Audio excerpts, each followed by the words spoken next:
I know they gon' fall. I'ma need months now, get into the bag like pow, pow. Thought I wouldn't, but tie down. Heavy in the paint, cause I know they gon' fall. I'ma need months now, get into the bag like pow, pow. Thought I wouldn't, but tie down. Did you say I'm bad, but the streets say I'm good. I'ma go hard as I could. Don't ever get it misunderstood. I'ma apply pressure like Did you say I'm bad, but the streets say I'm good. I'ma go hard as I could. Don't ever get it misunderstood. I'ma apply pressure like They going hard, but I'm going harder. That's for my son and my daughter. Hit the valet, tell him go bring the car up. Boy, you know I'm pushing Rari. I tear the tar up. I'm sorry, but I am not sorry. Cause I'm here now, but this not where I started. I used to work at Fish Marshall, cooking up shrimp and take orders from bosses. He tell me to take out the garbage. Get mad as hell cause that smell made me nauseous. Through my apron like I'm over artists. Start working on being an artist. Hollywood, I'ma hit the red carpet. I'm dripping, so approach with caution. John Wick, I ain't missing a target. Stop the car at the light gets 30. Purple jeans where I can't get dirty. Blue strips make a chick get flirty. And she ain't coming back till around 6:30. MMA game, we go hard in the paint. Take position and move like a tank. Maniac with no restraints. Act tough and I'm checking your rank. Heavy in the paint, cause I know they gon' fall. I'ma need months now, get into the bag like pow, pow. Thought I wouldn't, but tie down. Heavy in the paint, cause I know they gon' fall. I'ma need months now, get into the bag like pow, pow. Thought I wouldn't, but tie down. Did you say I'm bad, but the streets say I'm good. I'ma go hard as I could. Don't ever get it misunderstood. I'ma apply pressure like Did you say I'm bad, but the streets say I'm good. I'ma go hard as I could. Don't ever get it misunderstood. I'ma apply pressure like I'ma go heavy in the paint like Shaq. All in your grill like plaque. I be spitting real ass facts. Shitting on the track like I took X-Lax. They be sleeping on your boy jet lagging. Now they jumping on the bandwagon. Gas every track, I be spazzing. When he in the field making plays, John Madden. Hit the backboard, now I'm feeling good. I'm all about my chips like a hoy. You can take the boy out the hood, but you can't take the hood out the boy. I caught my first case in 04. Either witness pick me out like a fro. 2015, I'm in bro. Me and Q still a mixtape at the stove. Boat pulled up and we start selling more. Started from the bottom, only one way to go. RJ said it's on the flow. Southern records fucked around, let us in the dough. Me and my buddy smoking dank. I'm on my celly at the bank. I'm on Pirellis and they can't. Mad cause I'm really going heavy in the paint. Heavy in the paint cause I know they gon' fall. I'ma need months now, get into the bag like pow, pow. Thought I wouldn't, but tie down. Heavy in the paint cause I know they gon' fall. I'ma need months now, get into the bag like pow, pow. Thought I wouldn't, but tie down. Did you say I'm bad, but the streets say I'm good. I'ma go hard as I could. Don't ever get it misunderstood. I'ma apply pressure like Did you say I'm bad, but the streets say I'm good. I'ma go hard as I could. Don't ever get it misunderstood. I'ma apply pressure like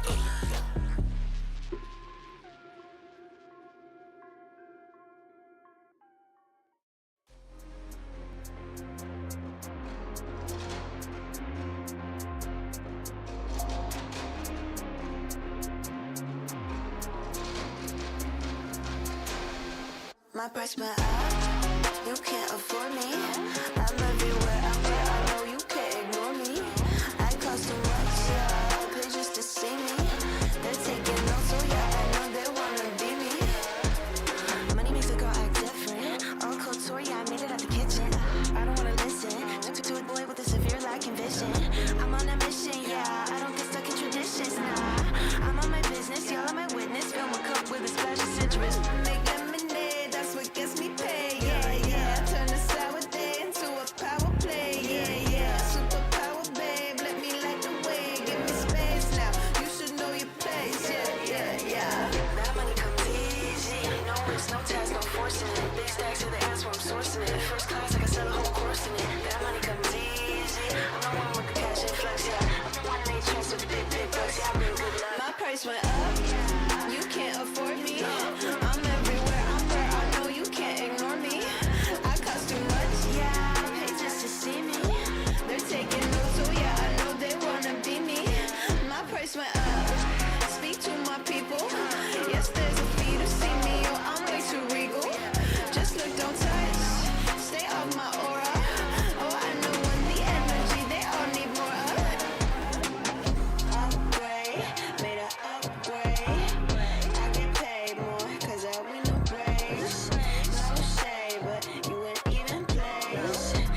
it. First class, I got so whole course in it. That money comes easy. I'm the one with the cash influx, yeah. I'm the one they trust with the big, big bucks, yeah. I bring good luck. My price went up.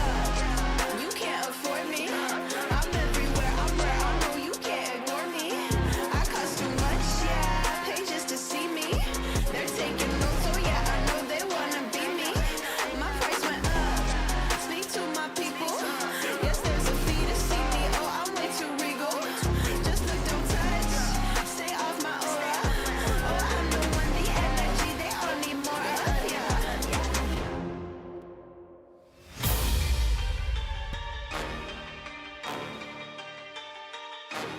Yeah.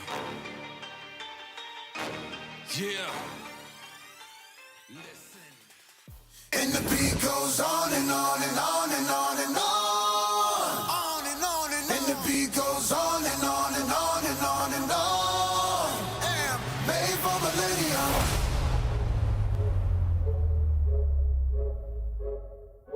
I am made for millennium.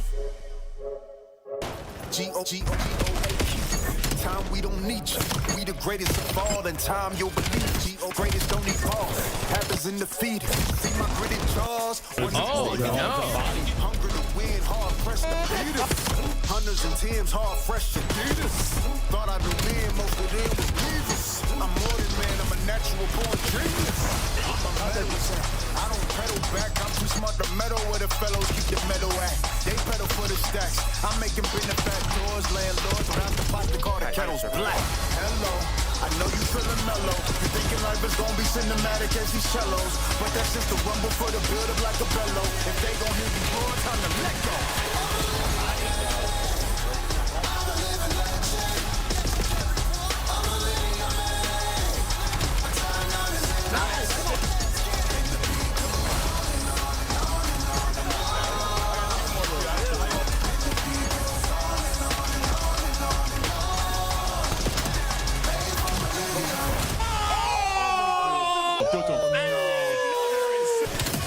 G-O-G-O-A, keep them.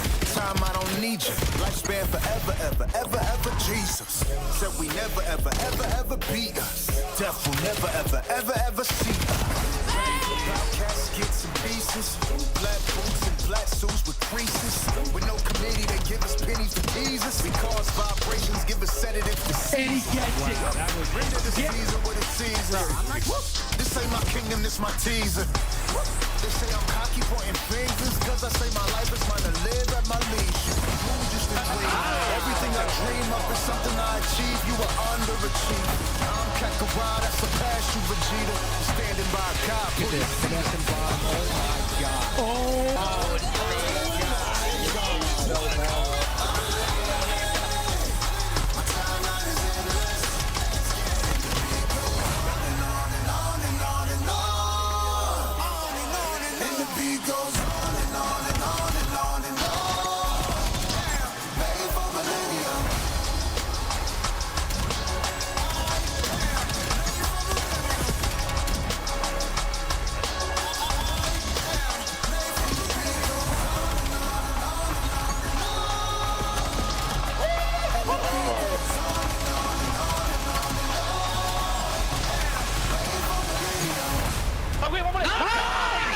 Chase it.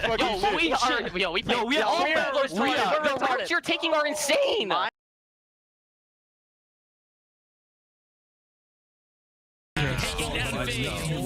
Oh my god! Oh my god! Oh my god! No!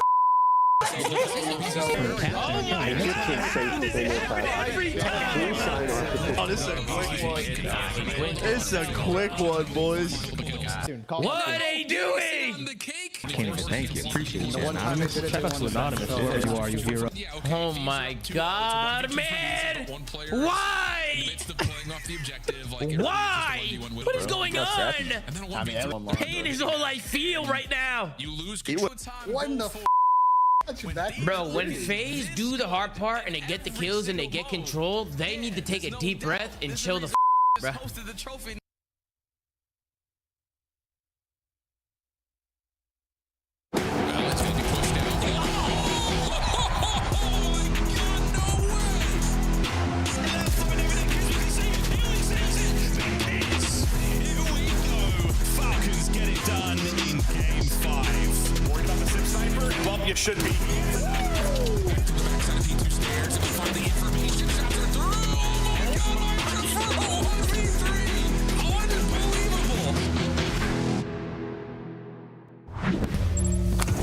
Ladies and gentlemen, welcome in. We have just 6 days left in the studio, and my dog is here to celebrate with us. Welcome back to the Call of Duty League. Chris Puckett alongside Olive. We got Nameless and Rosalie. And Rosalie, catch me up. What did I miss in the minor last week? You missed Optic Texas falling short in the grand final again. Optic, a second place again, Nameless? Is that real? Yep, another second place, but we have crowned a new #1 team in the game, and that is the LA Thieves, and they're looking to continue that run. We've got a lot of fun for you guys today, including 3 matches. Before we get into it, let's remind you where we're at in our standings. Only the top 8 get invited to champs, and we have our top 8 pretty much secured. The question is, where are they going to land when it comes to the seeds? If you're looking at the bubble, you've got Carolina on the border, 60 points behind the Heretics. A lot of work to catch up on, but the Heretics just 10 points behind squads like G2, and G2 just 10 points behind the Falcons. Still room to move around. Where do you see this playing out? Let's start at the bottom of the standings, Allie. Who moves up, who moves down? I mean, depending what you mean by bottom, I think 9 through 12, is not much movement's going to be happening there. Okay. But my biggest focus is probably going to be on that 7 and 6 G2, you know, with the new roster looking incredible. But the problem is Riyadh Falcons, who they're trying to play catch up to, has also been surging on the rise. So that's definitely the part of the bubble we should keep our eyes on. That is our season-long standings, of course. Nameless, let's walk through, though, your current power rankings. At the very bottom, we, of course, have Olive, and next to them, it's going to be Cloud9 in our F tier. Above that, though, you've got Boston and Miami, and that's a bit of a surprise. If you started the season and watched the previous minor, Miami was on a championship Sunday. How do you fall that far? Yeah, well, you know, they've completely lost their game. You know, this is a team that's been searching for the formula. They bring in Real, and they get bibbity-bop 3-0. It wasn't a pretty sight if you're a Miami fan. So for them, currently as we stand in that D tier, they've fallen pretty far down. Rosalie, as we walk through the C tier, I see Vancouver has moved up your power rankings. I mean, Vancouver, honestly, have looked so good this split. They're hard point. They're starting with hard points. They're looking really good, especially considering their situation, just trying to solidify a spot for next year. But, I mean, you look along the line, Carolina Royal Ravens still in that conversation. I mean, they've been doing okay in the online split. And then Koi, a lot of question marks around that one. I wonder why Koi has been moved down to the C tier. Probably because they're missing this guy. Joe Deceives joins the Gentlemates, and you now have Gentlemates officially in your top 5 Nameless. Why do you have them currently at the 5 spot? Yeah, I mean, you look at this Gentlemates team, and I know they've only shown us 2 matches, but just by off of sheer talent alone, I think you could put them above all the teams that we have in that C tier. And with what this guy Joe can do, I mean, we saw flashes of it in the match versus Toronto, and then that sub-duo. Estriel's playing at the top of his game. Incredible sub-duo that they believe can get them through the final hoop to get a championship, but they're playing catch-up to the teams that are above them. When you talk about Riyadh, FaZe, Optic, and LA, who've been together throughout the season, all these teams have shown consistency, although there is a bit of separation for Optic and LA. Allie, they win the first major of the year. Now you're changing up half your roster to close out the season for the final 2 tournaments. It's a tough, you know, you would think it's a weird situation, but when you consider the players that it was for and what they've shown us thus far, it was kind of worth it. I think for Gentlemates right now, the biggest thing is just what their ceiling's going to look like, because they're playing catch up right now to the top teams. You've got one of the biggest stars in the game, and Joe Deceives now playing in front of the biggest crowd in Paris. One of the teams, though, that you can expect to be there with Paris on a championship Sunday is Optic. The question is, will they be able to raise a trophy? Because once again, it's a silver medal in the minor. They fall short in a best of 7. And we were looking at the numbers. You only have 9 losses on the entirety of the season. That goes with your 35 wins. But 4 of those losses are in best of 7. So you have not won a single grand final. It's absurd to think about. You know, a team that has been so dominant and at different phases of this game have either been the best hardpoint overload or search team. And for them to just continuously lose these grand finals, and now, Allie, 3 in a row to the LA Thieves. When you talk about they got bopped out of the minor 1 before the grand final, and then the major, and now minor 2, LA Thieves they take the 1 spot. I'm getting Cold War flashbacks. It's just a different team, right? And so for Optic Texas, it does kind of feel like a moment of it's going to get through the hoop. It's just a matter of when. Thankfully, they have kind of 2 or 3 more opportunities. I mean, they could still at least look at back-to-back world champions, right? Like, that's still on the table, at least for Optic Texas. So they're not out of the conversation yet, but one's got to go through the... They're still the favorite to win the winner's bracket, but when it comes to a grand finals, you have to think it's LA Thieves as the top team in Black Ops 7 right now. Kreb, he's looking on, wondering, how do I get signed by Nade Shots crew? Let's take a look at Kreb's former squad because they signed a star lineup, but it was the rookie that comes in. Is it the rookie signing or is it the NPC meta that truly unleashed the SMG? Yeah, first of all, that is an awesome question and thought to have, talking about this team. And I think you can go both. I would probably say Neum, and just simply because it's hard to even address your issues if in the back of your mind you think there was a player that if you swap out, your team can get better from, right? So I think when Neum joined, they initially got a lot better. They started to apply concepts and figure out their game. And then once the NPC meta came, that is when they ascended to a whole new level. So I think both of them, but more so attributed to Neum. Ali, if you're looking at the matchup in particular against Optic, though, you mentioned 3 in a row. That's kind of putting you on the who's your daddy list. LA Thieves are the papa currently. What do they have over their opponent? What's great about LA right now is not only like they are finding success across all game modes, they don't really have a weakness. What I liked about the grand final was the way they approached playing Optic, especially in Overload. You could tell that they went and did the VOD review. They basically rendered what Shotzi likes to do a little bit useless in the sense of throwing people behind, working the flank. They were always having that at the front of their mind. They're like, okay, you guys want to get in our base, that's fine, you can have it. We're going to focus on the EMP. We're going to focus on the offensive. And it really kind of felt like a counterbalance what Optic was hoping to do. Optic, LA Thieves are 2 S-tier squads. Final question as we close this one out, Nameless. How far back is FaZe there in our A-tier?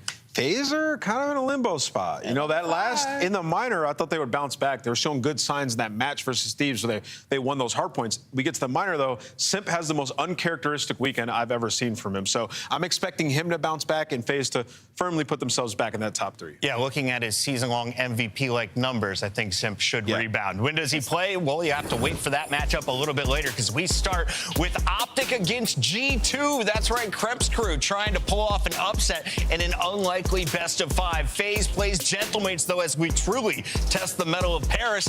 And Boston, you are 1 win away from a winner's bracket with this lineup. Today. Can they get it against the Thieves? Lock in when we come back. Minnesota takes the stage first against Texas. Good job, Olive. Let's go, babe.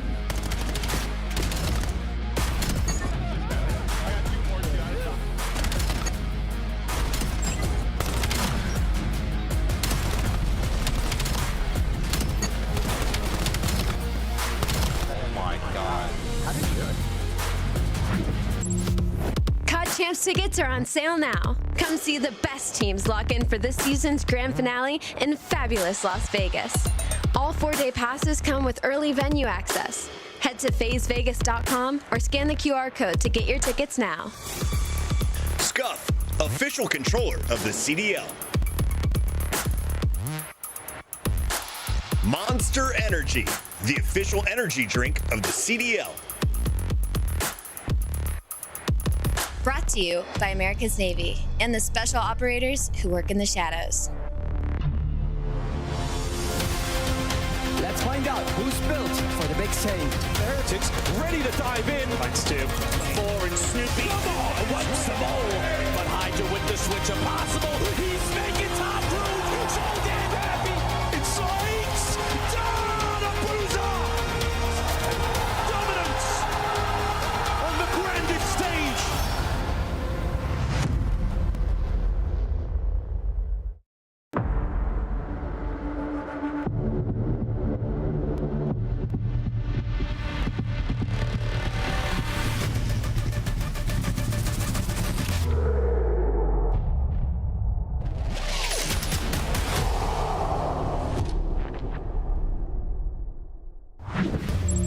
Welcome back. If you're looking at the standings, the #1 team in the league is Optic Texas. They've won 35 matches. They've only dropped 9. And when it comes to best of 5, you've only lost 5 of those. So let's start with the best team in the league when it comes to a best of 5 series. What makes Optic so consistent in Black Ops 7? Yeah, well, they've been together for quite a while now, so the teamwork is S-tier level. And when you talk about this team, they just have players who can get it done everywhere. The way that they play Hardpoint, unbelievable. And when you add, some of these new maps into the fold, like Hacienda, it's bound to be great for them. They've been playing that for 2 years now. Search and Destroy, Dashy's been electrifying with the sniper throughout this season. And they just have players who have good good innate nature in search. Shots, he's always getting behind enemy lines, making huge plays. But I would say the one issue, and Ali mentioned it in the top of show, is their overload. When they play some of the better overload teams in the world, they're not playing front to back enough. And we've seen that versus the LA Thieves a couple of times now. So that is the one place where you'd like to see a little bit of improvement for Optic. I think they were having such good sustain to begin the season. They got away with things that they shouldn't be getting away with, honestly. Ali, they only have 2 more matches to go, and of course, we only have 6 days left of competition in the regular season before Major 4. So what does Optic need to show you to consider them gold-worthy in Paris?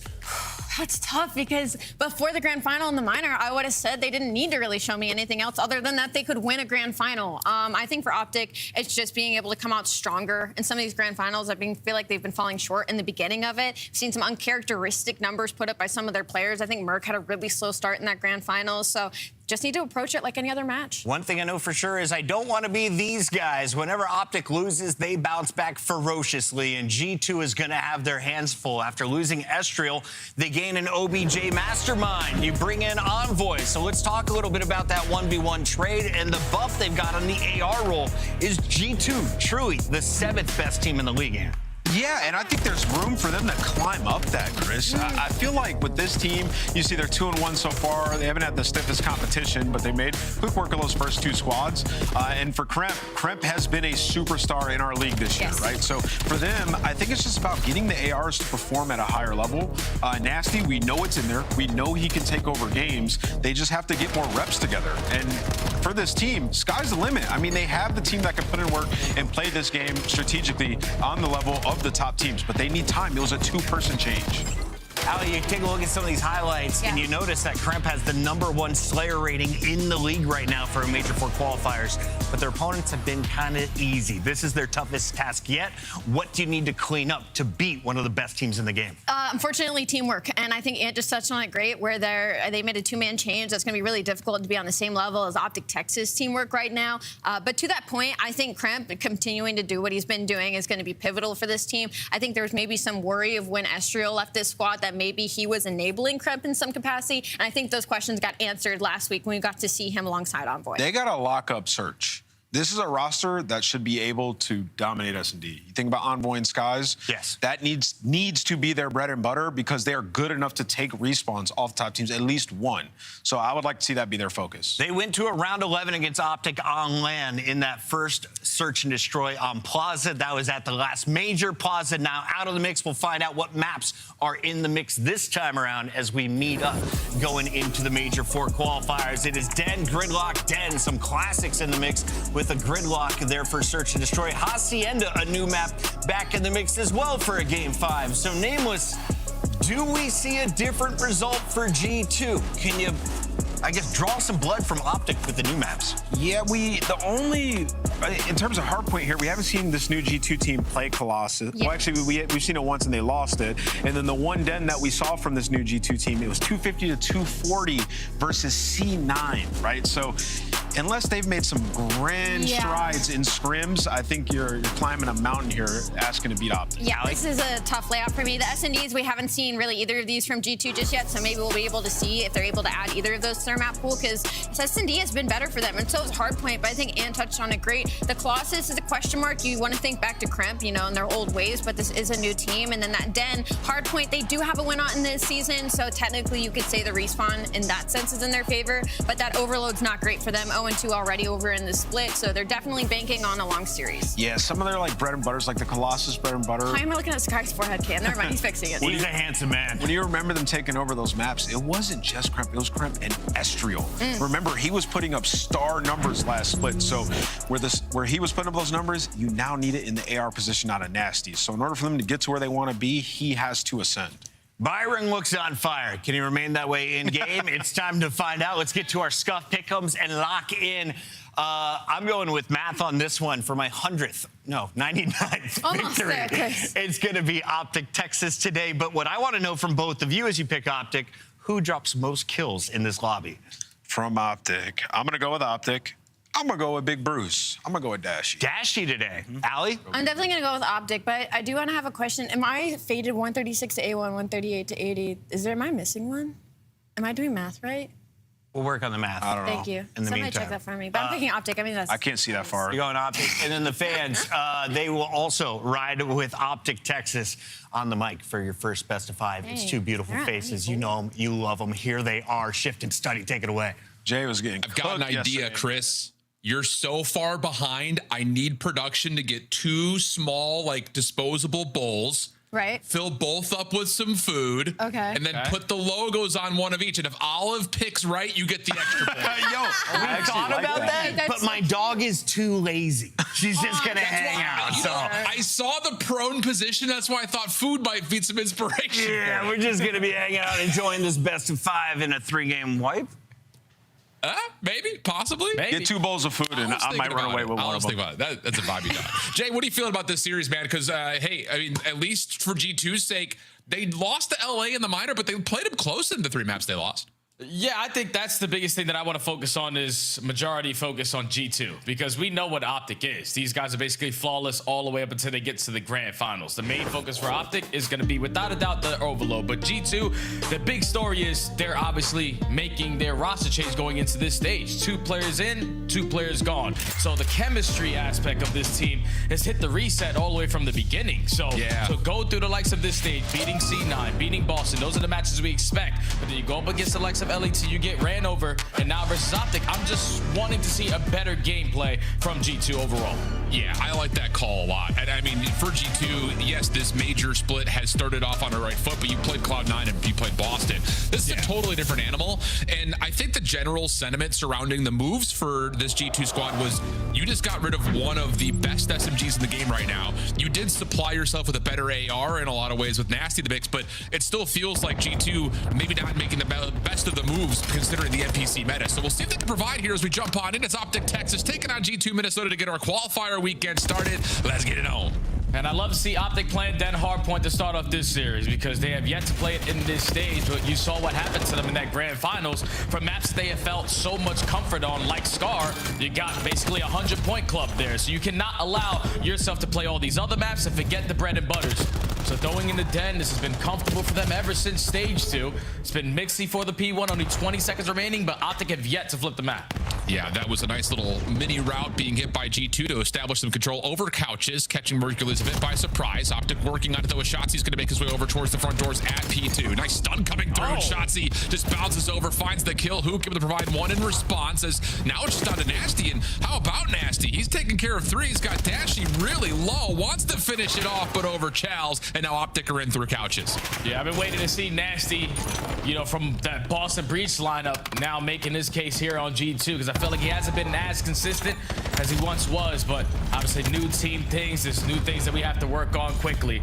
But for now, Optic is still trying to lock down this P2 time. They have the back spawns. They don't have any trophy systems. Those stuns and nades are impactful, and G2 already in their face. Yeah, not bad. Trying to contest from the front here. 30 seconds to fight for Dashy with an SMG in the hand.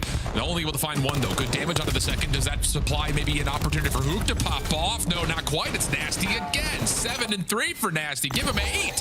How about it? Nasty is moving right now. Optic's still spawning in, but from the front, a really solid job from G2 to get things held and at least contest the majority of that P2. Yeah, you basically walk away with at least 30 seconds and don't really allow Optic to get any time there at that hard point. Now Nasty's gonna end out that time with on 6 in a row. And you're already winning gunfights off the rotation. So this is the teamwork aspect I wanted to see from G2. It's coming to fruition. They're trading out effectively, and now they're locking on the new time. Yeah, Sky's looking over towards mid-map. Kremp, the one responsible for Gojo. First one, an easy one. Does he get more than that? Doesn't need it. Backs up. Lets his teammates do the work for them, and that's absolutely perfect from G2. They are in the lead, and with 40 seconds, they're starting to put some pressure on Optic on the right side of the map. Yeah, Sky's just getting all the info, though, even though he quickly falls. Going to set up Kremp potentially for a couple kills here. And even with the team kills, technically it can count for 2, so you still have the advantage in the numbers to hold down for this final 30 seconds. But this is the wave. You want to chain those kills with pressure. Dashy's going to fly on in for the first. Kremp effective on the trade. Kremp got it too, but it's still Optic trying to hold on to Doja. They are effective on these kills. Well, this is down to Mercules, last one standing, and eventually Nasty will come back up off the life. and get himself, again, more scrap time here for G2. But as you calmed, Optic with that little bit of a back and forth will set themselves up for a new. Look at Shotzi's position. He is forcing the G2 spawns to be all the way back through the middle of the map. No chance to even see the hard point right now. But if you lose these 1v1s, the spawns may flip. And there are a couple of wins here for G2. Krep's going to find just one player into the hard point. Easy win right there. And all of a sudden, that stretch from Shotzi means that Optic have to try to break from the front. Yeah, that was just a whole lot of trust there from Shotzi into his teammates, thinking, all right, you guys are who you are. You should be able to hold down the back push without me. And then once you guys get that wave of kills, they're going to be spawning so far out, they're not going to stand a chance at this. But that's a risk that you are willing to take, I guess, if you're the green wall, because on your second attempt, Shotzi flies on in and gets 3. Optic right back in. Yeah, interesting here. 25 seconds to the hard point, but Optic make the decision of allowing G2 to spawn over towards Dragon side, thinking they can just hold this from the interior. But Krep gives you the opener, make it more than the opener. He gets everything. 3 in the feed for Krep. Skies finishes off the 4th. And yeah, remember that hard point right there, depending on how this map outcome comes through, because there are a lot of decisions there for Optic that really ultimately don't benefit them much. Yeah, whenever Optic finds success on Den HP, it's usually through that P4 hard point. They're the best team at locking that one down. And G2 already punching them in the face in that aspect. But now we go into the second set. Battle for mid-map control. Shotzi just trying to stall out time because you know the nuke is on the opposite side, ready to set up the pinch. He finds 1 kill. Now we have the time. Yeah, and you've got a little bit more control here from Hercules through the front side at Couches. Dashy keeping his eyes up as G2 are split spawning on the map right now. Envoy trying to keep his life to set up a pinch, but he will be shut down. And now as for G2, all of it coming from the front of the map. Hook right there still holding that position. He's good for 3 in a row. Looking for 4, ends up going to the mantle to find Krep, and then the shots on the nasty are exquisite. Envoy for a trade allows G2 to contest a little while longer with 15 seconds up in the hard point. Optic are in control. Yeah, this has been a fantastic HP from Optic. So many layers that have been created allow them to be able to free roam and just hold down their angles to lock down a majority of that time. But this is where you cannot afford to drop. Every kill from this point on is going to spawn you all the way across the map. Mercury's going to be the one all the way out at rooftops, and it's G2 playing for the spawns initially. Going to be able to get a block. Dachi, NPC in hand, doesn't actually find Envoy off the stun. Shotzi trying to take that position away, but Kremp's there to meet him. So G2 will confirm that they have spawn control, but Optic are still in the hard point. But Mercules pushes out. Not sure if he was affected by a possible nade or something of the nature, but that's enough for G2 to try to get them way up the staircase, and with that, also push Optic out. A little bit of a pinch play getting set up here for Texas as we jump over to see how the comms listen in to Optic. Outer time. No shot call. No shot call. One time, absolute crash. Not hitting all. Yeah, they're gonna be mid. They're playing Yeah, back to me, Mark. P1 Kyla. This guy spawns around me, right? Yo, middle me still, Kyla. They spawn behind me? Yeah, yes. They should have. Short, one shot. He's one behind you. P1 Kyla. That side, make one behind you. One lockers. Make cut Kyler. Take your time now. He went to pitch. Don't drop me dead. I'm pitching. Good shit, there. No, I mean, Kyler push me out. What's gonna be here? Shotzi, I think. Guys, you there? I'm blocking down. Brand outer. I'm blocking. Shot. Hard time. One shot. Shit up. Lobby spawns. Yes. I said I have a trophy now. I'm making him a lead. I'm Kyler weak. I have the next guy weak on you. He's the challenge. All three sit out. I'm coming. Hold off, piece.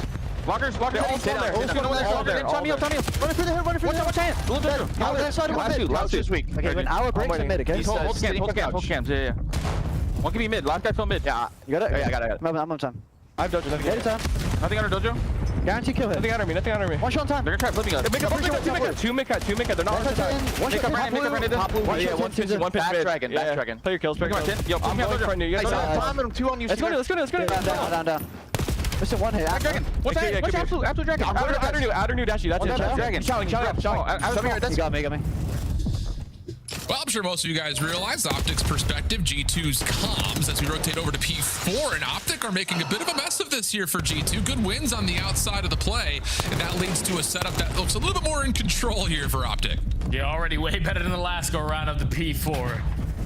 No one taking an extreme amount of space. You're playing tight to shut down the first wave, but on the first wave, G2 are more effective right now in the slaying department until Mercules flies on them with the NPC. So now all 4 dead, you create that extra space, and this is why Optic love themselves some dead HP off of this P4.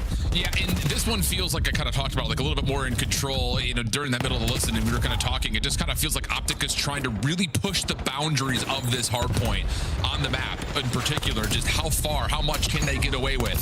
Hercules right back into the hard point. Good for 2. Envoy looking for a double of his own, but Hook will shut that down, and Optic will retain this lead of about 30 points as we rotate back to P1.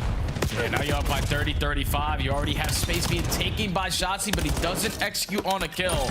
So now it's on Big Bruce to lock it down with the M15. Keep your teammates safe over at the statue side. Shoot left, shoot right. No one is willing to chow him. But you're willing to take this if you are Optic, because they're not getting time, you're not getting time until the kills go down, and now you get all 4. Yeah, you got a route developing from Kremp, trying to just get something going here. It's been a long stretch of hard points that have favored Optic. Kremp, a couple of shots, gives away his position. He'll be stunned into place. Envoy from the front creates a chance here for G2 to work this pitch. Shots are out. Hercules will drop, and G2 still holding onto the favorite side of the map. Good read onto Shotzi, who just kind of lingers midair for a little bit longer than maybe Skies would have anticipated. And wow, nasty shots, connecting for a lot of damage, but can't find a single kill. Now Optic are trying to flip the map around. Yeah, just the way that Optic played that, it doesn't get any better. Like, they know that G2 have the better side of the map, but they know that G2 aren't willing to give up any time. So play for the wave of kills and eventually put them in a position where they are going to be forced to give up this time. Now you're up by 70. One break is all you were looking for to potentially try to call game, and you find effective trades towards the back lines, but it's going to be Merkley with the long route that allows Shotzi to spawn on the backside of the courtyard, and now Optic have the numbers to fly.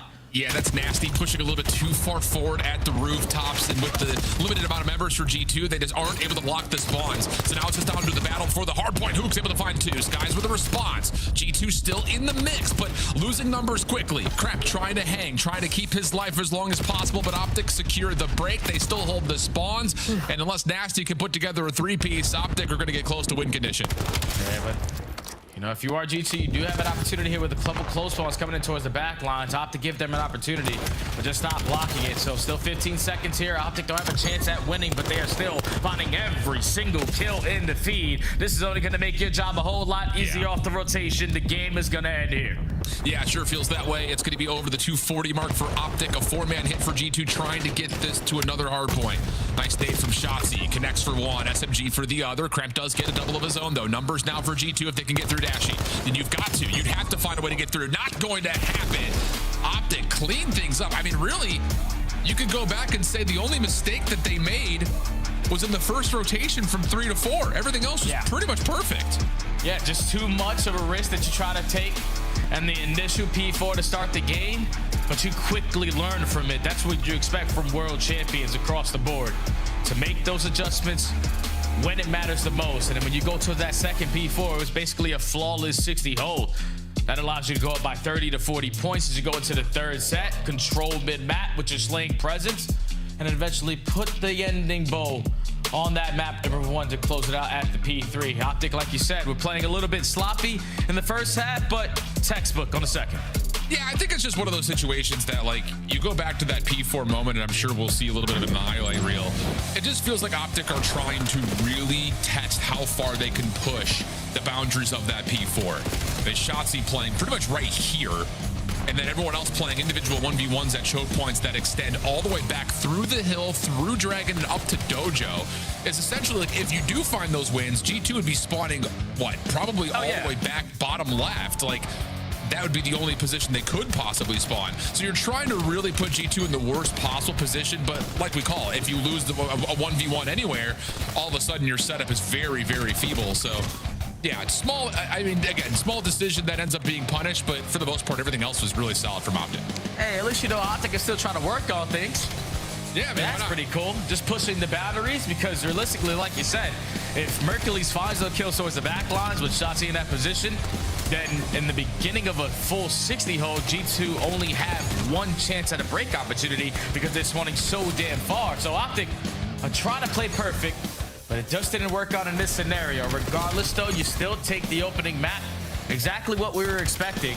And now if you are G2, as an organization, this is where you start to struggle versus Optic. You've been scrappy when it comes down to the hard points, but between the search and destroys and the overload, it's 10-1 in favor of the green wall, undefeated in overload. So what Nameless set up on the desk with this roster and what they need to make sure that they're really good at is search and destroy, because on paper, you're expecting them to be a 2-3-5 team, maybe steal a hard point here and there, but this is the mode they really got to show what they're about. Yeah, absolutely. Could not agree more with that as we look over the game flow map. And yeah, that kind of tells us the same story, you know, looking from P2 to P4. The first time we're there, G2, nice little peak, but then it starts to flatten out as Optic make the gradual climb. Yeah, I think just kind of getting into their point, though, about the search and destroy and the overload overall, looking at the map pool that we have, I would say at least G2 is trying to get something new into the mix by having the Gridlock and the Hacienda in the pool, but it's just tough when you look at both those map mode combinations against what Optic has done. They are 3-1 on Gridlock search, looking really clean on it overall, especially with the win they most recently had versus Paris. And then we know the Den overload. I mean, it's by far, I would say, well, I guess it's kind of between that and exposure, like by far their best overload map. So it definitely feels like that opening map now sets up Optic to try to 3-0 clean this up in quick fashion.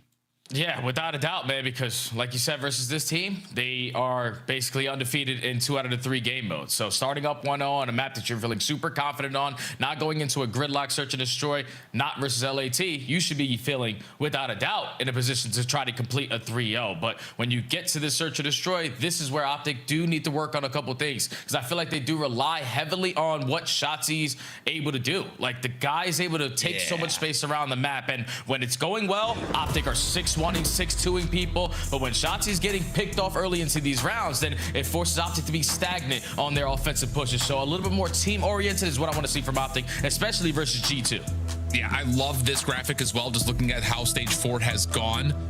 The amount of times that Hacienda has been picked, we haven't obviously gotten there every single time because Optic, for the most part, has been flawless when it comes to cleaning out series. The only loss is obviously the one versus LA. But you can see the preferential treatment that they're giving the new maps of trying to keep it into the pool. And that's another way that I think, you know, you put yourself into champs ready condition. You have to be able to get fluent over these most recent maps in the last segment of the season as fast as humanly possible. So get as many reps as you possibly can. And so far, as we saw, both Gridlock and Hacienda have treated them pretty well. So things to work on, but it feels like it's just buffing out a couple of the scratches, not necessarily rebuilding the car. Without a doubt. So let's see what they can put on display here on Gridlock. It's going to be G2 on the offense first. You know, the Sky's probably going to be running a sniper, but as an M15 for this occasion. A 3-1 split. Crep being the island player just to draw the attention, but the axe is on the opposite side. First blood goes to Nasty, and the bomb is instantly going down. And I love this route timing from Kremp as well. He's going to clean up behind the A defense that's rotating over.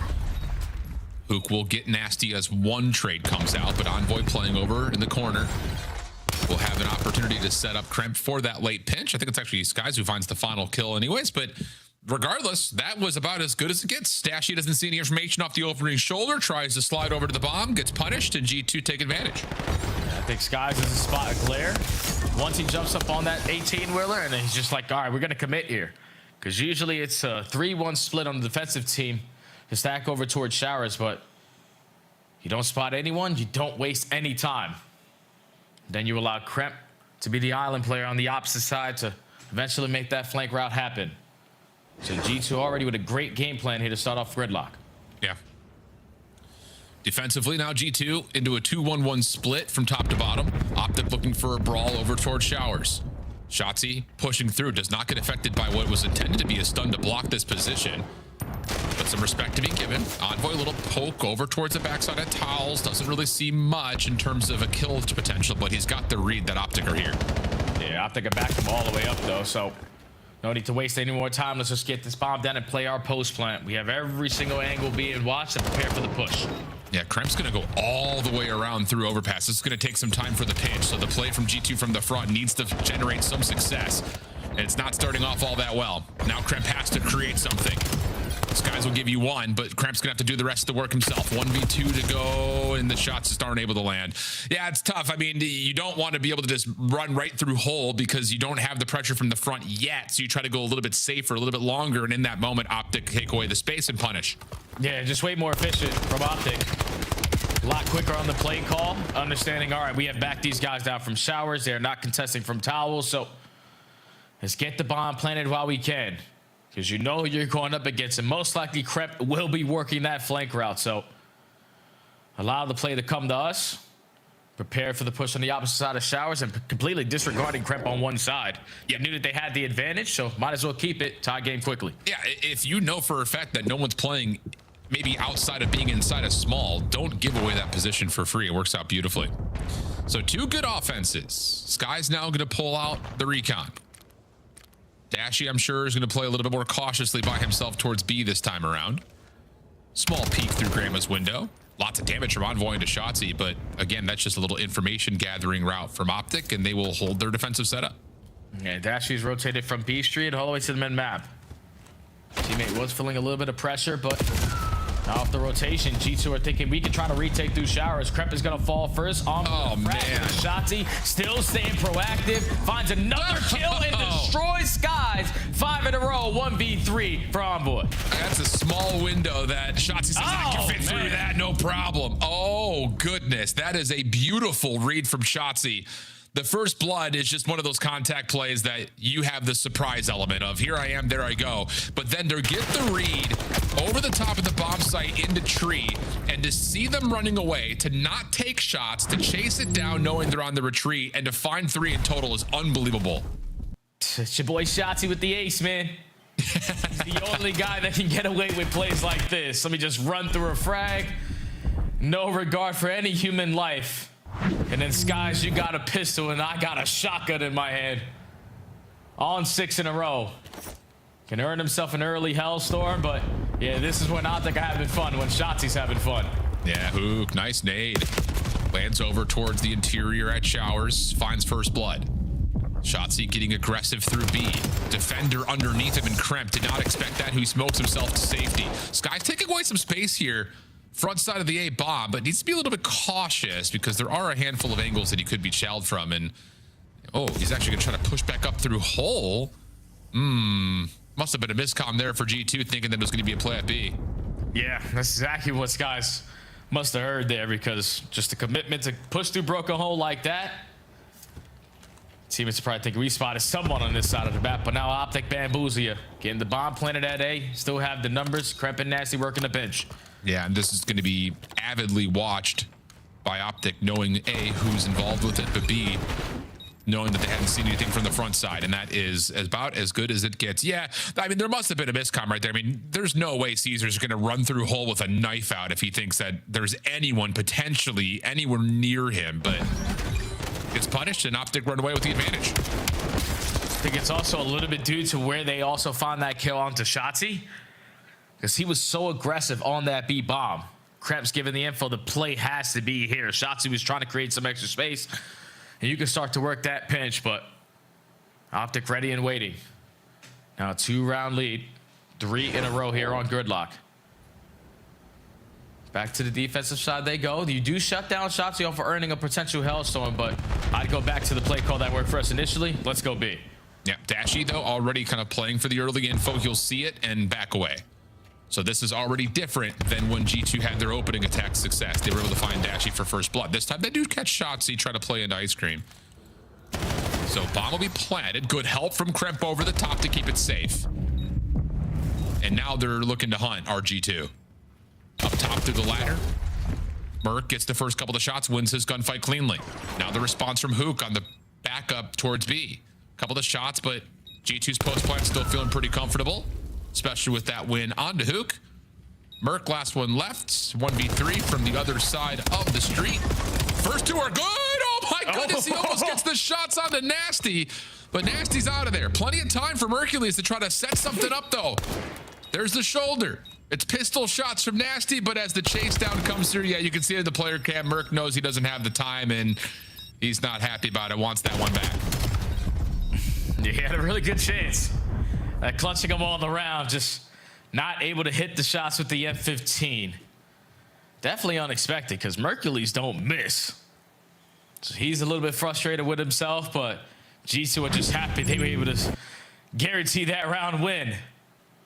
Because in a 1v3, info onto the first, you're expecting him to be running alongside of his teammate, but just not able to hit the shots there onto Nasty to close out the round.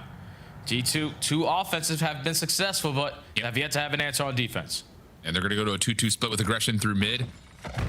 And a trophy system to try to keep the defense on the backside of A safe. Nades are landing, and ooh, G2 are going to say, okay, we have the info. Let's not commit on that route through mid. Instead, they try to reinforce from small, and they'll reset their defense to play something a little bit more normal by spreading the map.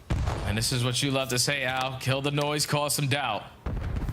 Nades hit over at Showered side. G2 are thinking, all right, the play's going to be here, but now Optic playing the mind games. Yeah. G2 take some space in towards Showers, and they're going to instantly be into this fight. Yeah, I was going to say, I mean, killing the noise there doesn't really necessarily create the doubt when G2 are taking space away, but the trades come through 3v3. Optic trying to get aggressive over towards the front at A. They will push G2 completely out of small, but ooh, Shotzzy. Wow. I'll say, I mean, it looked like he should have been dead to rights, but he's able to find the first before being traded. 2v2. Kremp has not been seen yet on this long pinch. But Skies is looking for a full rewrap outside of small. He's going to have to come back to the play, not especially as Hook's been seen.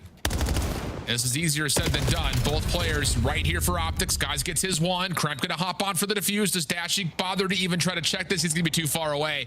And G2 will get a defense to tie us at 3. These good plays right there out of Kremp. Just him showing face. Hook spotting him towards Showers. Optic make the right play call of just turning the gunfight 2v1 on the opposite side. So Skies is able to get one and then push Dashy so far back that he doesn't even have an opportunity to check it. Kremp plays so much search and destroy. The guy sees so many different situations. And he understood, all right, that guy's there. Let me hop the defuse. And we're tie game. Yep. Good play. Initially, I was getting a little bit worried because of that little double hit through mid for Minnesota backs up very, very early. And you wonder if they just get a little bit closeted. But that secondary push to take away space was pretty much everything for G2 in that last round. A little bit of patience here for G2's next attack. Not looking for the same thing over towards B. The conditioning has been established, though. Dashy has called for Shotzzy to help him at B. So it's a more limited defense here at A. The stuns aren't landing, though. So Hook staying safe in this position could catch G2 off guard. No, but Dasty does find the first blood, so Hook is quickly going to be able to answer it, but now Hook is going to be surrounded by multiple players on the side of G2. He's not able to get out. So G2 now with the numbers, got to choose wisely when they're going to go for this defuse. You got some info onto Dashy. Now we might want to work it.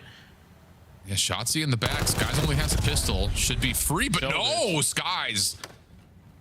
Huge shots. Do you expect that Dashy, though? Is going to be playing around the same area. Cramped with a delay maybe long enough to allow a teammate to get his trade, and that is indeed the case. Couple in a row here. G2 putting it together. Yeah, it's 3 in a row for Optic. Now it's 3 in a row for G2.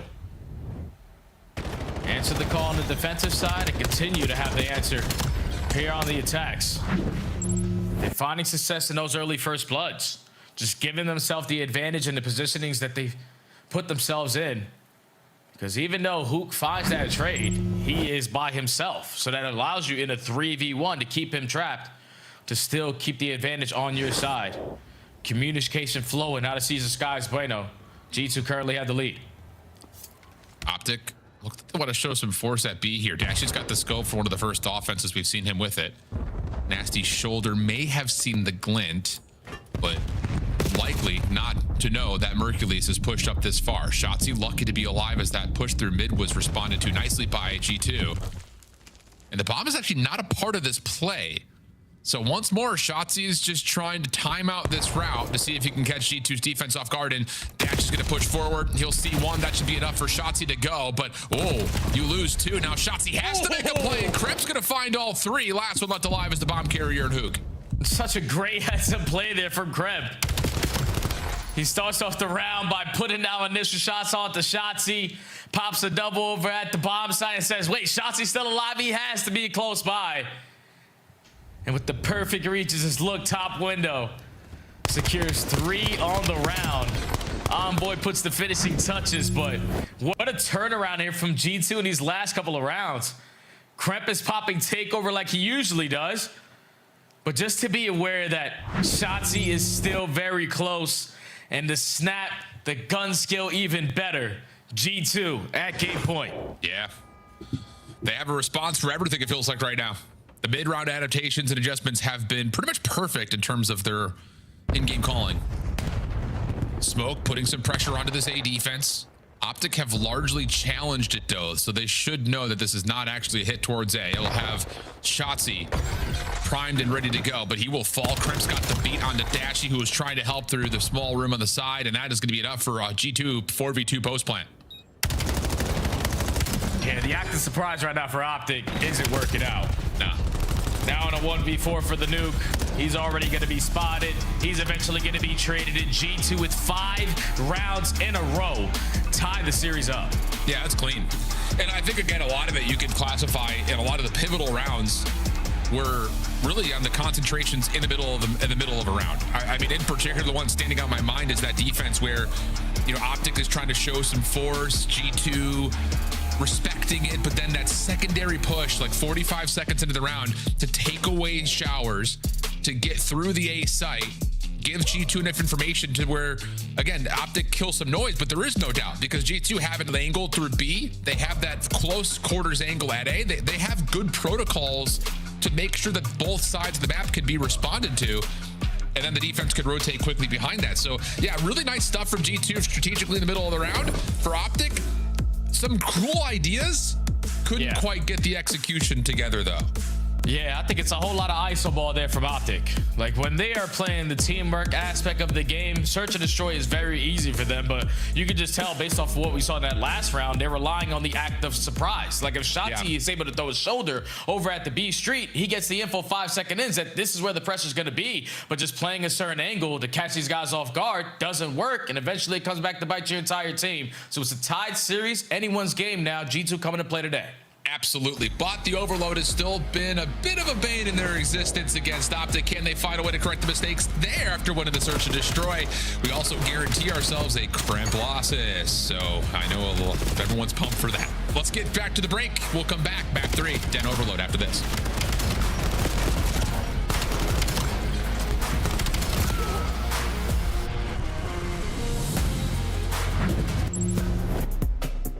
Black Ops 7 returns to the Esports World Cup this summer.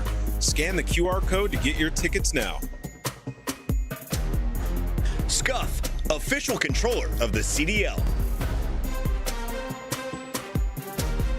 Monster Energy, the official energy drink of the CDL. Brought to you by America's Navy and the special operators who work in the shadows.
You know, we knew we were going to come in and handle business. You know, they're a pretty team.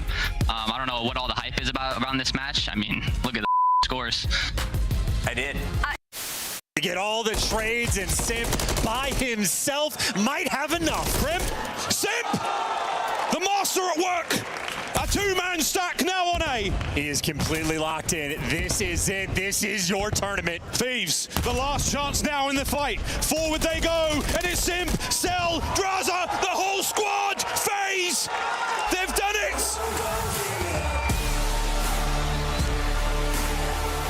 Destiny manifest. pitch that we should give one to Boston. Okay. Okay. Boston, let's get nasty long time. Oh! I like that. Yeah, put them on. Oh, and here's mine. Yes. Who's your Look at these favorite two. duo? Oh, Joe. Joe, you might want to get tested after that one, buddy. You're going to see that dynamic duo take it.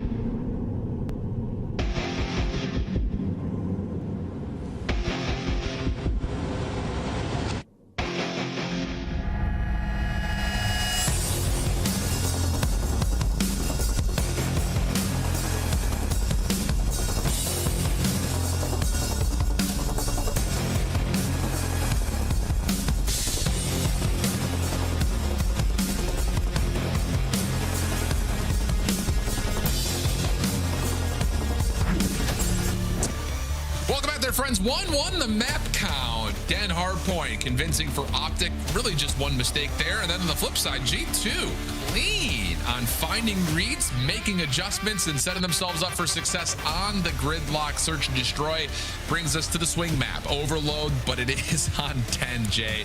Take me through your thoughts, my friend. Yeah, it's going to be a tough one if you are G2 because on the season you have yet to beat Optic in this game mode overall. It's a perfect 5-0 for the Great Wall. So you have to be roaring with confidence if you are any Optic fans out there. But just like you heard the Des touch on it, this is the one focus that Optic need to fix their overload game because it's been multiple grand finals now where they're losing not one but two overloads, and they know that that's been a big difference maker, especially versus the top teams. And I think their biggest issue right now versus the top teams is just simply getting outpaced. And I know I'm talking about Optic here. They have Shotzi, they have Hoop. These guys fly and fry. But versus the likes of FaZe, versus the likes of LAT, for those teams that pull out multiple NPCs, that's what Optic sometimes get to be put in uncomfortable situations that are really difficult to get out of. So for this team to improve in that mode, someone went about with an extra SMG and push the rest of the guys. Yeah, and I think that's something we really started to learn from LA at Atlanta, but then we really got the validation of it in the minor grand final. Just watching how they play off of one another, finesse of life when you're in a 1v2, get one, kill time, allow someone to come through and help you. Yeah, that's where I think the new kind of expectation, the new bar is set. Because you look, like you mentioned, at all the grand finals they've been in this year, they are 2-5 in Overload, 0-5 in their last 3 grand finals. So something will have to change at the highest of levels. But here against G2, as you also saw, they are perfect. 5-0 in the Overloads to this point. And the opening battle here on Den has allowed us to stay pretty neutral to the middle of the map. And if you want to talk about an individual for Optic potentially stepping up in this mode, it's 100% going to be Mercules on the season. Like, he's like a 1.10 overall, but for the last 2 stages, he's averaging a 0.9. That's ever since the NPC meta has came into the building. So still not comfortable with the pace switch up, but you have a lot of time to fix it. So the battle around this men map for the EMP, even with the lead blocker and Shotzi staying alive for so long, no one's able to retrieve it because Skies is keeping it safe. Yeah, and that's just kind of what has been a staple of Optic's identity on Overload. Hold your line, let Shotzi spawn up, and let him try to create a route. And then if he falls, hold your line, wait for Shotzi to spawn up, and he'll try to create a route. That's just kind of what Optic have done, largely speaking, in the last handful of grand finals. And this time, Shotzi has gotten through the G2 setup, but he will not know that Envoy is also right here. So now it's just down to what damage Shotzi can pull. He gets a couple of kills, but it's negligible as G2 are still able to set up their hold. So a minute and 30 already wiped off of the round, and we've yet to put that EMP past the 50-yard line. But Optic now had an opportunity to try to get the first score in. Mercules with a double frag. You're going to be out the play if you're Nasty, so Optic get on the board first. Quickly take care of Nasty, and I'm now trying to just lock down this side of the map for the reset. But Dashy falls. Now Shotzi's got a flood. Yeah, I don't want to oversimplify that push from Optic, but legitimately that's just a nade gives you the score. If it doesn't hit, the defense stays alive. Nasty's pinch likely saves that score. But G2 will find themselves down 1. 2 forward blockers being established as the EMP spawns over towards Dojo, but Skies is electing to not grab it as of yet. Instead, it's Nasty working on a play through mid. Shotzi once again off spawn, trying to hit her out. Timing this time works out nicely, and G2's efforts of trying to play over to the Optic side of the map has largely been stifled. Yeah, that's a big read coming out of Mercules, too. Because there was no one watching the pitch, but crept through the front door, locates 3. That is just unexpected. Correct. Continuing to shine if you are Kremp. He's been outstanding so far throughout this stage and the last. On 6 in a row, can earn himself a Hellstorm and is already in a position to at least shut down this next EMP. Yeah, I know Optic critics are going to be like, Shotzi, why are you so far out of the play? Well, you don't expect that Kremp by himself is going to get a 3-piece in front of Optic's setup. So that's just a special moment for Kremp. Now on 7 in a row, looking for a Hellstorm. Shots into Shotzi. Damage. Oh, as he responds back to Hook. Huge spin on 8 in a row. Hellstorm earned. G2 controlling through the rooftops. And Kremp is trying to see how hot the hand is. Nearly takes care of Dashy. Envoy confirms the elimination, but not enough space for the EMP to make its way over to score an A. Yeah, so Optic able to get the stop, and now Nasty here. Try to be a nuisance, but gets read by Dashy. So now trying to work out his spawn, pushing it over towards rooftop. Shotzi becoming the lead blocker. Has already put himself in a good position, and he finds a kill. So this is going to be a complete open goal. Both players from G2 not into play. Optic have the lead. Yeah, this is just going to be resetting for G2, trying to get a counter cap by getting Envoy in position, top broken. But Optic are playing largely through the G2 window. Good kills come out. Should be an opportunity to grab this, but they know that Shotzi is currently missing. And there he is. Shotzi will make himself known with that kill into Kremp, as the EMP was likely about to rotate over and find a free score. Instead, it's going to be Nasty to grab. Through the actual point itself, Skies finds a couple. Last gunfight for Envoy is there, and it's going to be another score for G2. We're tied at 2. Yeah, and the reset's going to be over here towards this B side. So if you are Optic, you quickly got to work this pace route, and thankfully Shotzi finds that opening. So G2 know that they're going to be surrounded from both sides. We need to clutch up and win a wave of gunfights to make their job easier, because Optic can turn this into immediate offense. They're already on the go. Yeah, trying to make their way over. Skies not in the proper position to stop that through bookcase. Just too far away on patio, and you're right. Hello is correct, because why are we that far away? But Optic will take advantage. 3-2 now the count, 35 seconds to play with. EMP over towards rooftop side. Good first win from Kremp. This is where he was able to pop off the last time, but this will be one of those moments that Hook will set himself up for a defensive stand. Playing over the top of the box, not able to get there is Skies, and it looks like we could be headed for an overtime at the end of the first half with Optic in control of the EMP. Yeah, and look at where those spawns are coming in for G2. No one close over towards Doja, but at least you have some presence through mid-cut. Nasty's able to force that gunfight over through couches. Mercury's just trying to at least allow his teammates to stay alive, and the Trigger Discipline looking to make the big time play. But doesn't spot out Envoy. Now there's an extra 30 seconds, and Hook is getting pressured.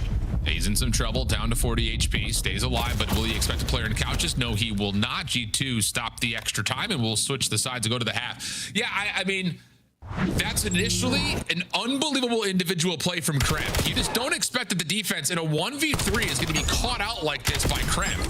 But he's able to find every individual gunfight 1 for 1 for 1. So the score comes through nicely. And then you start to get onto the streak to where, yeah, you help out the defensive play, and then you're able to reestablish this play over towards A extremely nicely. But it just literally felt like both teams just kind of getting lost playing on the outsides of the map against these counter scores. Yeah, the first 2 captures that came in was just dominance on one side of the map for the map control, which led to an easy capture, especially when Kremp is just flying on in through the front door and finding 3. But every other capture after that was all based off of the counter. So now Optic going into the second half up by 1. Need to slow it down a little bit with this leader's advantage, because Kremp is already taking a lot of space. If you are top window, Dashy reads the aggression, but jumps out to try to find the kill, and Kremp's thinking he's still going to be up there. He gets picked off. Now Envoy got to get out of here. Yeah, he's just got to play his life as long as humanly possible. Shots is already moving the spawns around. And that will alert G2 that someone's in our backline. Uh-oh, not looking good. Shotzi nicely playing his life, able to turn that into a second. Here comes a follow-up blocker, but where the EMP's not here yet. It's not even close. Trophy system in the corner deletes a little bit of utility, but Nasty's got one to help out G2 defense, and Optic are going to still have to reset up this 4v4, and Nasty will find the EMP carrier initially. That'll pull Mercules back to the play. Mercules now has to fill the gap. It's a standoff here on Cabo. Optic don't want that reset to go down. They want to be able to maintain the map control and force G2 to come to them. They're trying to do it from mid-cut. They're trying to do it from Cabo side. Kremp is getting pushed back, but Nasty finding kills and responses are going to continue to slow down Optic. Yeah, and really, I mean, if you're Optic, you're fine with this because it's killing so much of the clock. As the leader, nice I mean, you can kind of see like who continued to come off a spawn and was wondering if G2 is hitting a long route. G2 just kind of setting their feet, playing some defense. And now we're starting to get some forward motion from Optic, already making their way through that Godheady archway. Shotzzy for one, Hook another. EMP though down, and Skies will clean things up. 1v1 with Dashy, not gonna work out. Can we get there to help in time? Nasty on the cross. Yes, G2 hold, and now they are in control with 3:15 of the clock. Yeah, Optic was just playing for G2 to make the first mistake. Yeah. And they almost were able to capitalize on it. Thankfully, able to get back to that crossfire just in time is Nasty. So now turning defense to offense, but your lead blockers get cut down through roofs. So now you're going to try to rotate it on out. And we still have no idea where Shotzzy is. He's going to be right in your face. Yeah. Dealt with, though, by Envoy. His win on Disguise kind of alerted G2 that he was playing through the mid-cut. Streak is being called in. Hook trying to find one before this EMP, but this Hellstorm gets dropped in. He will not be able to. Dashy will also drop. Now it's just down to can these last two defenders or Optic stall out the play. Uh-oh, Team Nade comes through. Nasty can't quite get there. Sky trying to follow up behind. Not gonna work. Looked like an absolute free pathway to score, but no trophy. If Team Nade comes through and G2 can't quite get the score. Yeah, that's unfortunate if you're G2 because communication is obviously flowing. Crep is telling you exactly where the last two players are. And with the others who coming off the respawn, all you have to do is just not kill each other. Unfortunately for Skies, that frag pounced on your teammate's head. So Optic get the stop, and now with 2 minutes left, you already have players pushed out to lead black at this 8 point. You just need the EMP carrier to get through this wave. Well, trades are looking good. Hook able to find a couple. One more, not going to happen. Envoy right there, but here's the follow-up. Merc does a little bit of damage. Dashy trusted to find the kill and pick up the EMP, and then the shots from Merc are beautiful. But the EMP, wait, it doesn't get through. Krep's able to find the kill on the Dashy. Shotzzy right behind the play. Can't quite get over the threshold. Oh, my goodness. I thought Dashy was going to be able to cruise this thing in. He could have moonwalked it in, but Krep saves the day, and now all of a sudden you've got Envoy on the other side, but he only finds one. You may have to wait for Skies to develop this route through mid because you know that Hook is still behind you, and here he is. Trades come through. Everything stabilizes as we breathe. 1 minute and 20 left to go. Optic secured their spawn. Step 2 now. Let's get over by that EMP. Do not allow G2 many more opportunities at this. But they do not want to be the first player to fall. You are going to get isolated if your Mercury's first kill goes to Nasty, but the reset goes down. And this is beneficial to Optic because you're camping your corners. But Hook, the last one standing, he's known over here, and G2 will just swarm him out. Look at your forward blocker, number 8. Say Envoy was maybe going to allow a pivot point to quickly grab and score through Dojo. But instead, Mercury's putting pressure on the EMP. The G2 have to find a way to get the map back into their name. 45 seconds before potential overtime. Cramp just dives on into the Dojo walls. He will drop. Trade's still decent for G2. Can you find these last couple? Easier said than done as Mercury's gives you one. Shotzzy still holding ground, and Optic are going to spawn up to defend this right on top of the A zone. Under 30. Desperation time for G2. So quick at filling the gaps, but G2 give themselves another shot.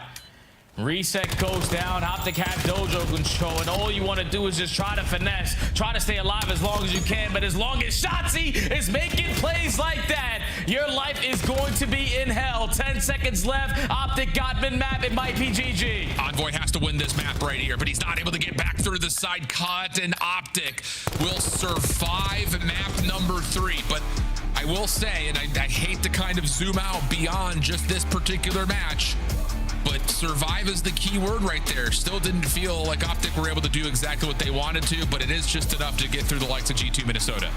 Yeah, thankfully, they always got the safety net, and Big Brucey sitting top window, keeping that EMP safe and sound around that mid-map. Because G2 gave themselves a lot of opportunities there to try to tie the game up. But so many impactful 1 kills when all of your teammates fall allows Optic many chances at filling the gaps off the respawn to shut down those plays. Optic did use some teamwork there, relied on some Shotzzy plays to be that lead blocker, but overall Optic get the W. Yeah, and I think you go back to G2 and they're going to re-look back at that one moment of communication in that 20 seconds of the Hellstorm being called in. You get 2. It's a 4v2 situation. We need to make a choice. Are we just bull rushing it and essentially just setting up the Mighty Ducks flying V and let the EMP carrier just kind of be behind everybody and then you get the free score? Or are we trying to set our utility up to push Optic back and then make that play? It was kind of both things at once. The team made definitely an impact on that moment. But what a map for both these two squads. G2 still trying to find themselves. and establish an identity as they look to stage 4 and beyond. But for Optic, you stay perfect versus G2, but are you happy with that? I think is the longer conversation at the back end of this map. Yeah, I think you would want it to be more dominant if you are Optic, because you're not going up against the likes of LAT or FaZe. Like, this should be one of your bread and butter maps, and you should be able to take care of G2 with these, because they lost this map to C9 and to LAT, getting outslayed tremendously. But the way that Optic plays sometimes, relying on individuals to make the big time play. Thankfully, you always have someone thinking about stopping the opposite team. Just keeping that EMP safe, gave them the lifeline to close out this overload. Now you're up 2-1 in the series, going into a Colossus HP. You feeling good if you're Green Wall? Yeah, I think you are. I mean, just based on the history that they've had on the map overall, I mean, they're 10-2 on it, and no one seems to want to play them on it. The only team that really seems to find, some success against them, well, I say some success, they've only lost it twice. I mean, it's just your Paris once and FaZe once. G2, I'm sure they're the same rate. I think you're looking at this and you're put your spotlight focus purely over to Kremp, but kind of like Ant was talking about at the beginning of the pre-show here, Kremp with Estriel feels very different than Kremp with Envoy. So yeah, there is something in that as well that we might need to dig down a little bit deeper on. Yeah, I feel like Kremp with Estriel wasn't like the tippity top slayer that he's now been in this form with Envoy. Estriel was able to match him in slaying in a majority of the respawns that they played. Exactly. Envoy is kind of lackluster a little bit, so this is allowing Kremp to find more kills than he did before. And he's been able to definitely rise to that slayer presence for this team. The only one over a 1.0 KD in stage 4. You saw what he was able to do in that last overload. You saw the moments, especially in map number 1. Yeah. But he's got to be on point here. Yeah, man, and Envoy's a different player than Estriel is. We've always known that, but oh yeah, players that when you would have assumed were going to kind of fulfill similar roles, you look to the head-to-head Dashy versus Nasty, very close between them at map number 1, but that was a totally different monster on Den, where Nasty was, I would say, splitting the time 50-50 between M15 and NPC. The expectation, I would say, just based on what we've seen so far from this new this new G2 squad, is that Nasty's likely going to be pulling out that third SMG, more likely than Skies might. So I think, just kind of framing up Nasty's story after the year last year, the start of this season with Boston, which is one of those that just could not get it together. And now he's in a kind of a reformation period here where it's like, okay, you find yourself on a statistically better team, but all of the changes that G2 have made really kind of put him in the same tier, maybe just slightly above where Boston is at the moment. Well, it ain't the same tier because one team is going to champs and one team ain't. Well, true, but like power rankings right now, right? Yeah. Nasty went to sleep one day and said, wow, every day has been very difficult. Even practice isn't going well sometimes. But the next day you wake up, you're smiling from cheek to cheek. Got new teammates in a way better position, especially after getting second all year last year and watching your teammates already from last year hosting trophies this season. He's going to be without a doubt just jumping with joy. The fact that he finds himself in this scenario. Just got to live up to it, because I feel like Nasty on Boston was without a doubt someone get Nasty some help. Yeah. Now he's got some help. You got to show what you can do with it. Yeah, and it's just, I don't think anyone's looking at this, the series of moves that happened over this month. I don't think anyone's looking at G2 and say that they improved their stock much, if at all. I mean, you lose out on Estriel, who is having a career year this year, and he finds himself on Paris, who have obviously made all of the right moves, it feels like at the moment.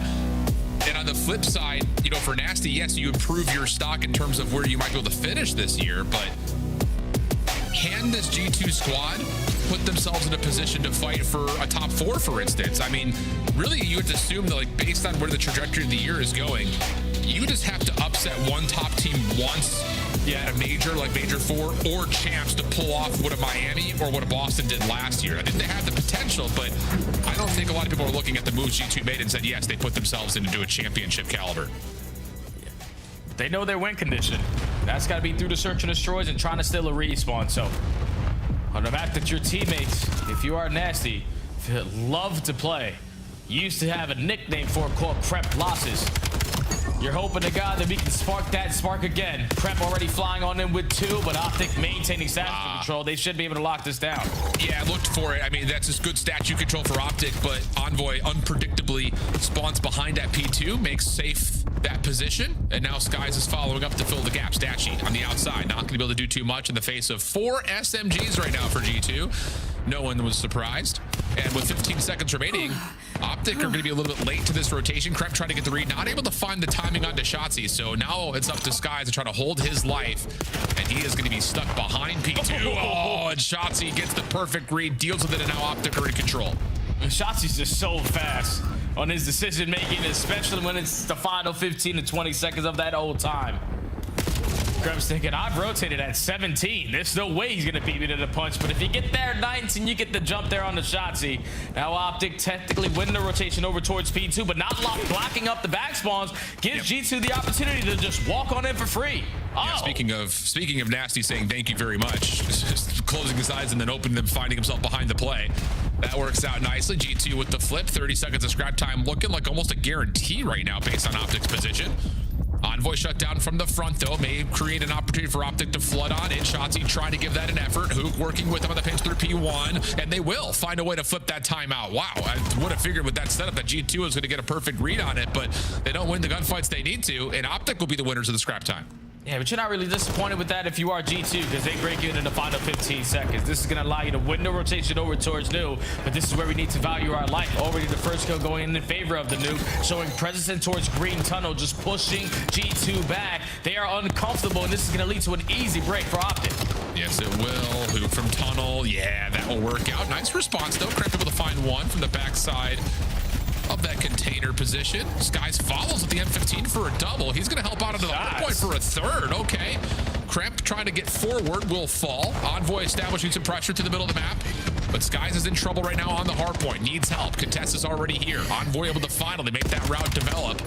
But still in and contesting is Dashy. And Optic are continuing to put pressure on through Tunnel. It's leaving Skies on an island. Yeah, but all of these kills that G2 are getting, it's not leading to any time. You're currently up by 10 with the new roster. You're expecting the communication to be flowing. So let's go to a listening with G2. Yeah, here. Tunnel right now. I got you. Got it, Brandon. I'm in the back. I'm in the back. I'm not even challenging him. Got it. Nothing new. Brandon, watch out. I'll come. Absolutely. One thing we do. Back. Yellow side. On time. I'm challenging. I do that. Top mid. Side door. Nice. Close front. Hold there. Watch out. Stay alive. You went to in and out. In right now. I'm putting out. Curious center. They're both there. I have a trophy, Echo. It's 200 hill. I didn't even forget. Fire me. One more, in a tree. I'm reloading showing. Sun outer. You have a trophy already? I'll put you in. I have a 10 No, I don't think so. There's two all here. You want All for now. Deep outer. Make him shoot. Yeah. But we got it. Nice. Outer good. One shot, shot him. Got a shot here. He's a bullet. Still bad. Ant's gonna be close again. Outer game's dead. Nice. Nice. Nice. Last guy, probably Down this guy. I'm trying. Hit outer set, you do. He chopped in, and then one outer set. I'm one shot. Get off. Nice. Intercept you dead. Wait, one time. Every time mid. One's blue. Arner. Nice. Blue. I have trophy. Block yellow.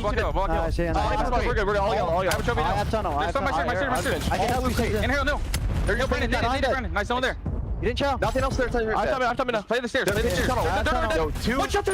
P2, one ton. Their door's still hurt. And P2. P2. One shot. No one's more there. Tunnel. On you weak. No time. I statue. Pete, statue in time. ACD weak. Absolute 8 search.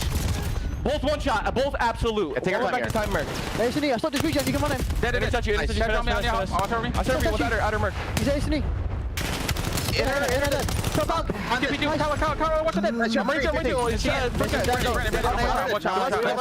P4. I have all the right. They should be 20 yellow. Yeah, hitting right. Tell her shove you. P4. I'm about to pitch roll. Yeah, really nice stuff, honestly, from G2. I mean, they're taking advantage of Optic, just trying to bang out P4 from the front, but that little moment right there from Nasty helping out and providing a couple of moments for G2 to push forward. They're really looking comfortable inside the time right now for P2. They're just missing the spawns. Yeah, and I don't know if you had this on your bingo card, Al. Envoy outslaving Kremp on Kremp losses. He is having himself a generational map here with this NPC. Really dictating the pace, pushing out extra space, and just finding kill after kill. Allowing his teammates to be free to soak up as much time as they possibly can. But this is a good sequence here for Optic. They have those back spawns. They're going to be able to soak up this final 20 and at least cut the deficit to 30. Yeah, they keep making the most of some pretty poor situations, like just by evaluation. Like, oh, man, we lost spawns. We're going to hit from the front. Oh, we still find 20 seconds scrap time. But Sky's showing off his NPC prowess, able to find 2, and that gives G2 numbers on rotation to new. Mercules, the only defender here for Optic, just trying to play his life, keep himself alive while the rest of the team is trying to work on routes through yellow. Envoy, they're still right there to make it an impossible double. And yeah, 28 and 19. Feeling the hot hand, but Hook eventually finds the kill. But G2 currently in the time. Optic working on the full surround, though. And now it's all out to Scott to try to hold down this power spot. The NPC is going to make it a little bit easier. He's able to almost locate 3, but that at least sets up Envoy for the finding double. Now try to control the spawns because the nuke is the only one trying to value his life over towards yellow. Nasty does not spot him. Hook makes the impactful kill on the pitch, and this is where Optic can have that turning point in the game. They are finding every single kill, just need one more. And Hook's able to keep his life, not able to get the regen as wow, he'll watch a G2 Minnesota player spawn right up on his corpse. Shotzzy there to follow up. Maybe he didn't expect that Kremp was still there, actually. Kremp's going to turn that into 2. Envoy now to join him on the rotation. 148 plays 113 heading into our second P4. And the first 2 kills are good for G2. But the spawns aren't open yet. Now they're about to be. What happens? Will G2 still win this spawn position? Yes, they will. But Optic have numbers. They're hitting around the wrong route towards overextending. Yeah, and it's insane. Like Optic on the first P4, every single time we just head bash in the front. Now you go into the second set. We're hitting these long routes to play for those back spawns. And it's making it more difficult for G2, but they shut down that wave. And now with 40 seconds left, Optic are going to be put in that same scenario. How do we decide to break in towards this money hill? And it's got to be with routes. They find the initial 2. Yeah, and this is another moment where Optic are really just defaulting to one player, trying to open up space through P1 in the middle of the map. Everyone else is hidden from the front, and there we go again. Just hit this thing from the front. Just bang it out. That seems to be the comm right now for Optic. 114 plays 168. G2 still spawning close, and these constant reinforcements are just continuing to keep Optic at arm's reach. Oh, for a double. He's up to 38 and 26. Kremp's still holding the front doors, and that's just another P4 for Optic where they never really get a chance to even consider re-switching out the spawns. Yeah, you're just losing every single rotation to the money hills. Now you're down by 70, and Envoy's about to reach that 40 kill mark on the verge of potentially breaking the record here. Because he is just going off with this NPC. Everyone providing their 25% when it's time to be needed, but G2 are in firm control of this game. Can Optic make up this deficit here at P1? So far, they're looking pretty solid in the first 30. Sky's held over towards tunnel. G2 still spawning over towards the P4 side of the map. They cannot find the space to work over through statue. And it feels like Optic are starting to turn up a little bit, covering their bases. But have they read the spawn flip? Now they will, because Hook spawns all the way out. So Mercules will turn. They actually doing the same on the bottom side at statue, but Skies beats him there. And all of a sudden, Optic are under some pressure to reflip the spawns with only 10 seconds left in this hard point. Yeah, the nuke has completely disregarded Shotzzy at all. They're just going to try to hit the long route, and it works out for the initial fight. But Nasty, it's now your job to take care of the nuke. He's not going to make it easy, but you still secure the one-on-one. So now you technically have the back spawn, so you're not allowing Optic, even with the numbers, to try to hold this one down. You are going to be surrounded, and the break is good for G2. Okay, Optic need to develop routes here. You cannot just hit this from the front. Kremp will fall through statue. But once again, Optic are just playing through the front doors. Very odd. Envoy's got a natural pitch set up right now. He's not even needed. Shotzzy will drop. The rest of Optic finally starting to make their way over towards mid. But Skies has got the cross covered. You've also got Kremp playing a bit more passively in the backside of the hard point, but Nasty's in trouble. He finds the first. Not able to get the full regen, but Envoy's right there to help him out. And 23 seconds left in the hard point here. And Optic are still struggling to even see the hill. Oh, yeah, Optic are just shooting themselves in the foot, man. A flawless P1, you're thinking you have an opportunity to trade into the P2, but just not doing the simple things correctly. And giving G2 the opportunity to spawn on the opposite side of the map, they make the most of it. Only need 20 seconds to force this game number 5. Optic now banking on a perfect rotation setup. So far, so good. Shotzi should anchor the left side of the map. Hook trying to play for the exits, but he gets stunned up. And that's going to be a couple of nice kills here for G2, who now have tunnel control. Mercury's trying to work on it, but gets surprised by the quick nature of the hit from G2 from the front. Dashy responds to one, but Kremp continues to stay healthy over towards the front side at tunnel. Shotzi making a mess of it. Is there an opportunity here for Optic to continue to push G2 out? Currently, Nasty still contesting. Hellstorm still in the back pocket for him as well as the double hit comes through, and Optic will have some time, but they have to play perfect cut, and there's only 9 seconds between G2 and the win, and this long router on the back very well may secure it. G2 looking good. Last opportunity for Optic has to be by Shotzi, and he's been red, and I don't even think he's going to get here in time. Not going to happen. It's an absolute pop-off map from Envoy, and G2 send us to 5. Man, what a game from G2. For a team that was just formed not too long ago, their teamwork was on point. You even heard it when you jumped into the listen, and the way that Skies and Nasty were able to just value their life and play around each other for statue control every single time. They outclassed Optic there. They beat them in the fundamental aspect. And Optic just didn't have any responses to some of these hard points that are usually devastating blows. Like, you did it, at least on that third set. You give up a lot of time on P4, you respond on the P1, but for the first time, you had an opportunity to chain the P1 to the P2, but we just don't do the simple thing and hard block the back. That gives G2 the opportunity they were looking for. And when Skies and Envoy are gonna bring that slaying presence, because you already know what Kremp is gonna do, you already know what Nasty is gonna do. That's the G2 lineup they were wanting to see. The interesting thing about it, and I had to go double check on this, because you look at the head-to-head data, Optic are the better breaking team, generally speaking.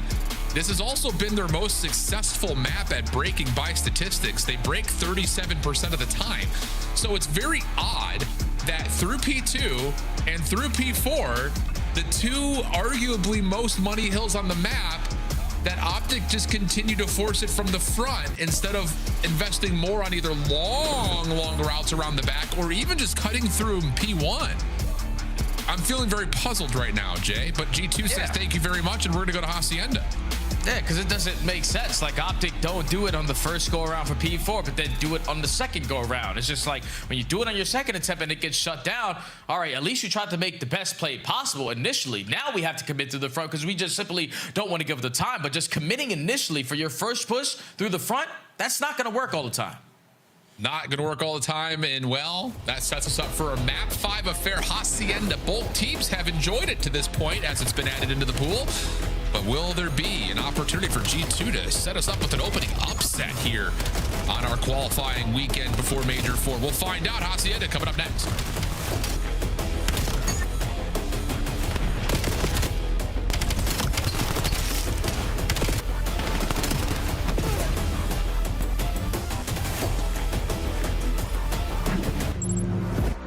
Champs tickets are on sale now. Come see the best teams lock in for this season's grand finale in fabulous Las Vegas. All 4-day passes come with early venue access.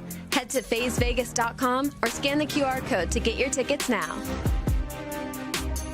Go pick up the 2026 Call of Duty League Championship Tracer Pack. You can support all 12 Call of Duty League teams. Scuff, official controller of the CDL.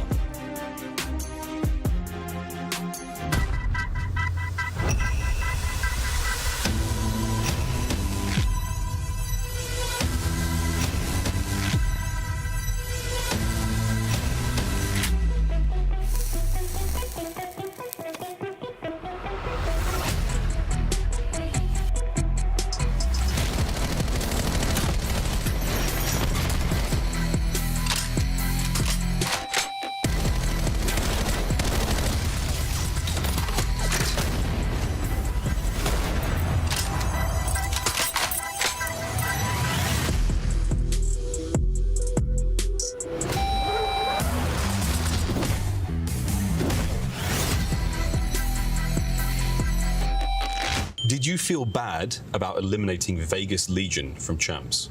Yes and no, but yes. They're seeing them like, ugh. I don't know, actually. You are lying. I'm lying?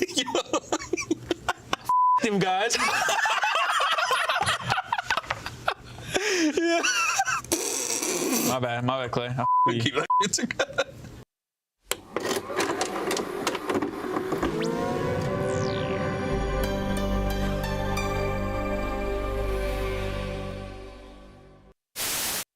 Here come the thieves. They cannot allow this to slip now. And there is snaking going on. Octane and Envoy have broken through. Ken finds one. Finds the second 1v1. And it's placed up. Looking for the last. And he's put it out. 10 seconds. 10 points. The comeback of the CDL year. Can they do it? The thieves are moving. But they are moving into the kill feed. And Legion has just made the greatest comeback in Hardpoint you will ever see.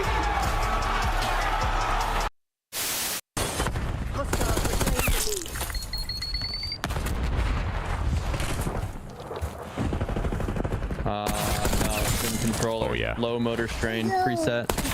Oh, yeah. Oh, yeah. Like, Oh, give me all the headshots. Exactly. Here we go. Map 5. Optic, Texas, G2, Minnesota. Yeah, that would shake things up just a bit. G2 just trying to confirm an identity with this team. You get Envoy, who pops up on a Colossus hardpoint. And now it's just down to doing what you've largely been most successful on the season, and that's win a search and destroy, although map 5s have not necessarily gone their way this year. Yeah, map 5s haven't really cheated G2. Really good. You're sitting at 3-7 overall, ranked 10th in the league out of all 12 teams. Just not as icy as like you are in game 2s here all the way when the series is pushed through the distance, but it's a different roster. A lot more experience. You've already got a rep on Hacienda, and you know what Optic love to do on a map like Hacienda. You were able to dictate there on map number 2 by just eliminating the active surprise out of Optic. You do that again here, you're going to be able to take this series. Yeah, and I will say that statistic for G2 is a little lopsided because 5 of those game 5 losses happened all the way back into Major 1 quals, Major 1, and the first week of Major 2 quals. There's only like one other map 5 loss. Yeah, dude, it's like there's only been 2 other map 5 losses, pardon me, since that point. Those both happened in Major 3. So this roster is sitting here thinking, we're fine. We have never lost a map 5 before because we've never been there. So here we go. Hacienda, let's get it going. And this is their identity. Nameless said, if you want to be one of the top teams for a potential battle of top 4, search and destroy needs to be your win condition. So G2 off the gates are going to come out and try to set the tone with the aggression through Secret Hall. And Shotzi just beats him to the punch for the initial 2. Optic have the early advantage. Yeah, Shotzi gets the glory, but Dashy's going to get a lot of the damage. He was the one playing over towards that bottom window and making that read for Shotzi to follow up on. So quick post plant 4v2. Hook's nade lands on a Nasty outside of the fence's position, and the last player up top. Shotzi just gonna play around with his food and eventually finish it off. Flawless opening round for Optic. That's gotta be so annoying if you're Nasty. Like, you're not even gonna give me a free Bebo in a 1v4. Shotzi just doing Shotzi things, man. Beats Envoy and Krem to the punch. Left with 7 HP in a dream.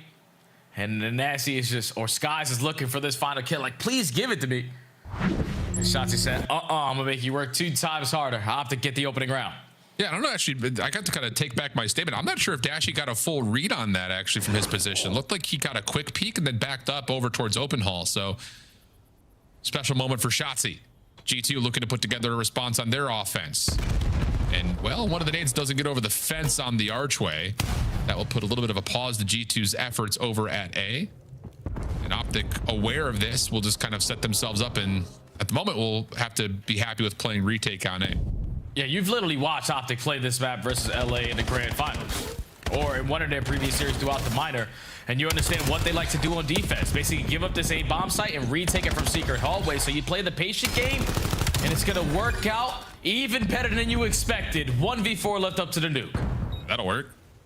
Nice route from Envoy, gets him forward over towards 10, and from there, Optic cannot put themselves in a position to even consider contesting this bomb. Hook just trying to get something going, not going to happen. So back-to-back flawless offenses here to get us tied at 1. Just a patient game out of Minnesota. When Optic are at their best, it's when they catch you off guard. So you just wait for them to make the first play, or wait for them to give you an ounce of information for you to work with. Able to spot out those players on the backside of 10, push with their numbers, get early numbers advantage, and then has put the bomb down in a post plant. Easy round for G2. Clean, casual, and important, considering that hit towards A gets a little bit slowed because the nade comes off the fence. Envoy still makes a good play. Merc, Hook trying to make their way through archways. Defensive nades landing, cluttering that space very nicely. And Envoy's got a lot of vacancy already top over towards Secret, but a nade hits on Sky's back fences, and that moves this defense around a lot. Shotzi's able to sneak through open stairs at the same time. Kremp has not seen this. Does he get the timing to track him through patio? Not going to happen. And Shotzi will say, come on over, A's open. He's able to just weasel his way to staying alive in a very good spot now. Because Nasty obviously gets the comm there from Kremp that Shotzi's working the pitch, but now you spot out Shotzi, and we need to get proactive. You chop the optic over towards fence line, and you have them surrounded. It's going to be difficult to get this bomb planted. Yeah, I mean, G2 gave themselves an opportunity here with Nasty getting the read onto Shotzi. Kremp finds one. Envoy still trying to play up top. It's a double play, though, onto this connector bottom. Kremp showing some force. Envoy clears. Where are Optic? Well, there's one. Envoy able to take care of Mercules from a 3v4 to a 3v1. How about this from G2? It's just down to Hook. 25 seconds. Envoy off the mantle. Hook able to find the first. Down low, he saw Kremp, but he can't find Nasty in time. From a 3v4 to a 3v1 in a round win, G2 steal one away. Yeah, I just don't understand how Optic have an opening when they have all of the numbers. Someone has to be watching that pinch angle. I understand if you're going to play tight on your setup as a team so you can be effective on your trades, but he shoots Dashy in the back for free. And now if you're the bomb carrier, you're coming off of that bomb plant very frantic, knowing that there's going to be pressure from bottom Secret. It's pressure on our backside, and we have yet to push up towards 10. So they're going to be surrounding us. And Optic, you know, you make them like a little bit nervous or just a little bit overzealous in that situation, because once that first kill goes down, it seems like G2 have a read of what Optic like to do. They are reading them like a book when they try to make these mid-round adjustments. I mean, it's just an interesting call. I mean, Nasty staying alive in the face of Shotzi's route is everything for G2, but once Optic get the read that Nasty's pushed off, you've got a 3v2 on, at worst on the site, and it just felt like they were waiting for a second kill before they committed for a plant. So 2-1 regardless. G2, that mid-round adaptation that we talked very strongly about in Gridlock is coming to play here on Hacienda. And now they've got some pressure on the B side. Nades from Optic, delaying the potential plant, but watch for Kremp. He's going to make the big-time play. He finds the first one onto Mercules. Now it's going to draw the rest of Optic. It's too easy. Trying to take care of him, but he has now all the info. The last couple of players going to be mid-cut. Krempinator is able to locate 3 on the round. These are usually the plays that Shotzi get away with, but Kremp is doing them at a whole different level right now. 6-1 start. He's on 6 in a row. And format that Optic love to play, barely have to get reps on. They're getting outclassed here by G2.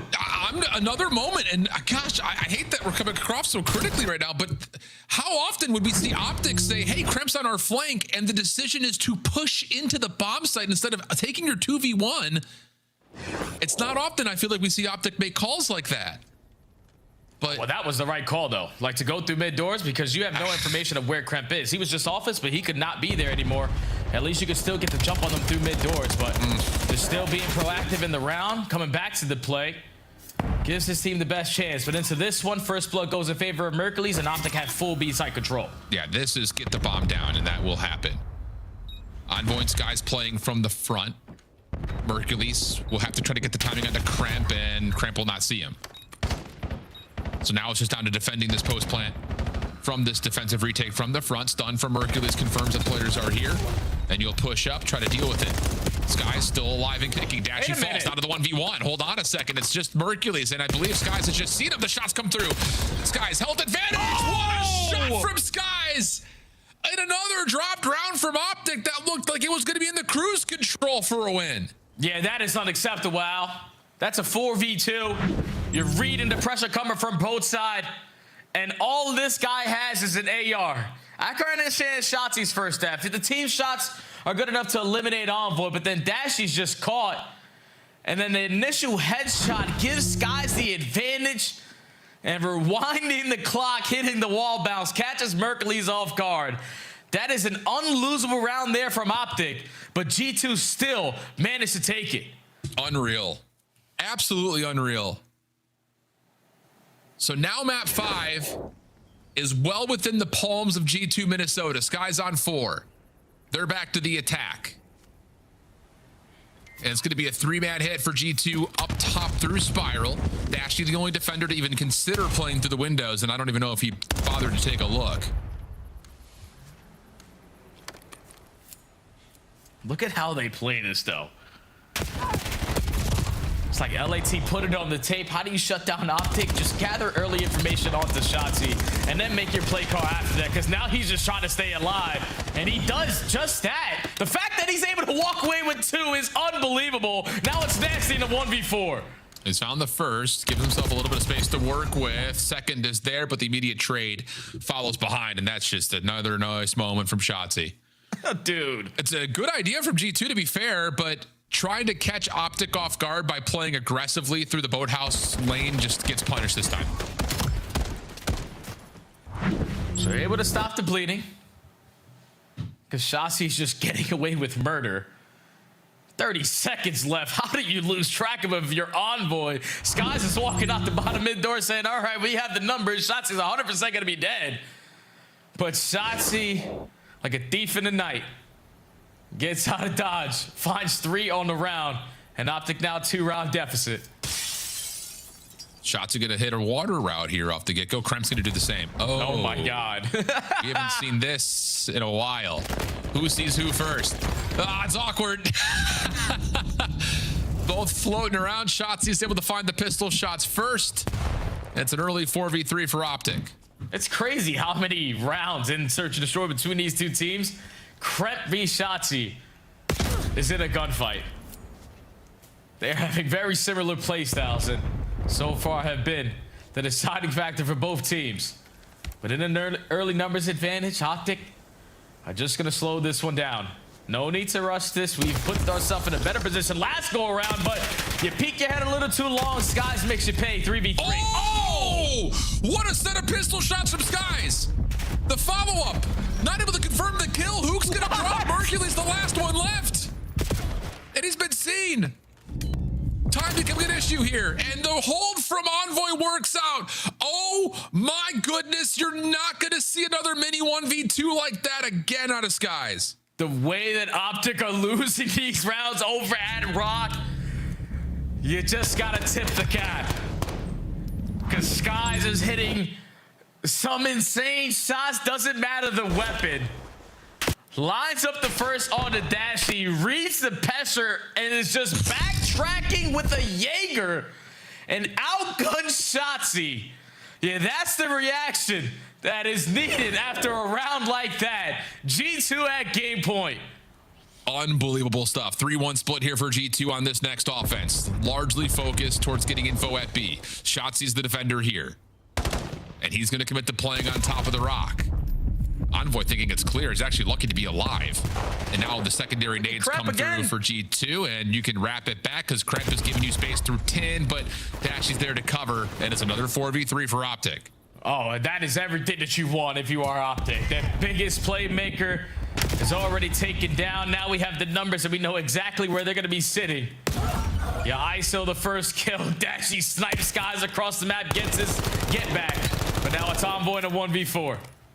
And he's getting overwhelmed, surrounded, and will be dealt with. So, okay, finally a first blood converted into a round win for Optic. That one much cleaner. As you're absolutely right. That was Kremp just trying to get space through 10.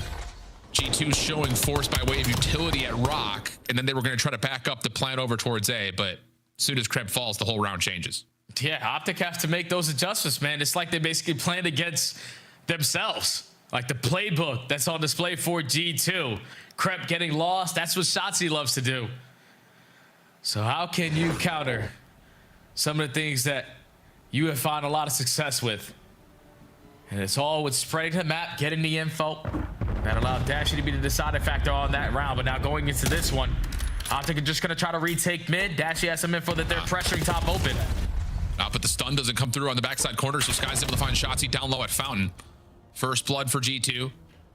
Dashy has to commit to playing with the recon, and that will be enough for them to decide that they're going to give a go at A.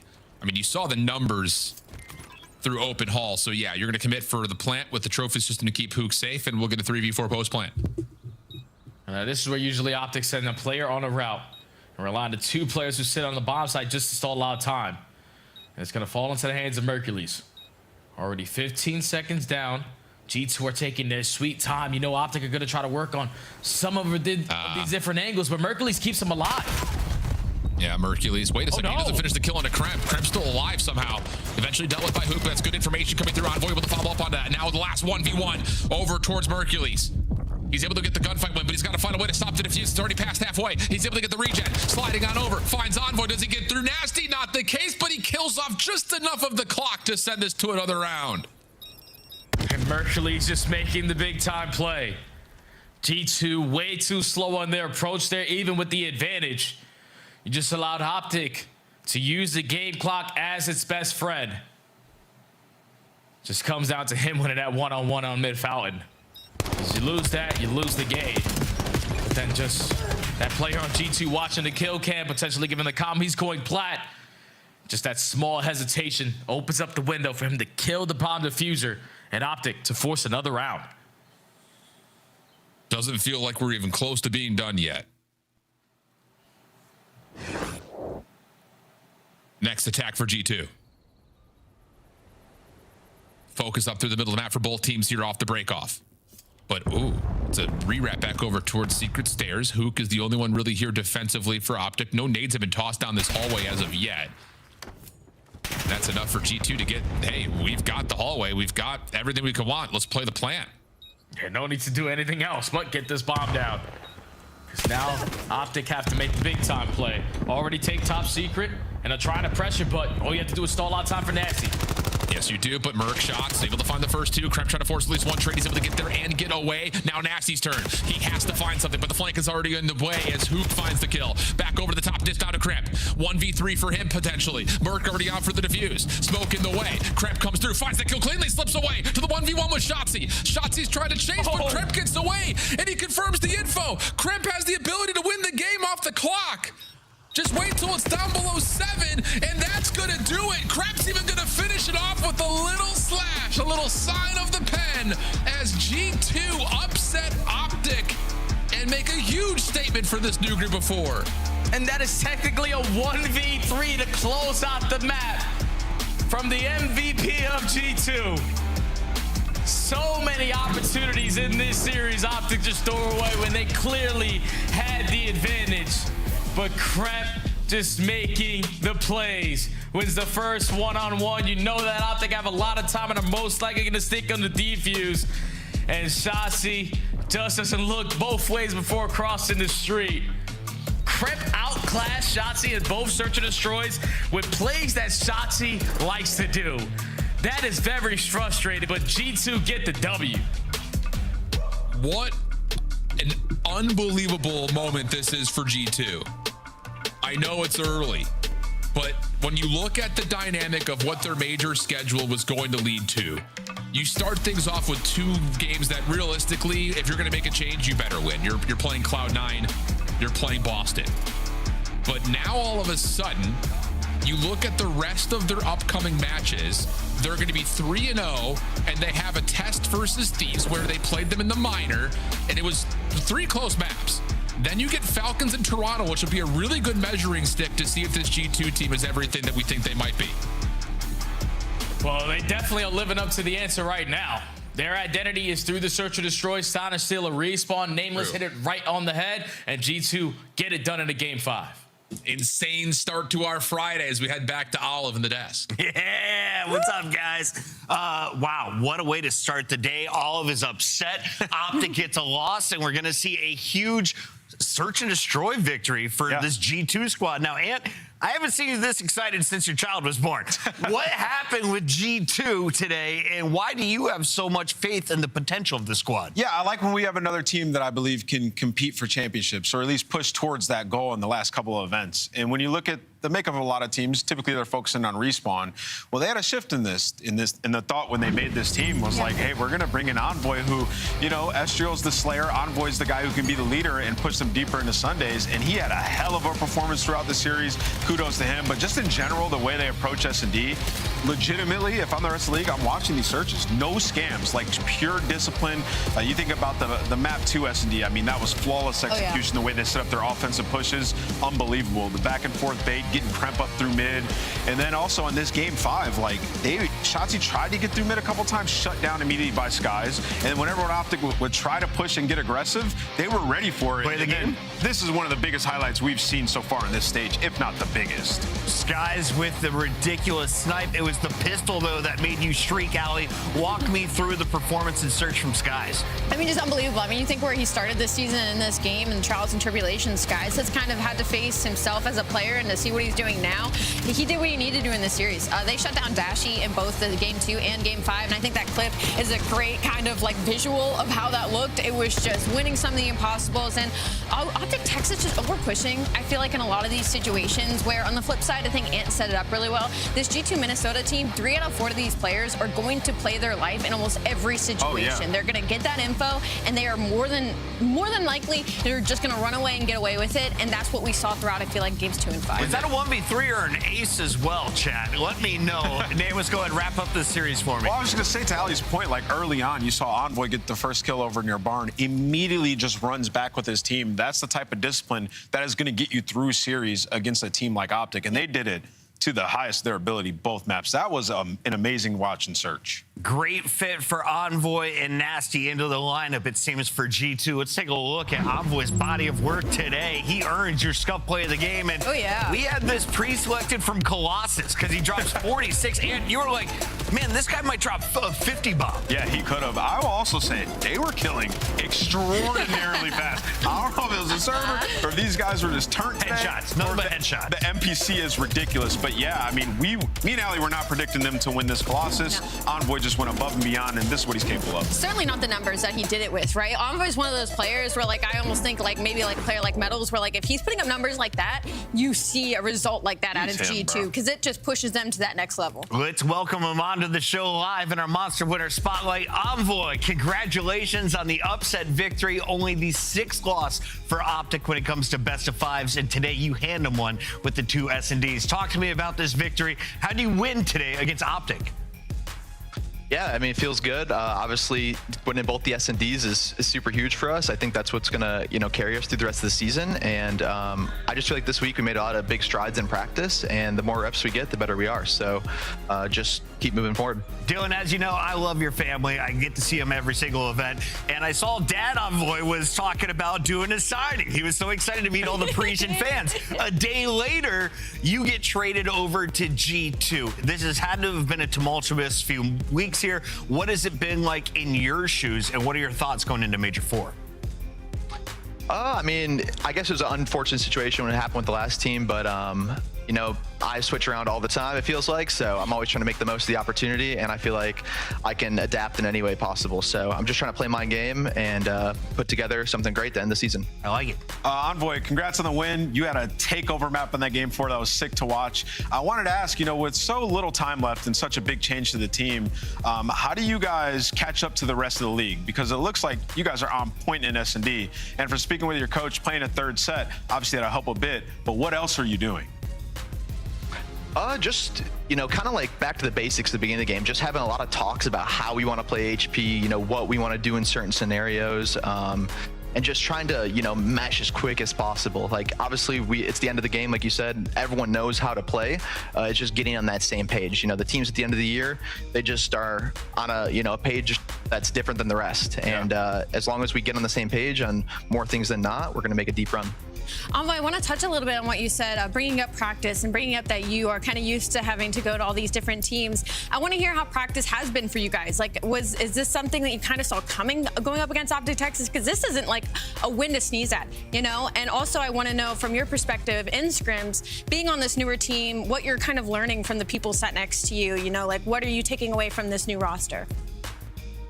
Yeah, I mean, our scrims so far have been pretty, I mean, I'd say highs and lows. I think HP still needs a lot of work. I mean, Colossus, Kremplossus, you know, it's a one that I think we'll be good at for a while, but it's the different thing in our team is we're just probably a little slower than my last one, and I think it keeps the game a lot more controlled. And for me, it makes it a lot less chaotic. And maybe I am running around a lot, but it feels a lot calmer. So that's really nice to be in a sub.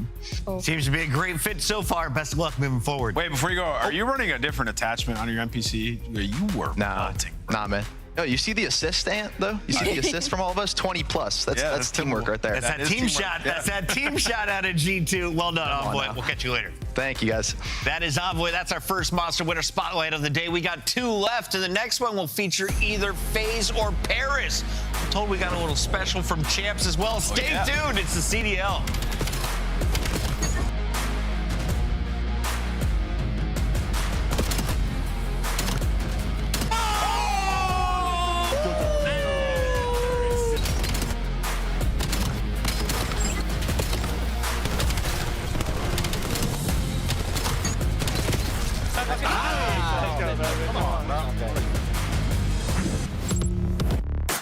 Dominate the competition on main stage with the CDL Major Hunter Tracer Pack. Collect your chip by scanning the QR code or heading to the in-game store now.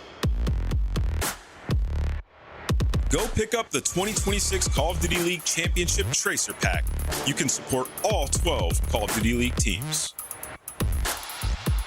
Monster Energy, the official energy drink of the CDL.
Flames team is killing it. That video just got me fired up for champs. And Allie, we are 2 weeks away from Paris, just a month away from heading over to Vegas for champs. I can't believe it's already gotten to this point. I'm so excited. I wish I could close my eyes and wake up in Paris, but we still do have a few more minutes. Now, Ant, I looked over and I'm drooling, but you are deep into your iPad going over the notes. So let me show you something you may have just missed. Okay, let's see. They have shown us our first preview of the Michelob Ultra Arena. This is where we will see the trophy raised. And if you have a ticket on the floor, you could have seen your section in this video. Oh my God. You also have the watch parties, which are going to look like college game day. If anyone's a football fan, you're very familiar with the signs. I think we're going to see some spicy ones out there in Vegas. It is going to be electric. First of all, this video gets me hyped. Shout out to whoever made this. It's going to be so fun. All your favorites, legends of Call of Duty history, current players that are absolutely trying to reach their pinnacle of their dream. Yeah. It's going to be going down in Vegas, and it's a great place with a ton of stuff to do.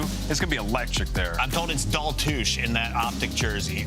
These guys ready to rock out. This is going to be one of the best events of the season following our Paris Major 4. We are heading for the World Championship of 2026. Get your Black Ops 7 Finals tickets on sale right now, scanning the QR code, and get $20 off with the code CHAMPS SMTX. That's at MTX. least Champs 1 or 2 MTX. beers, right? That's saved. You can use that $20 off. That is to a then great use call. that $20 to get. Put it on black, Vegas? double up. There we go. Maybe one in Vegas. I Maybe did one in just Vegas. book my wife and my daughter tickets to Vegas just to keep me controlled because it's such an important tournament.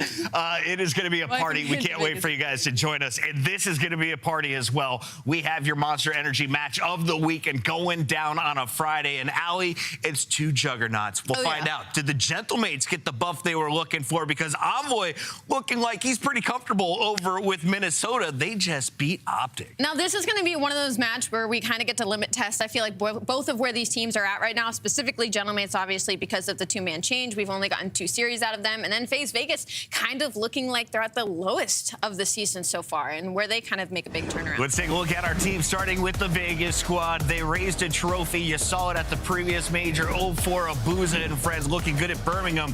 What do you want to see from them as we head back to the EU? Yeah, great question. I want to see their search and destroy get back to where it was. You know, their hard point, it's been a little up and down, but at least been able to win their map pick. And when you think about the match before the minor, First Thieves, they won both HPs, but their S&D, losing both of them in a series, that should never be something that we say with Simp's name in the same sentence. And when you talk about this team where they were finding success, in stage 2, Abuza was one of the better snipers of the world, top 3 in that category. The last 30 days, he has only 3 snipes, Chris. Yikes. 3. And you're talking about the same sample size. The Exit has 35, Sip has 24, right? Yeah. So he needs to get back to where he was. They'll be converting more of their first blood rounds, and maybe they'll find a little bit more success. All right, we know Abuza is going to be the sniper for FaZe, but who brings out the boomstick? Is it still Nonchalante, a.k.a. Dante, here for the Gentlemates after Joe Deceives is added into the mix? And it feels like he's been pulling out a little bit more, and we've gotten a little bit more of the ceiling out of Sib.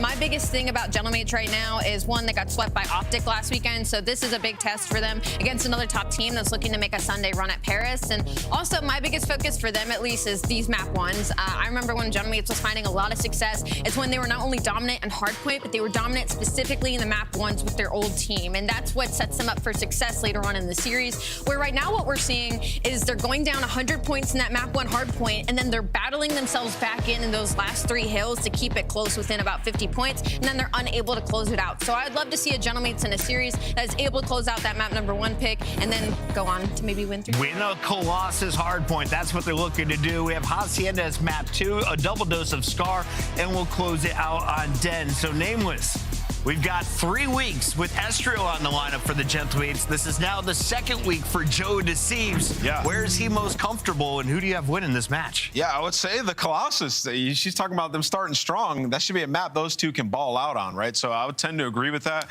for them in this one. But who knows? We don't know too much about this Gentlemates team just yet. They still got to prove it. The last outing from this team was the most disappointing that you could ask for out of them. They got destroyed by Optic. So here's a time for a big get back. Simp had a bad match. You had the whole team have a bad match against Optic. I'm going to go with Simp not having a bad match today. I think FaZe gets the win. They're higher in our power rankings. It's the safe play, and I want to win here. Yeah, I'm gonna go with FaZe as well. I agree. I think Sim's back this weekend. Yeah, him versus Joe. I think Sim gets it done. That's valid. I just think FaZe is hitting their rut right now for the season. I'm going to stick with Genomates. I think this will be a big win for them. Now, what would it take for you to shy away from a Gentlemate selection? If they had to go up against Optic again. Okay, just the Optic matchup. Just the Optic. What about the G2? Okay. Damn, they just beat Optic. No, that is valid. But on a consistent basis, for them to only do it one time, that's a very small sample size to go off of. LA, maybe. On LAN. I like this. Okay. We've got our casters loading up here in just a moment. Nameless, before we get to the games, final thoughts here on what you need to see from Estriel and Joe Deceives. You have buffed up your SMG roster. That's at least the theory going into Major 4. If they want to raise a trophy in front of their fans, how do they get it done? What do you want to see from that duo in particular? Yeah, well, I want to see them both continue to perform, but it's not as much like those two because they've been great. It's the whole team. Like, they need to have more teamwork. I mean, you look at that, the skill of these players individually, all four of them, to get beat 250 to 78 on that Hacienda is unacceptable. Cut your losses, focus on the next rotation, and don't scam. It can be simple when you have players that are that talented. You give yourself an advantage, you're going to be able to put up points. We've got the game ready, and so is my man Jeremy Stud. Let's jump into this one as we get Merc and Maven ready in the dugout. Ooh, I'm excited to get into this matchup. It's just me. I don't know where Alan went, but hopefully he joins me here pretty soon. But what a matchup we have in front of us, ladies and gentlemen. Obviously, if you are Paris, you are just hoping to God that this edition of Joe Deceives can put you back to that juggernaut form that you find yourself at Major 1, because what you put on tape last week versus Optic, that is not what you wanted to see if you are any one of the green suits supporting this roster. So hopefully they're able to, you know, with a little bit more practice, be in better form today. And then on the opposite side for FaZe, I think Nameless hit it on the head again. My guy is on point for the desk. Seeing FaZe lose Search and Destroys the way that they have been in the last couple of weeks is absurd, because it's always been a team that relies on picking Team B in the veto process. That means that they're always going to choose their Search and Destroy map for map number 2, but now they are losing those, and then they're getting outclassed at certain respawns. So this is where FaZe need to lock it on in. Dig your feet in the sand and get a grasp of what you want to do as a team. Because when FaZe were in that juggernaut form, S&D was basically locked up. And it was also because Abuzo was finding a lot of success with the sniper. So here we go. To start off the map on Colossus, I know if you're the Genomates, this is a map that you are heavily relied on to have a lot of success, especially with the addition of Joe.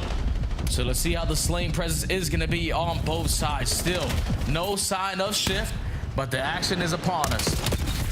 Early fights for statue control. Estriel, the new addition to the team, already trying to start off on a high note, but he's only able to get one. Thankfully, the rest of the teammates slay their way through the middle of the map, but it's Draza on 4 in a row, continuously pushing them back. And instead of just listening to me for this entire initial start of this game, let's go to an immediate listening with Paris.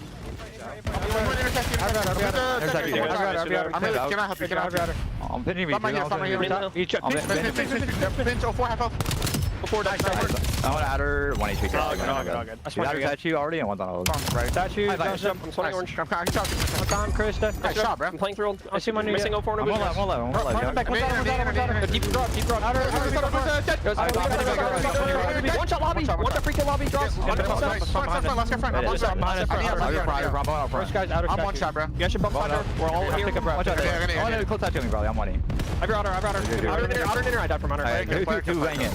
Hitting it. There's two times. Yeah, two outer. Inner. P1 absolutely. I thought Sim in blue. One in the back. I'm gonna go garage quicker now. I'm going out front. Ape sider, come here. What'd you? Yeah, I'm back garage. Hard time. Really big. Nice, good shit. I'm one shot, bro. You might go middle. Stay left. One out time. Outer time. Who's dead? Max, I'm here to you. Back control. I'll go now. I'll go. 20. 4 dead. Nice. One back. Nice. Blue crate. Last guy. Boozer blue crate. This one in back. One spawn yellow. Boozer blue crate. Yellow big. Is he in garage? Yellow big dead. I got him. Blue crate. Boozer out of blue crate. I don't see him crossing it. Close. Close. 4 weak in air time. Nice job. One more gonna be there, Simp. I don't see him.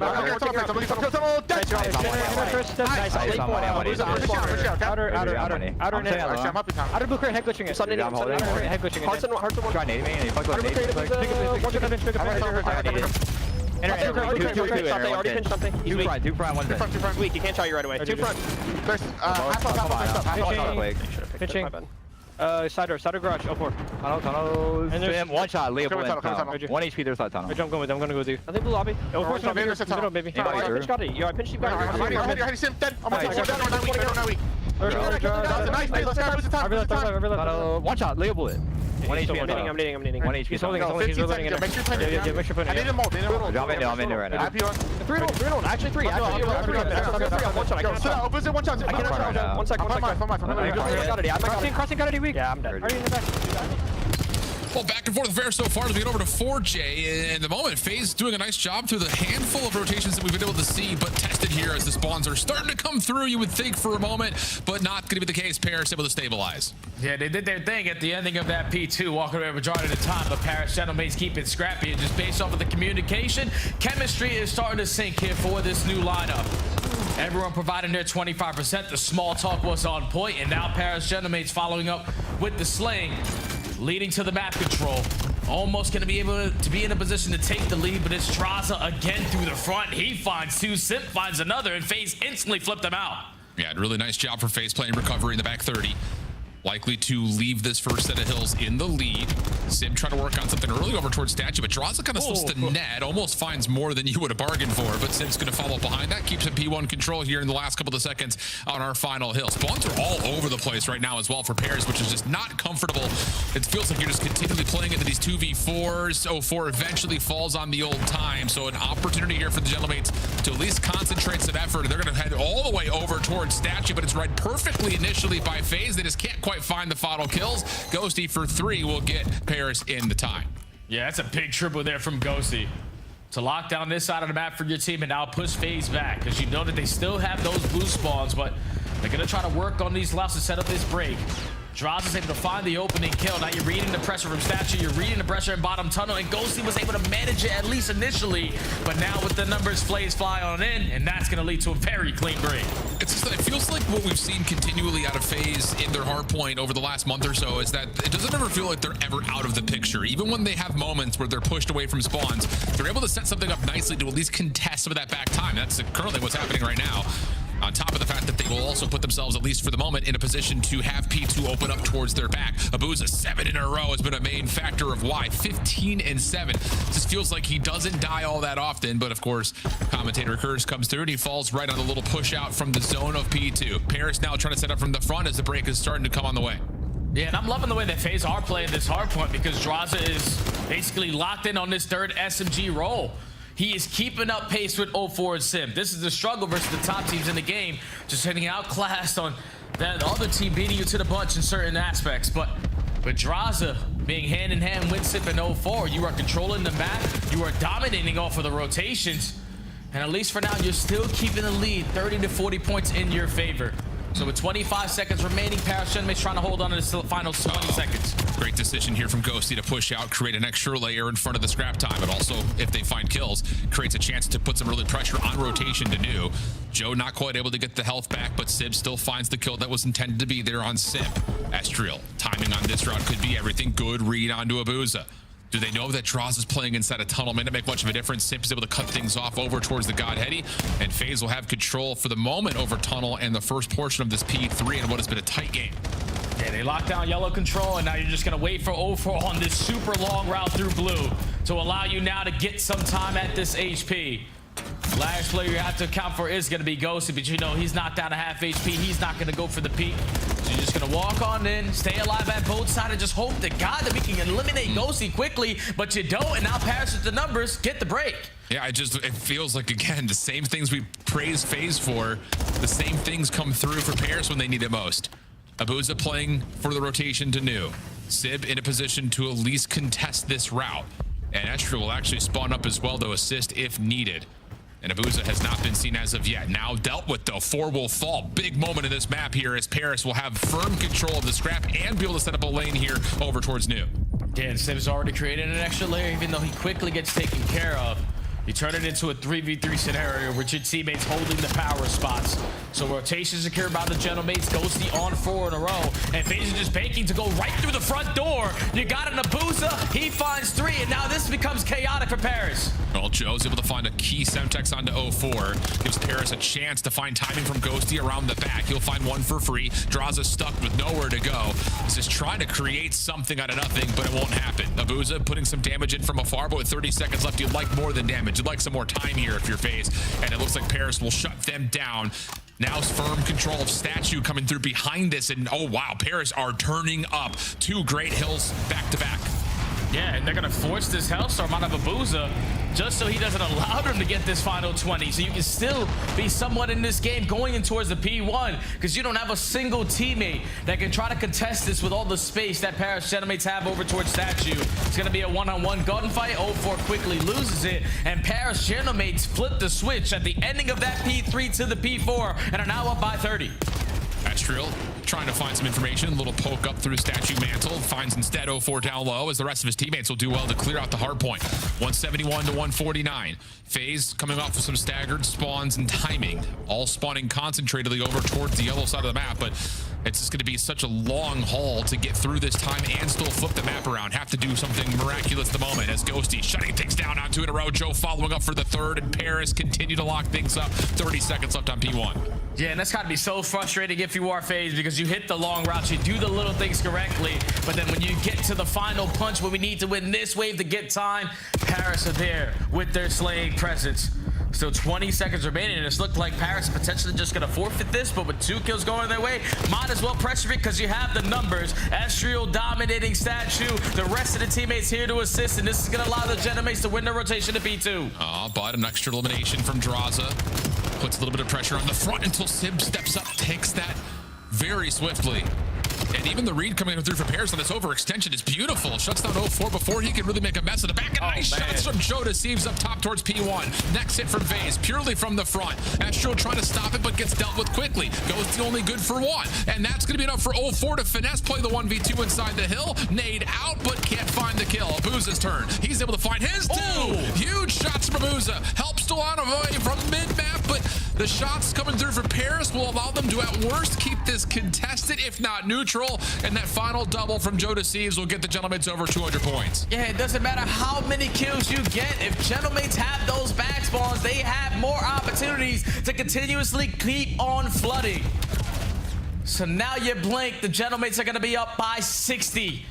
Going in towards the P3 phase, need to catch up in their slaying presence. Everyone was matching it, but 04 and Sib had some bad sequences there. And now Paris have an opportunity to close out the game here at the next HP. But timing of this route from 04 is going to shut down the play at Tunnel. Everything else over the top of the hard point was pretty casual for FaZe, but required to hold and still put together a solid rotation. Game could come down to one of those 2 elements. Abuza, good for the first. Shut down on the second, comes through, but Sib mid-map keeps Sib at bay, and the pistol shots come through to win. Plus 04 is able to take down Estra, who was trying to get in from the front. So once more, Paris swatted back, and FaZe are digging into the lead. And now if you are FaZe, you got to choose wisely when we're going to decide to get kills and push forward. Draws is trying to take a different approach, but he gets caught in towards P1, so now this is only going to slow down the rest of your teammates. And Sib, unfortunately, was ready and waiting for the gunfight, just gets slammed there by Joe. So this entire time, Paris don't flip the map out. They get the break, and now FaZe have to commit through the front. Yeah, really smart from Paris to continually play through Tunnel there to make sure that the map at least allowed FaZe to still spawn backside over towards the other. Hold on a second, Estrel's going to spawn out. Big moment right now for Draza. They know that someone's around the back, but Draza's able to find the first. He does get shut down quickly. FaZe have to try to find this break now from the front almost purely. Sip trying to work something through mid-map, but he's shut down by Astriel. Ghosty, stunned, nade. No trophy system to keep Paris safe. Allows FaZe a chance to contest, but look at the route from Astriel around the back. He's able to find 2, and that will likely be the game-winning play. Simp able to get 1 in return, but he's got to find a way to pull off something unbelievable from the front. It's not going to happen. Ghosty finds 1, draws it in for a double, and he's going to find 3. 247, 198. FaZe able to move spawns at the same time. We still got a game. We still have a game. FaZe able to breach that 200-point mark, and Simp already creating so much space at P2, but loses that initial fight. So now Genomace can take control of Statue. They can set themselves up to close it out with 3 seconds needed at this P1, but they're still pressuring gold, and FaZe are finding kills. And you've got a couple of weapons ready to go to fight off this position over through Statue. Abuza, how big has he been in late game moments? He's working with Zaza, trying to find these eliminations up close and personal. Oh my. One from the front. 230 to 247. FaZe still in control. Civ gives you one, but not the second. Nade comes through. It's got to be Abuza. Has to lock this down. First shots aren't there. Astro get the win. Draza on the mantle, able to contest a little while longer, but a trophy system keeps Paris safe. Simp and 04 from the front, though. They stop it at 249, and Paris have to respawn. And you got to take your time, man. Look for the opening kill. Estru is able to find it through Statue. You have the advantage. You got to go. Photo finish on the way. Simp for one. Ghosted with the trade, but the kills continue to go back and forth. Pitch strike kill feed, and it's FaZe through 04's final double to stop Paris dead in their tracks. They can't find a single second on the first hard point, and FaZe heroically steal away map number 1. That's the key word. All heroics. We're talking about screw it. This is our only play, and we hope to God that it's gonna work out. They commit everyone through the front door in the final moments of that P4 and able to find kills in sync at the perfect moment to flip them out. FaZe get that time, and then off the rotation find 2 kills as well before Estru is able to strike, so they already put themselves in the advantage. They fly over towards Statue. They trade it out effectively, and 04 plays his life so well in towards the side that FaZe in the closing moments just a little bit more icy. I mean, 04 is nearly dealt with from the jump position, but it's Draza who saves his life. That may have been the game right then. And the follow-up immediately afterwards. 04's final double to make sure nobody can touch. You'll see it in a moment, because again, the zoning around the map right now in terms of just putting yourself into a bunker on the hard point is incredible. But 04's last little route, trusting that his teammate can stay alive in the hill so he can win that battle at Statue, is everything for FaZe. Oh yeah, because even though Estrio finds that kill, Estrio is weak. He can't turn that Statue immediately. He has to wait an extra second or 2 so he can regen, so then you have that advantage at full force. But Simp, even though he's 29 and 40, puts up 4,500 damage. Everyone on FaZe sitting around basically even in the assist column. But that is one of those hard points that you can live to tell your grandchildren. FaZe Vegas start off the series 1-0. Wow. That's one way to set up this series, I'll tell you what. Yeah. We'll take a look at the game flow map, just about as close as it gets. Only 1 lead swap in it until the very end. Wow, unbelievable stuff, man. And it's just like you go into the moment immediately after the listed where Paris feel like they're just a little bit too late on some of the key rotations. FaZe put themselves in great spots, but then as soon as we jump out, you get those key wins, you lock down the spawns, and it feels like Paris are going to be in a bit of a runaway. But FaZe just feels like every time that they're in these tight hard points, they have ways to battle back and find those hero moments. So tight nail biter for map number 1. Now we just have to try to find a way to mentally reset and go into the search and destroy. Yeah, and this was the sequence that I was talking about before this series started. FaZe always put themselves in a position to choose Team B in this series. So they are giving up that opening hardpoint pick to the opposing team. You take that hardpoint pick away from them, and now this is your pick for Hacienda Search and Destroy coming up. I know that they have yet to play it on the season, but this is sort of the same exact scenario we talk about with Optic that we're going to talk about with FaZe. Last season alone, between FaZe and Vancouver Surge, I swear to God, every single series that they played, there was Hacienda Hardpoint or Hacienda Search and Destroy in it. They are extremely comfortable on this map, even though they're sitting at 0-0. So expect a good game plan. Yeah, I like that call a lot. Goodness. It's hard to pick your poison in this instance, but I like this comm. Some of the leaders on these teams have had a little bit of an issue in the search and destroy in particular. Now, again, there's a figuring out period here for Paris with the moves. I think especially knowing that Estriel and Joe kind of in the search and destroy kind of like to play in the same ways when they were on separate teams. So there is kind of a figuring out of what am I going to let you do? What can I actually do? And I imagine it's going to be only a matter of time before they figure it out, because everything else has gone through very quickly for them. I mean, in terms of splitting the difference, yeah, sure, but it feels like they learn quickly is what I'm getting at, because after the incredibly embarrassing loss versus Optic in the minor, it feels like they're already making strides towards fixing some of the things that were the issues there. Now you saw the numbers that were just here on your screen. Simp the pitch sitting at a 0.8, but on the season versus Paris, he's doubled that KD department at a 1.6. You need to get him back into this form, because when FaZe are winning Search and Destroys, they can go up against the likes of anyone. This has been the longest stint where FaZe are not finding success in this game mode, and it's usually off of the back of what this guy can provide. So they're going to be the team on offense, and they are instantly taking away fountain control. Yeah, I love that look. The nade over the top, and then 04 set up to try to find that information and turn it into a first blood. It works out nicely, but hold on. Double hit through Secret Hall. Paris able to recontrol some of the space. 04 behind the play, though, all of a sudden. Oh, no. Yeah, you felt the aim assist drag away from it. Ghosty trying to follow behind. Will take care of Simp. And now it's just down to Draza for the 1v2. Lives for these moments. Looking for a little bit of information so he can make his big time play, but just going to try to make the play come to him. Planning it for Office. Going to force Paris Gentlemen to think a little bit more than just a simple spot on this retake, but now time is your best friend if you're Draza. First check, empty. Ghosty and Sib retaking the site now. Then it went hop. Oh, that nade. Whoa, he thought maybe it was going to be able to pull Draws a little bit further back, but Sib takes very strong position. No problem to get the trade, find the win, and have plenty of time for the defuse. It's Paris on the board first. Yeah, that almost works out there for Draza, because you plan it for Office. Ghosty turns that corner and is pre-aiming Office, but just sitting down low catches him off guard. But then Sib plays the mind games versus Draza, because when you get a freebie like that, you're expecting the next guy to be on a defuse. So that's why he overextends, just because he doesn't have an angle to spot it.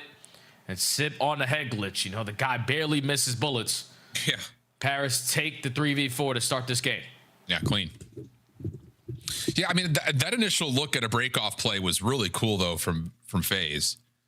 But the counter, the immediate reaction for Paris to take away that space up top at Fire Hall is unbelievably key. Essentially puts 04 in a bit of an island. So now it's on to the Paris offense. A little bit of patience over towards Lambo at the moment.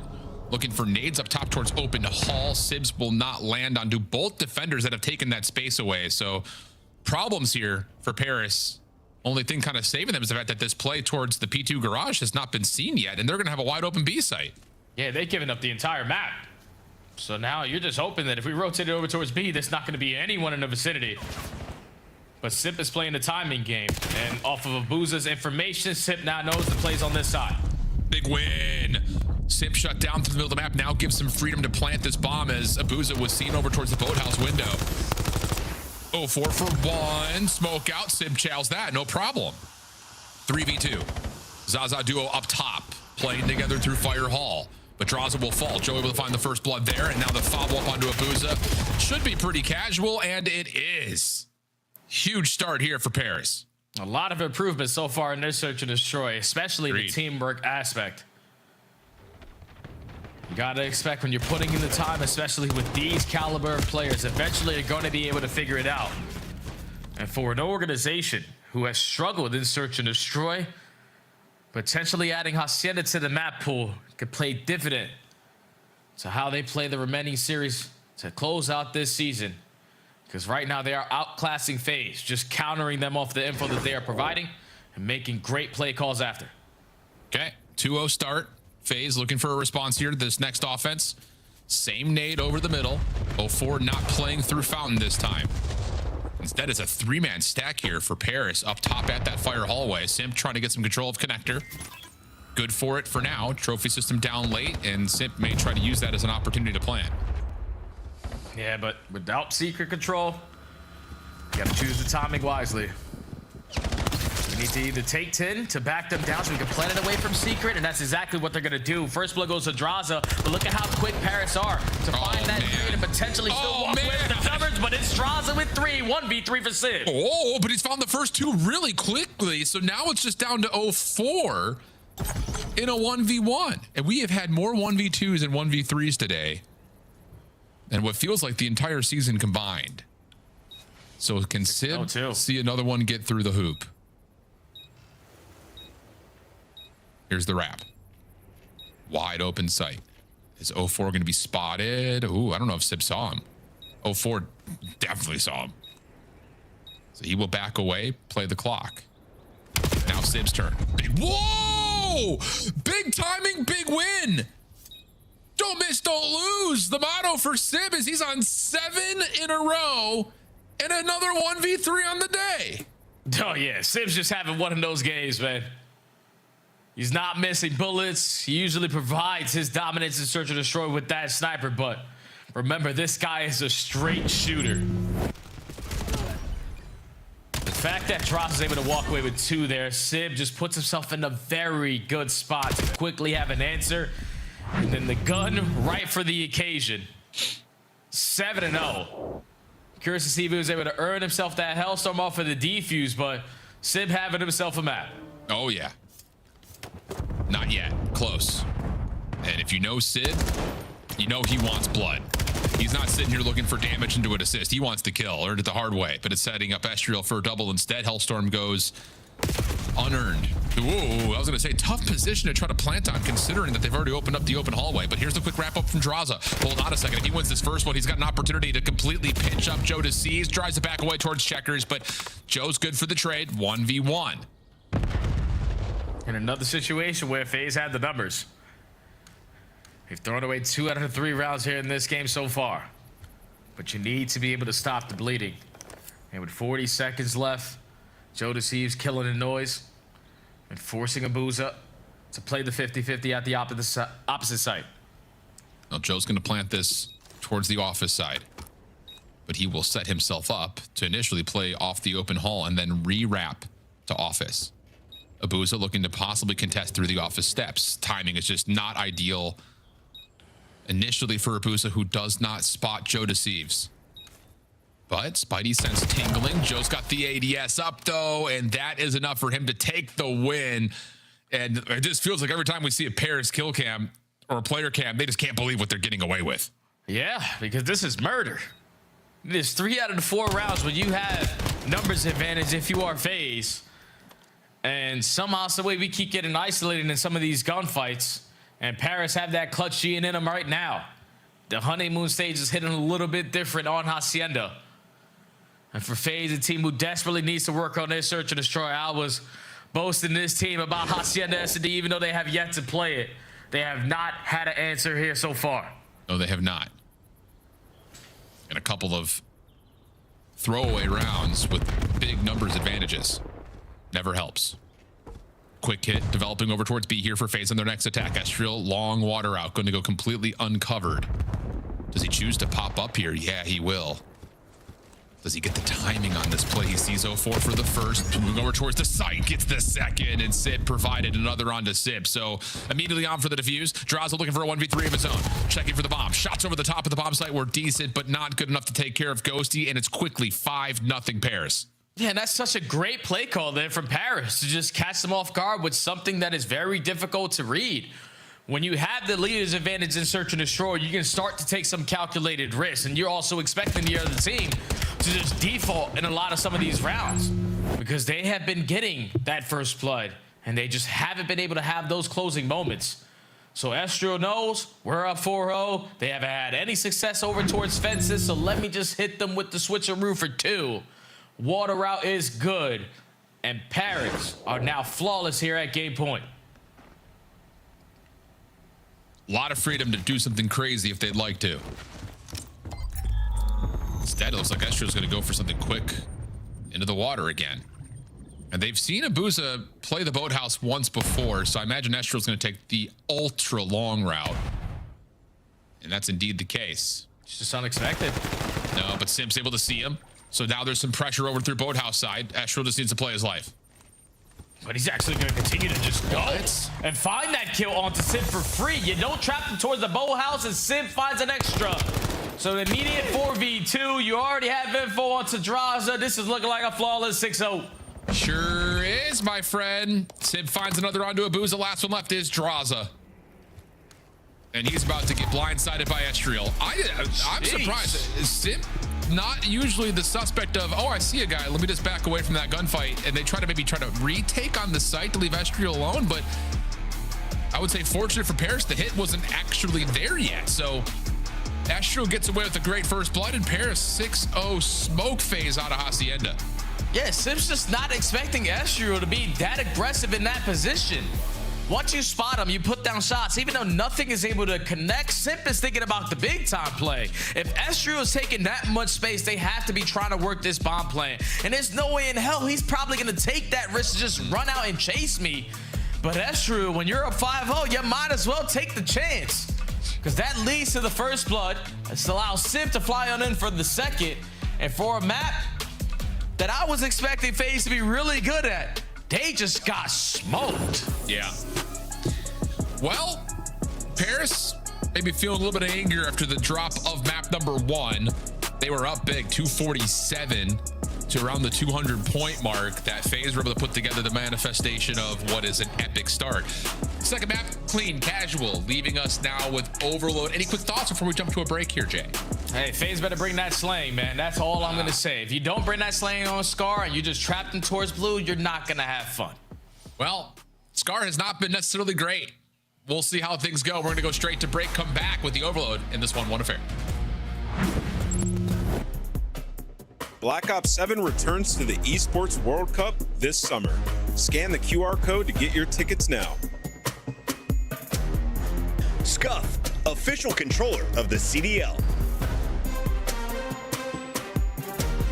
Monster Energy, the official energy drink of the CDL. Brought to you by America's Navy and the special operators who work in the shadows.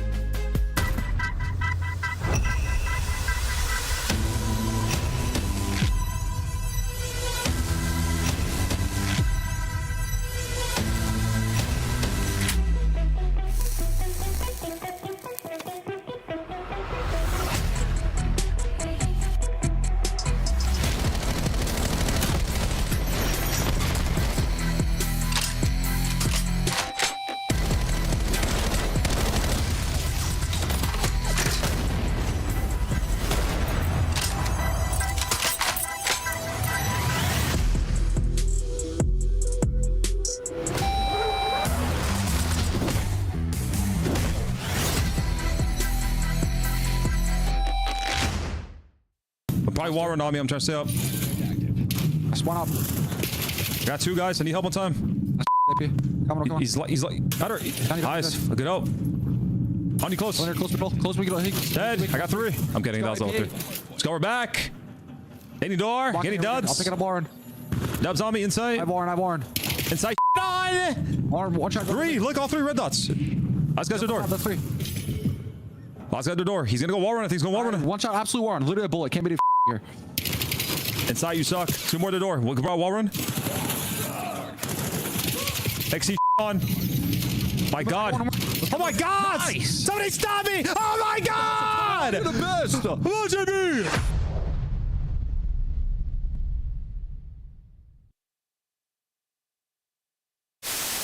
Now the Ravens soar. Now the Ravens battle. The final 5 moments for them now. What a turnaround! What a tournament! Carolina survive. Optic Texas go home. He's on the route. Photo finish on the way. Sip for 1. Ghosty with the trade. Oh my God, no. The kills continue.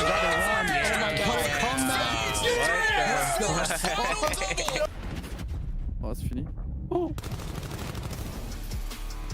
And FaZe that's heroically Holy Yo, the that's the key word. The duality of man.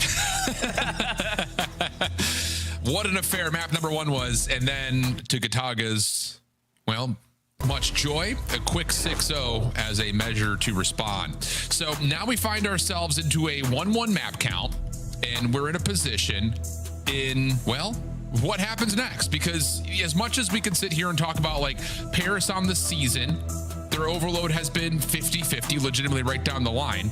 This new roster still figuring themselves out, and they were able to show a pretty solid opener on this particular map mode combo, but they've also played up against some tough teams in overload. A loss to Riyadh and a loss to Optic were the two that they've faced so far. Yeah, those are the top teams that we have in that game mode alongside Thieves. So with the new roster, obviously chemistry isn't all there yet. You're still able to put up a fight. But on the opposite side, you know, Nama's touched on FaZe desperately needing their Search and Destroy to be back in form. Obviously, that's not the case in this series. They have also been struggling in their overload.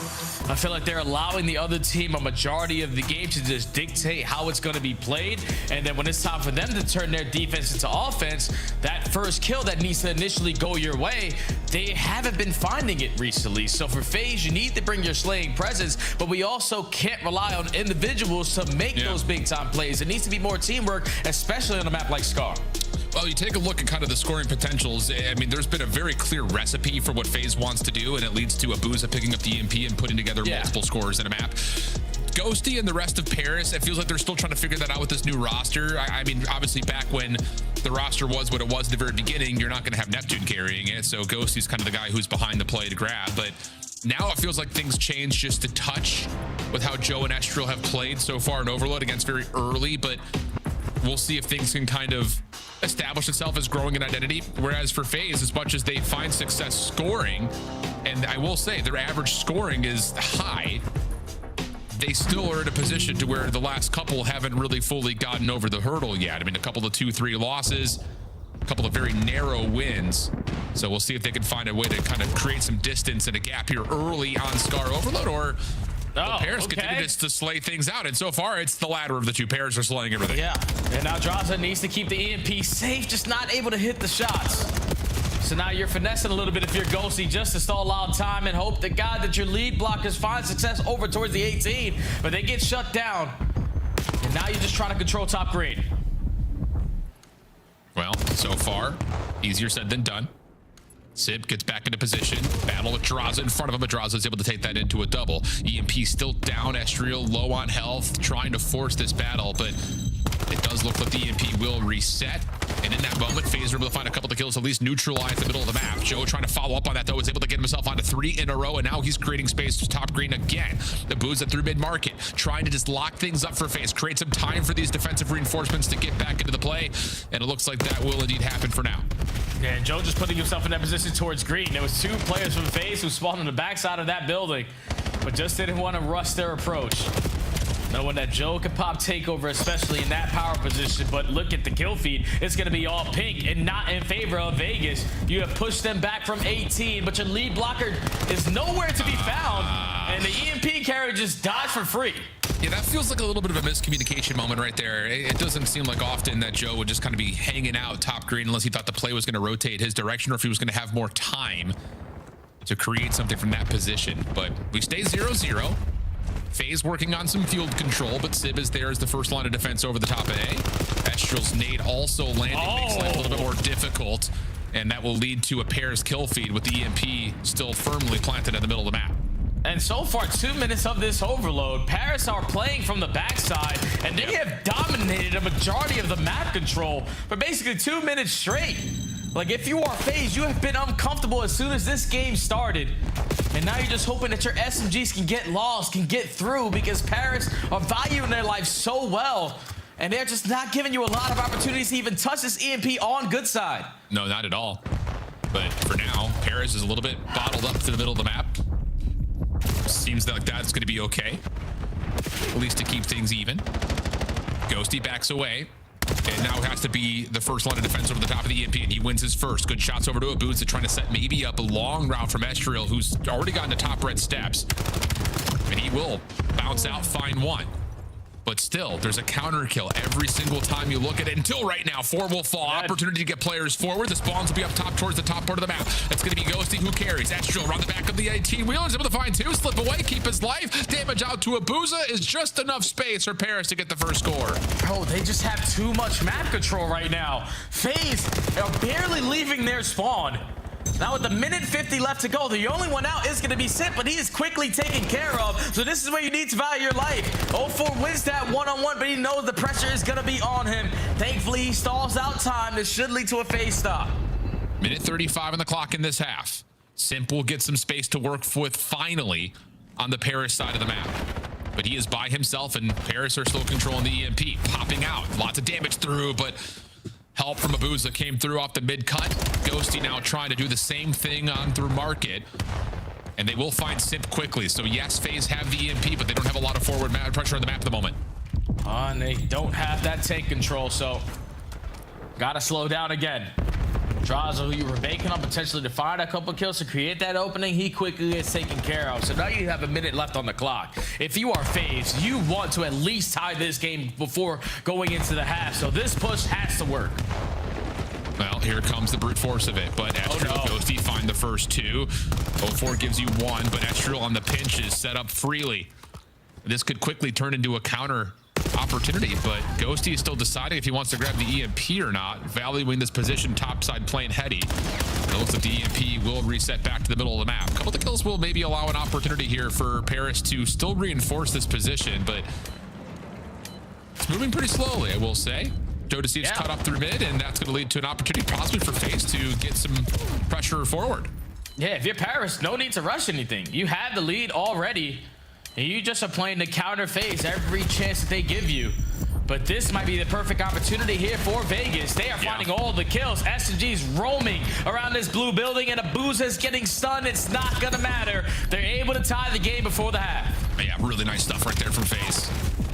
Follow-up going to lead to just a couple of extra kills at the end, but a 1-1 count. And again, I think you called it exactly the right way. Halfway through the first half of the first quarter, the fact that Paris continued to find stops and start up 1-0 through 3 minutes feels great from the less preferred side.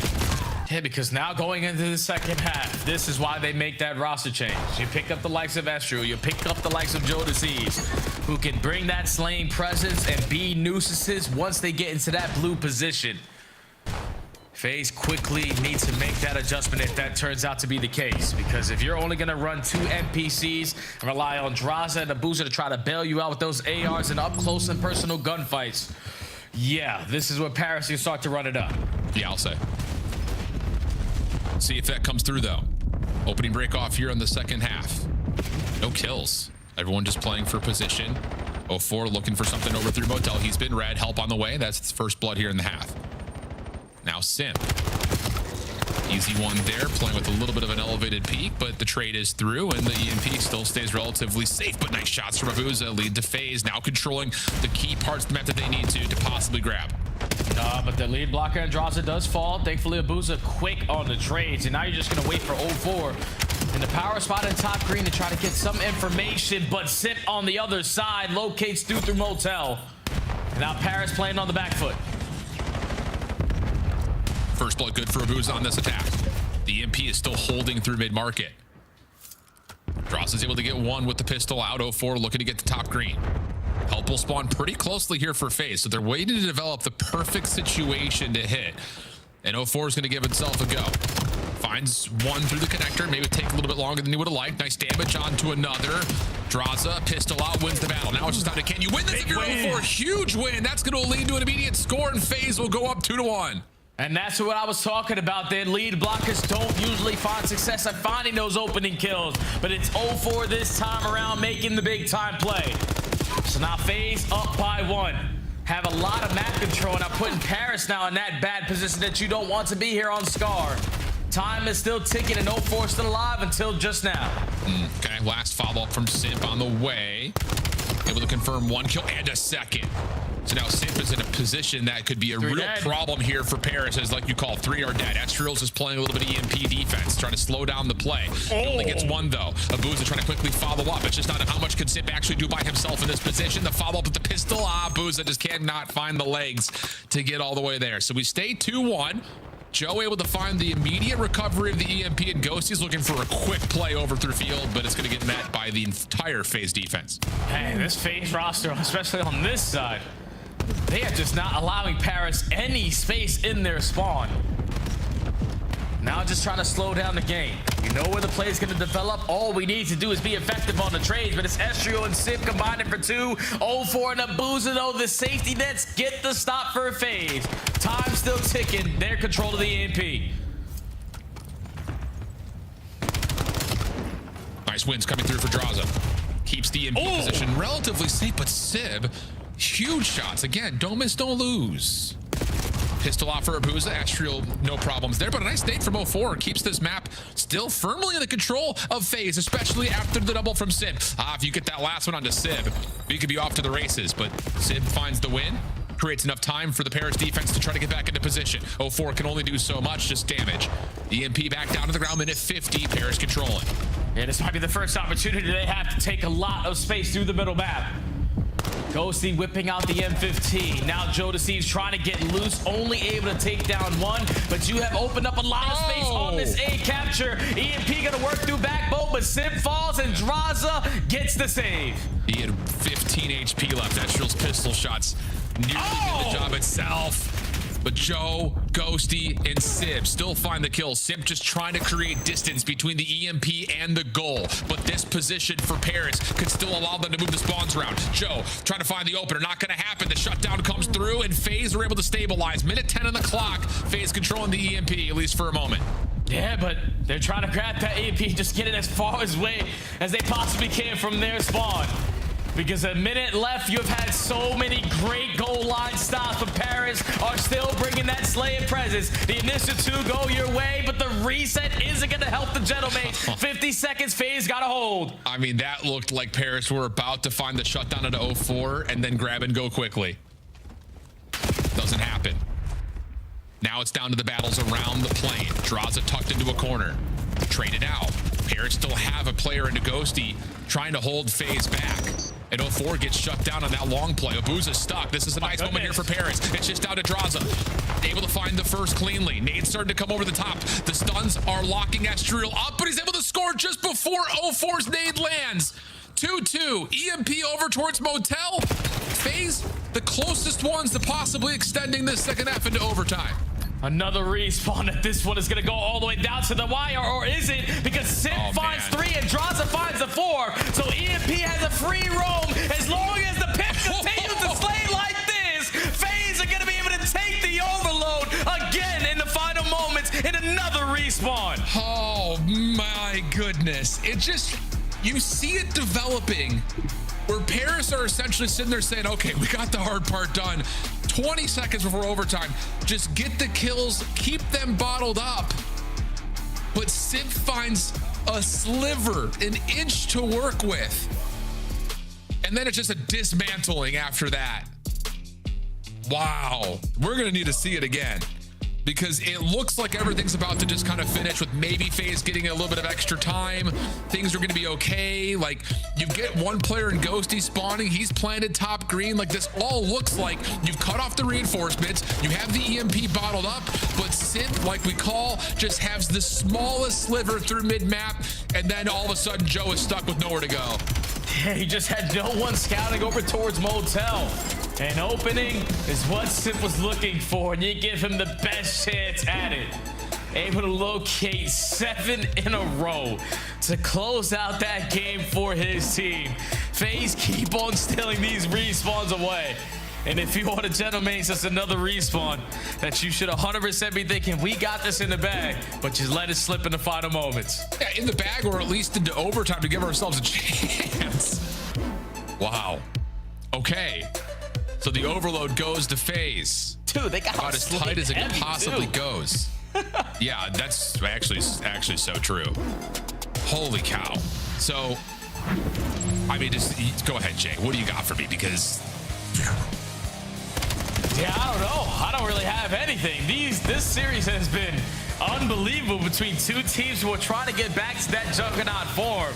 Obviously, if your FaZe is going to be a little bit easier because Paris are just coming off of one of the most insane roster switch-ups we have ever seen in CDL history. But FaZe just right now seeming a little bit more icy in these closing moments. They don't really need to bring the slaying at every part of this game, but when they need to have it, you gotta have it. FaZe right now having a lot of those moments and are up 2-1 in the series. Yeah. Wow. I mean, it's just another one of those maps that you can look back and you can point to 50 different moments. This one in particular, where it looked like it was going to be a Paris score initially. Doesn't come through. 0-4, another hero moment. Nearly gets it done again with the nade onto Astriel, but he's able to get through just before that nade takes him out of the picture. And then, yeah, just another one of those moments where Simp finds a window and does Simp things. Gets the final 7 kills in a row. I just don't understand, though, like, if you are the Genomates, how do we leave that opening open through Motel? Yeah. Because you're capturing it at tank. They're not going to spawn over towards plane, and 2 of your players are already coming off of the respawn. So if FaZe aren't going to contest you, as soon as that capture goes down, you know they are working that overextension. And just not a single player who came off the respawn was watching it, or was watching it and got really bad COD timing. Because there's no way Simp initially just works the OE and is able to find 7 in a row to close out that game. That just can't happen.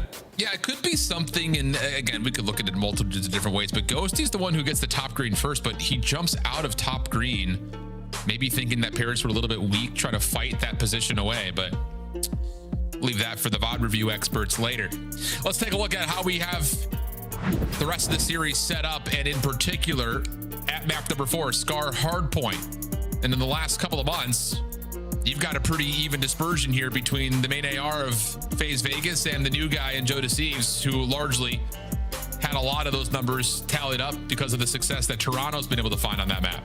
Oh yeah, Toronto were one of the best Scar Hardpoint teams that we had. They were just so fundamentally sound, always beating the opposite teams to the punch, especially off the rotations. And if Joe Deceives is going to put up numbers like that, that's what you're expecting if you are Paris. You pick up one of the top SMGs in the game for this game alone. So you want him to go out there and show what he is capable of. A guy who is held to high standards so far in the season, just has yet to host a trophy. And alongside this team, even though it's hitting the reset on the chemistry aspect, this is why you make that roster move. So you can put yourself in a position to work your way up to the final tournaments to be that final four. Yeah. Yeah, like this, again, this statistic right here, Scar Hardpoint has been a map that Paris has really needed to add into their map pool. It's been pretty much a hard veto for them, it feels like, in the last little bit.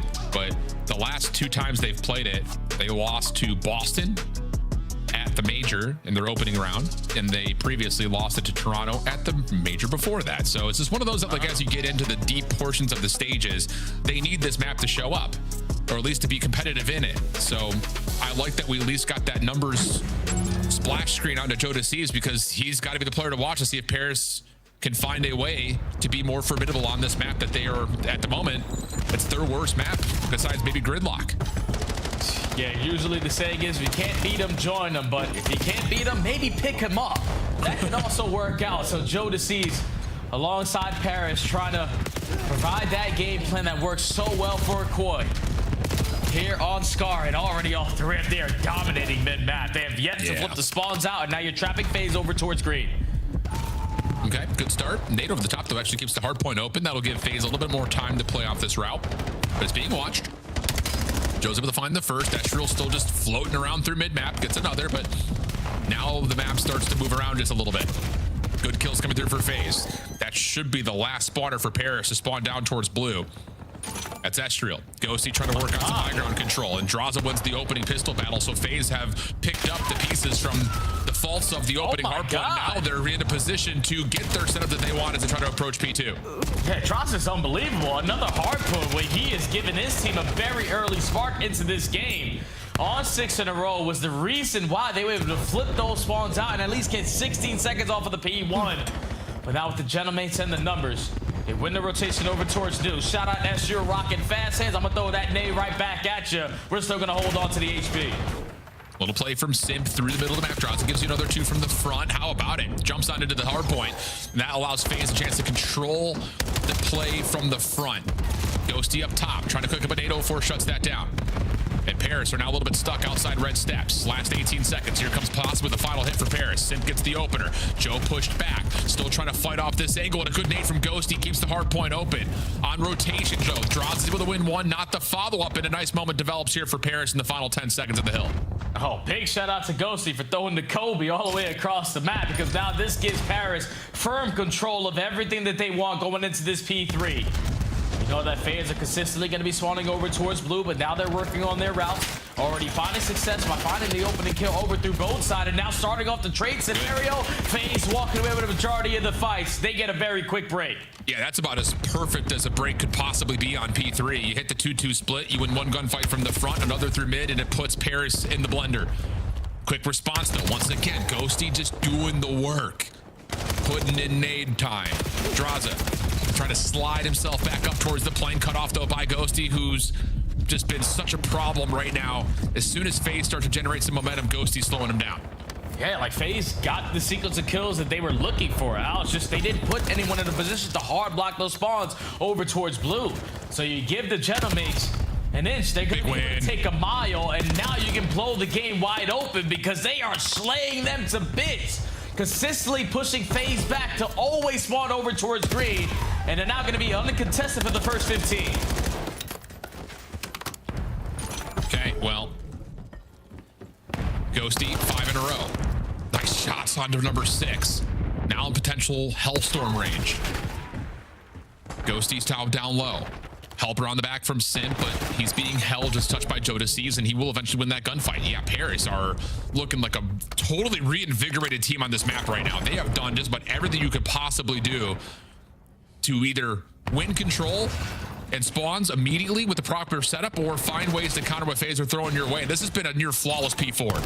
Yeah, and now Ghosty has a Hellstorm to benefit from it. If you are FaZe, this game became 2 times harder now. The fact that he has that utility going forward. You only want to invest it on the money hill for P3. So the Gentleman's up by 60, even though you're spawning at old. You give yourself a couple chances here at breaking this and saving that Hellstorm. You know that FaZe are still going to be trying to create some saves because they desperately need a good hold here. Yeah, they really do. I mean, considering how convincing that P4 was, we're still only looking at about a 60-point game. So Ghosty feeling the pressure on rotation. We'll call the Hellstorm in here. Route from Draza may actually give him a chance to find the tablet carrier of Ghosty, but instead Joe finds the pick. Good information gathering off the UAV elements. Turns that into a second, so Paris will find their way in from the front. 04 trying to make his way out of top green, not going to work out. And how about this? Paris are now all of a sudden kind of trapping FaZe, spawning behind green. Yeah, it's a beneficial Hellstorm there. To now guarantee potentially this final 35 seconds, because you know FaZe are going to be trapped over to the backside of this green building, and we have the crossfires set up to perfection to shut down the pressure on the time. So still keeping that 70 to 80-point lead, and now your main focus is to keep FaZe on this side of the map. Yeah, and Astral just got 4 objective kills plus a bunch of assists, so he's got a second Hellstorm off of only 5 in a row. Paris are lighting up this Scar hardpoint. Are there any more heroics in the bag for FaZe? The Zaza duo combined for 2, trying to get something to open up the map through the middle. 45 seconds on this hardpoint, and finally FaZe have some ground to work with. There's something about FaZe's hardpoint game right now. When everything is going right, it's due to them winning rotations. When everything is going wrong, they're consistently playing from the back foot. And that's what they currently find themselves in. Cannot find ground to stand on. So 25 seconds remaining at the P1, and with the leader's advantage that you have, if you are the Gentleman's, you can hit these long routes. You can keep on stalling out the time, because FaZe needs to start playing some perfect COD and need to win this rotation anew. Well, so far, this moment right now is pretty perfect, especially with Abuza finding 2 on the other side through red steps. Draza, knowing he's got a couple of Paris members right in front of him, is trying to play his life, trying to finesse for these kills, but not going to happen. So now it's just down to where will FaZe spawn with this 2-2 split for Paris coming through. They will spawn towards red steps. 04 has to survive, and he's just not able to. Simp in trouble. Paris able to get to the hard point, plus they still have the Hellstorm if things get a little bit messy. Yeah, so this game is basically going to be done and dusted if you give up this 40 seconds to Paris for free. Thankfully, Dross is able to fly on them for 2. Abuza finds the final, so you are pushing the Gentleman's back, and now you're forcing them to spawn over towards this green side, where Dross is ready and waiting. That extra layer is being created, and he lines up 3 to push them back. Yeah, 04 just trying to find Sib for the fourth and final, but gets punished. So FaZe are still in the time, but Paris have the numbers on the return back to the hard point. We'll see how FaZe handle with the FaZe Vegas. Listen in. Good job, guys. Good time. Yeah, made wide wall again. Cutting wide wall. He's still hanging wide wall. I'm taking it. It's fine, green. It's fine back. Nice, yeah. One back green again. I've seen him green. I'll say that will. I'm blocking back green. I'm here. They're spawning red. Time. I hit one. One speed. One blue. Blue box now. Blue box now. Front green. After that, nice. Fuck, I need to. That's it. Bo. I went with it. One speed. Big guy. Turning out. I want that. Drop one time. Yeah. Guys. I'm trying to need time. I'm waiting. I'm flooding. Time and go. I'm leading for you. Hold on. Main top. Last two. I'm playing. Just 3 there. March on again. Two left. One shot. Nice. I get time. He's here. He's close. I'm dominating. He's bow. I'm a bow shot. Be careful. Outright. Trust. Don't team both. I'm one HP. I cannot chat. It's ghosty. 3 there. 3 left. Okay. 3 left from one train. Look my deep door. Yeah, have you done it? Go blue box. Take it. I hear it. Take it. Yo. There's one ticket door. On the tank. Right. Nice. Give me top. I don't team. Yeah, come out. White wall on me. One shot. Front door. Two front door. One front door. One going. Two going top. One left. One top. One front door. I went deep up. Give me time. Give me time. One P on the one. Watch out P1. And one right. One right. Joe's on the truck. Back door. One shot back. He's back left door. Bang. Yeah, that's fine. I'm gonna check. I'm Austin. Front door weak and then back. One to be top. Right. You better. That's you. I'm pushing up. I'm out left, okay? I'm gonna get that mid. Double. One more. I'm staying at the back. Man, a handful of gunfights that FaZe are a bullet away from winning, but Paris have created some daylight now on this map. 205, 122. FaZe in control of the rotation, so here we go again with the P5 Hellstorm. Yep, this way you just push them back, put them in that position towards top green and allow your SMGs to take so much space. Set up that crossfire, set up again. Potentially try to close it out here, but you can no longer win here. All you're trying to do is just push FaZe back, even though they still had the spawns. Look at the way Paris are playing for this. Yep. They are forfeiting those spawns. Run at us again, we got the crossfire. Yes, exactly right. Simp gives you one on the pinch, though, through mid connector. Here comes the push from the front. Great bait and switch. Boozos with the benefit for 2, but Estriel, the last one standing, gets the trade, congests the choke point with nades. Utility now heading over from the backside at P3, and Sib and Joe will clean things up. Like you said, not able to win here, but may as well be. It's a 100-point game, and look at the minimap. Paris have everything they could possibly want to close it at P1. They just keep on locking FaZe over towards this green side. On a map like Scar, that is not the spot that you want to be in a majority of the map, because this is what the score line will look like. Gentlemates only need 17 seconds, and with the leader's advantage, we're just looking for the perfect opportunity. So work on these long routes and look for the opening kill. Well, Ghosty, mid-map, waiting for his teammates to come off spawn.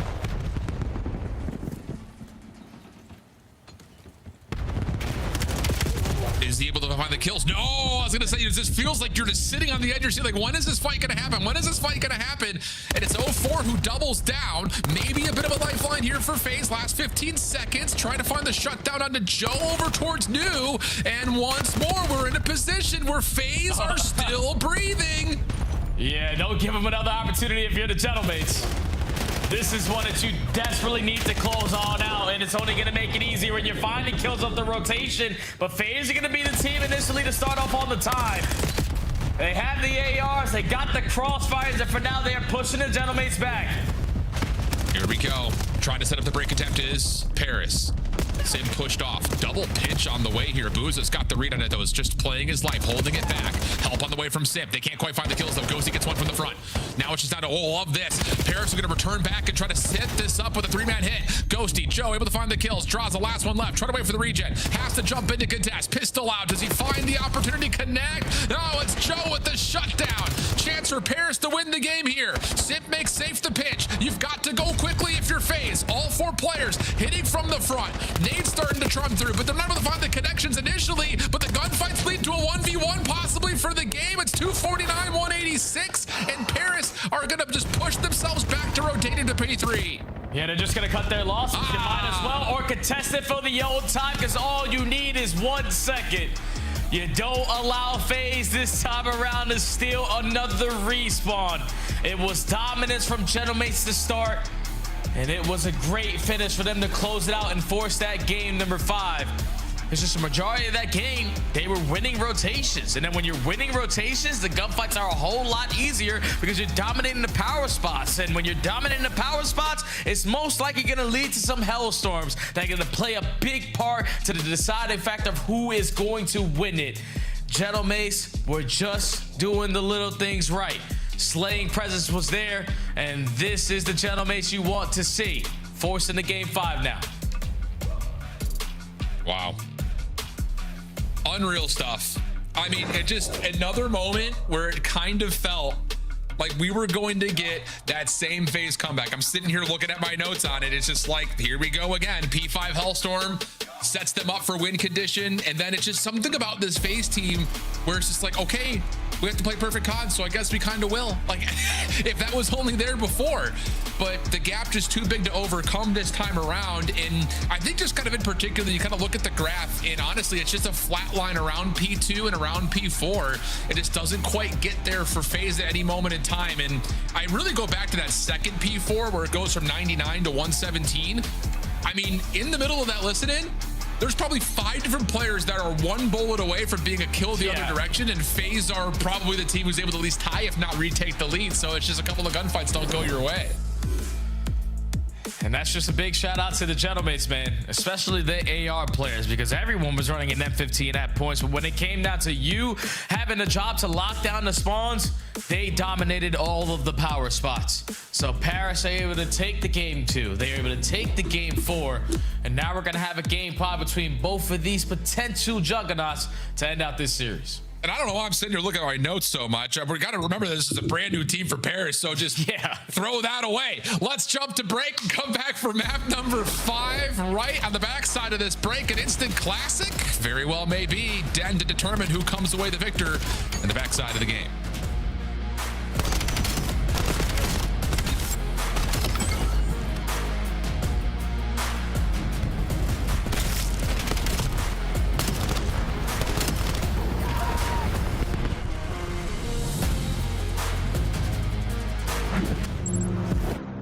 Dominate the competition on main stage with the CDL Major Hunter Tracer Pack. Collect your chip by scanning the QR code or heading to the in-game store now. Go pick up the 2026 Call of Duty League Championship Tracer Pack. You can support all 12 Call of Duty League teams. Monster Energy, the official energy drink of the CDL.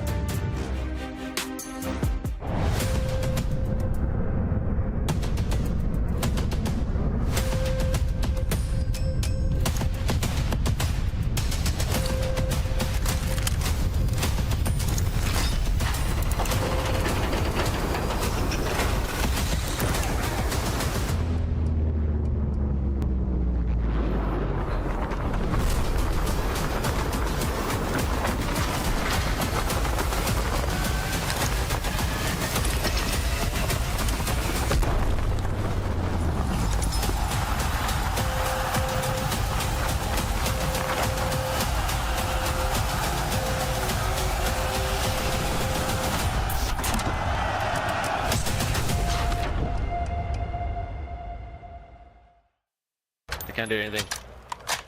These 2 hills right here, these 2 hills, you can win on these. Oh, shit. Oh, there's one hallway,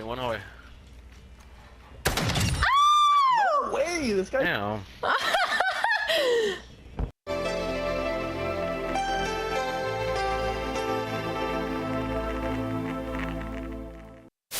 There's nothing here. Starbucks, he's a one shot. He's dead. That's it. They can go there deep. That's it. Yo, pinch. Nice, let's take it. That's above you. He went down. Down. Absolute, my bad. He's one shot. You guys got this. You got this. Money for you. Way better. Wait. Nice! Let's go. If I lose that, then just take the Porsche away. All right. Now the car, come on. Yeah. Go to the car. Yeah, we gotta go. One shot. You want front time. Time. One shot. What? Oh. That looked like horse manure. 2 on time. Oh, we got Fame here. Fame, how you feeling, man? I'm feeling good. Happy to be here. Fantastic interview as always from Fame. Wonderful lad. Long, I have the door push. Okay, stay left. I have the door. Use your 2 front door. Let's get front door. Watch your front. Nice up. Let's get late. Long. Stay left, Oh my God. Let's go. Baby. We're sweeping them. I promise you we're God. Oh my God. Here we go. Map 5, Paris Gentlemates, FaZe Vegas. And after all of the unreal question marks that surrounded Paris throughout Major 2, throughout Major 3, they make a blockbuster move, the likes of which we've never really seen before in the CDL. And they've, I would say without any level of concern, put themselves in the conversation for at worst top 5, if not better. But if you beat FaZe here, we got a whole different idea around what this Paris team ceiling could look like heading into their major. Especially at this moment for this team, because you understand FaZe have been the same roster from start to finish of this season, so their chemistry should be able to shine, especially in a game mode like Search and Destroy. But we saw it in that map number 2. FaZe are giving up clutch after clutch. This is not normal for that organization, not normal when you have a player like Simp on the lineup. But game 5s have been dominated between these two teams. 5 FaZe, can they find another? Simp sniping here in round number 1.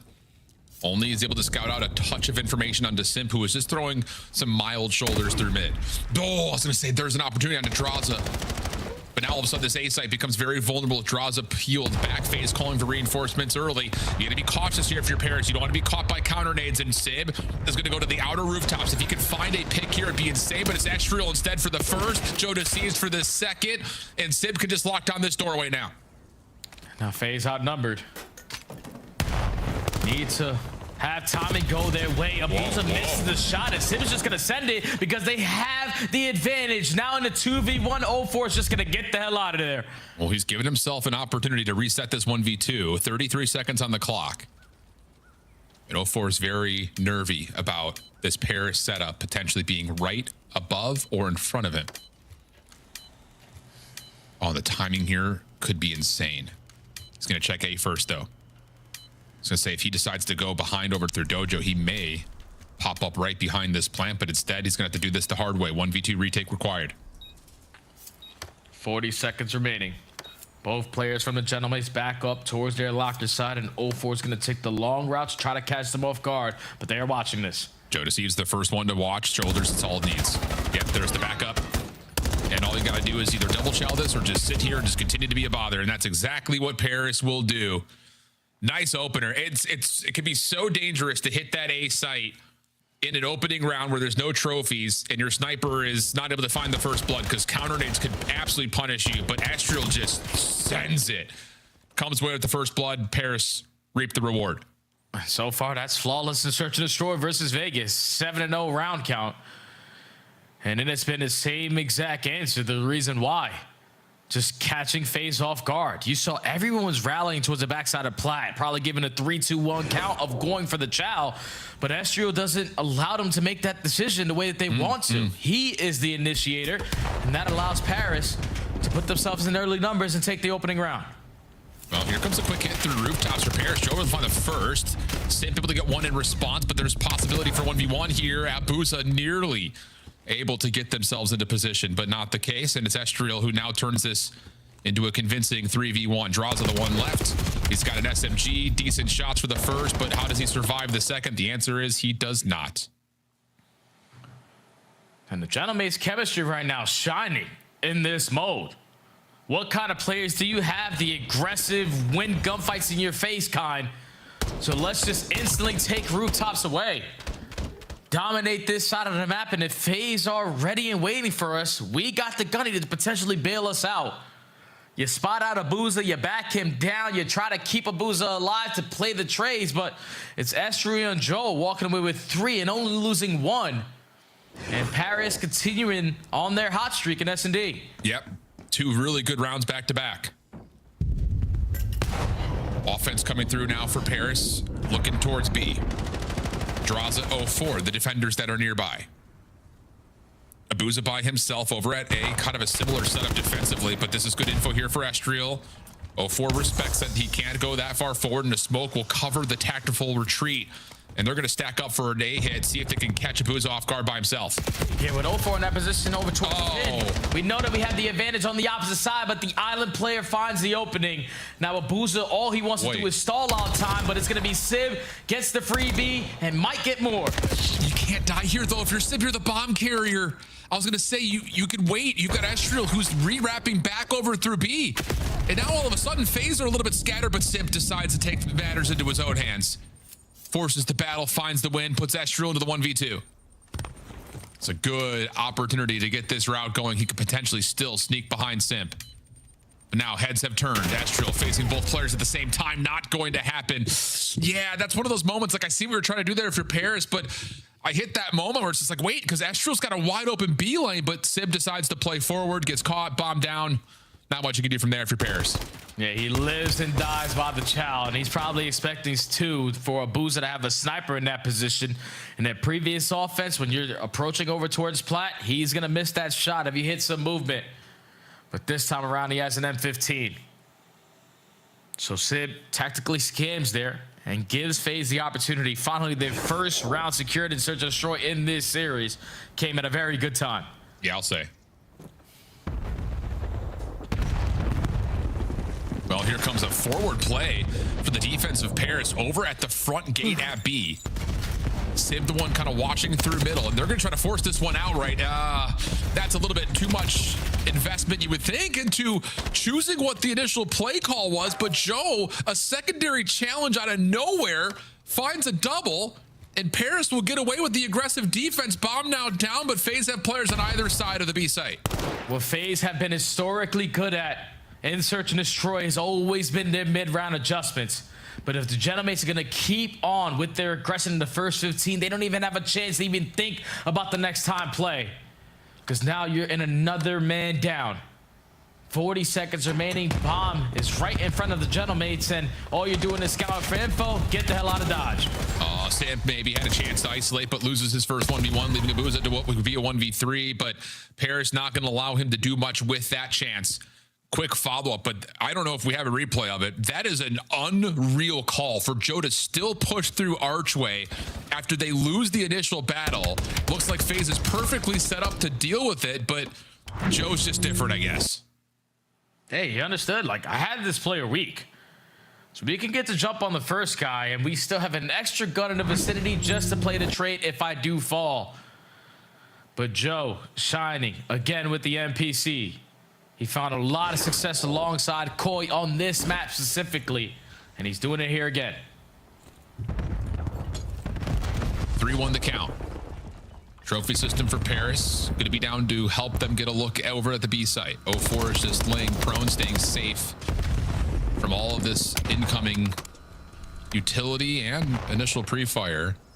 Stun lands, but would you expect that to be onto 0-4 up close and personal? Estriel looking for some info, sees Simp. 0-4 hasn't popped up yet. Now he's going to make away, but Estriel was still kind of triggering the pre-fire onto Simp, and I don't know if he intended to kill 0-4, but he still found it regardless. 4v2 for Paris.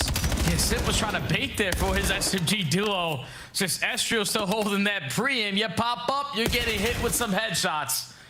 So an instant 4v2. Estriel can get active. Hits through bottom connector. Now Estraza technically in a 1v4 and is gonna get cut down. The Gentlemen's just made this roster change less than 2 weeks ago, and they are looking like one of the top teams in Search and Destroy. I mean, without question, this has been as good as it gets in terms of the map 2 and map 5 to this point. Yeah, Estriel, he's looking for Snip. That's kind of what I thought. He just holds down the trigger and then, hey, how are you? And that was just in a scattered set of sprays. And 04 thinks he's got Estriel timed out. Not the case. And Estriel showing that he could be an X factor as well here in the Search and Destroy 6 and 5. The new guys on the block are combined 12 and 8. And Paris Gentlemen are desperately trying to find a method they can add to their map pool in this game mode. And you might have found 2 in this series.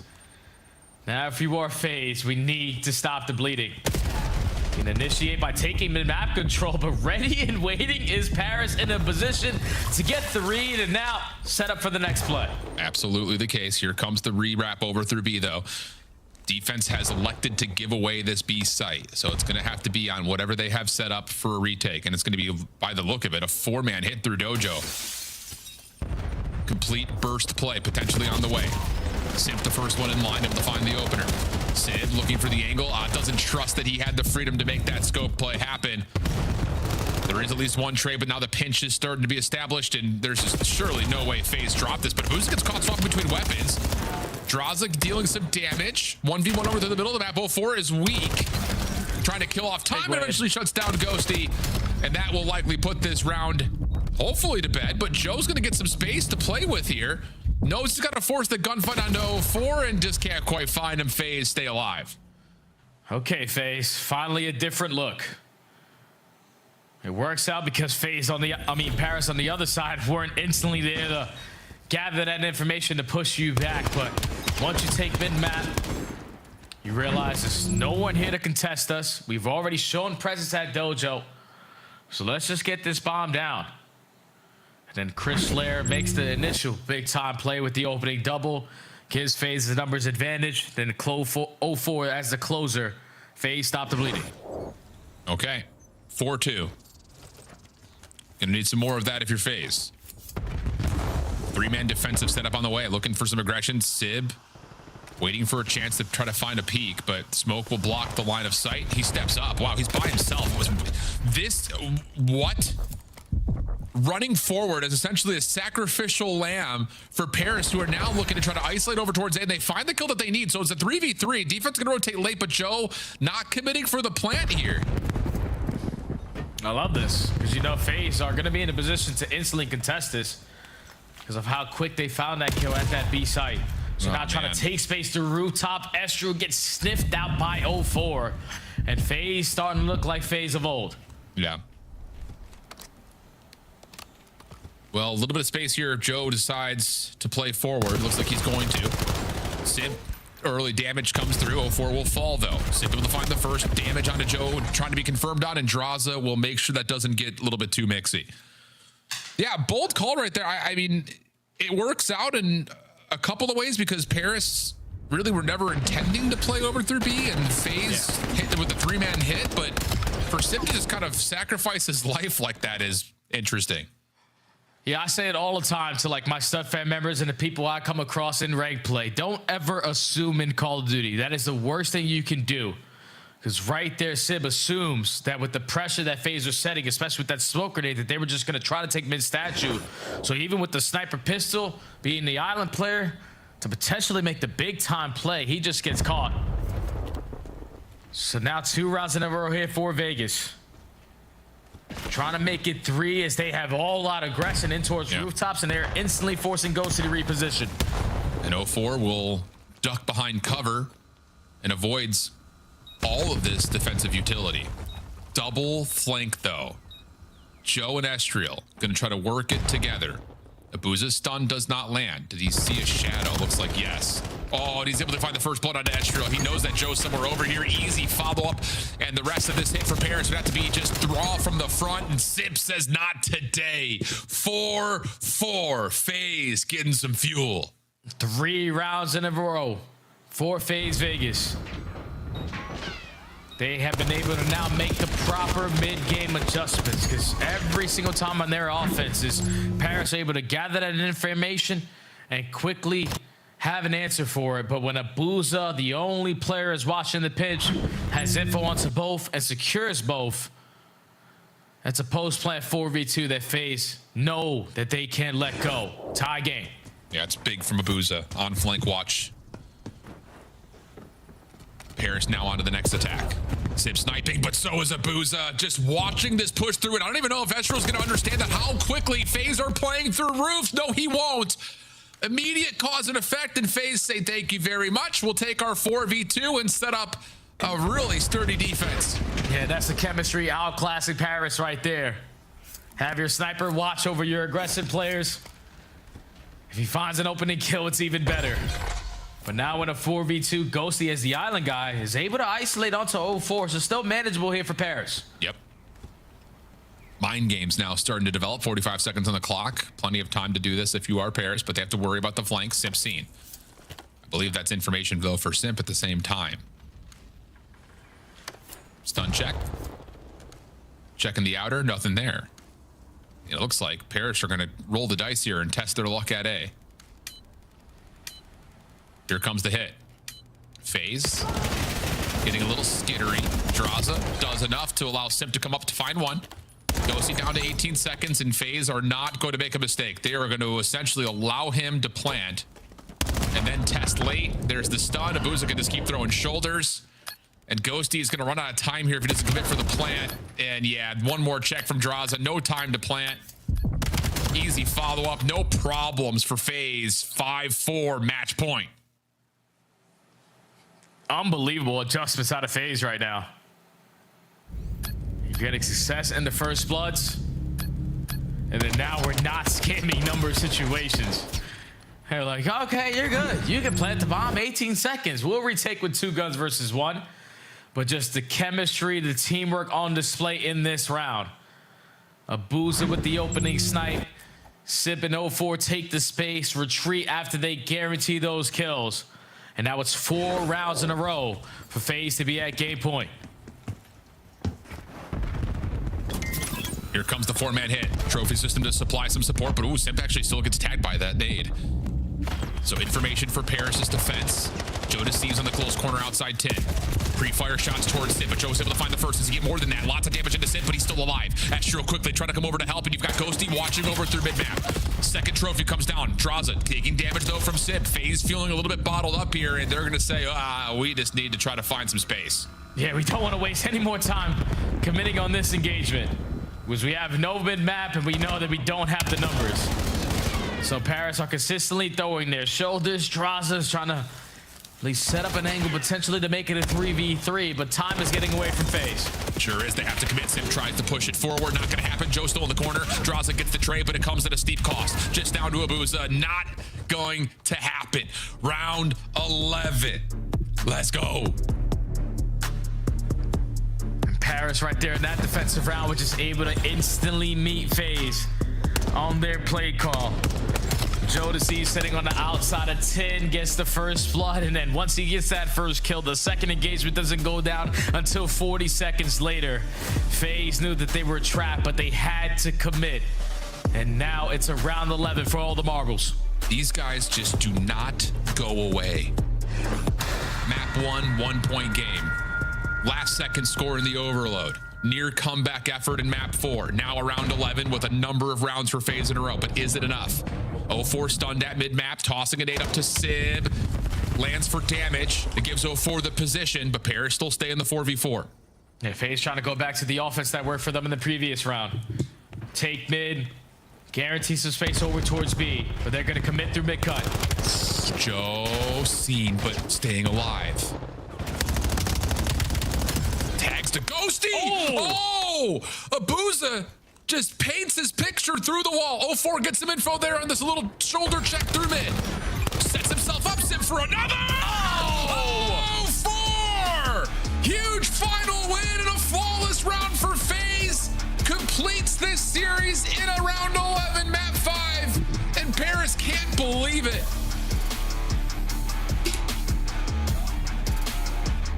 A team that needed to have it, man. FaZe. They locked in.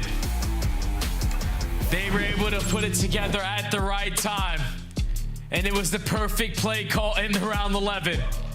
You know, Paris are gonna be feeling the pressure. And if you allow them to initiate the opening round kill, that has caused you problems. But FaZe go back to what works. We take mid-map. We allow you to feel the pressure, and then we work our way through mid-cut. You're able to get the first blood out of an insane wall bang out of Abuza, while 0-4 the entire time was maintaining mid. All map control was for FaZe in that final round. And now the series is all in favor of FaZe. Another game 5, they get the better of Paris. The cause and effect as well of that first blood from Abuza is insane. If Abuza doesn't find that pick, the defense around Dojo still feels stable, but as soon as he drops, that forces that play out of Sib and Extra to try to reclaim mid because you just don't have that same presence from the front. Joe needs help. He can't just sit in this corner by himself. So that first blood, way more important than just playing a 4v3. What a series. What a first 2 series. Come on, this weekend's about to be lit. Oh, man, it doesn't get any better than that, man. But if there's a question of FaZe potentially on the comeback, that's a search and destroy that can be a turning point of how you end out stage 4. Unreal stuff. Back to the desk. We got to speed up the day a little bit. That was a banger. That was a fantastic matchup. And FaZe fans, well, squeaky bum time is now over. You walked away with the W. Congratulations. That was so tight. Every single dub. In the losses, though, Paris looked like they were in total control. I want to talk through this series. And as we take a look at the Game 5 search and destroy, Ali, what was different? Because it was 6-0 in Game 2. Oh, yeah. Game 5, you're up 3-1 before Vegas comes right back. This is just what FaZe Vegas is capable of doing and what can make them so terrifying in search and destroy. It's just the mid-round adjustments, mid-series adjustments that they make. And for this one in particular, Paris Gentlemates was just playing very spread out for FaZe Vegas, allowing them to get a lot of first picks. So what FaZe does is they instead started to wolf pack a little bit more, play a little bit closer to each other. And what that did, Paris Gentlemates, they didn't adjust their gameplay beyond that. You saw it in the last 2 rounds. They got defense back-to-back. It was the exact same setup in both times. And in that second time, Abuza was able to get that first blood because of the predictability of where one of the ARs was on the side of Gentlemates, just sitting in the back of Dojo, peppering shots to make sure nobody can push him over on the side of Joe. I think what I loved is just getting Abuza more aggressive with the AR in hand. I mean, we saw, you know, he gets the 2-piece pushing up the rooftops, which was beautiful. And then, you know, playing in front of that was 0-4. Like, when he's making these plays, it's so difficult to deal with. Even in this last round, when he gets up mid and nades Sib to back him down, you know it's a spread defense at that point, right? So now we can begin to play aggressive on the other side. Abuza plays off of that perfectly. 0-4 just lurking through mid, knowing the retake has to come in from elsewhere because you're not just going to go straight up through Dojo, finds a couple of easy kills. So I think for this FaZe team, that was a bright spot in Search and Destroy, but it took them a while to get to that. So despite not playing your best Call of Duty, you're still able to edge out this talented Gentlemates team. Just shows you what FaZe is capable of. We welcome Indraza to the Monster Winner Spotlight. This was the Monster Energy matchup of the week. Indraza, you guys get it by just 1 point in all 3 game modes. Can I first start with, if you could give one player from your team the MVP for this match, who do you give it to? I'm giving it to Jordan.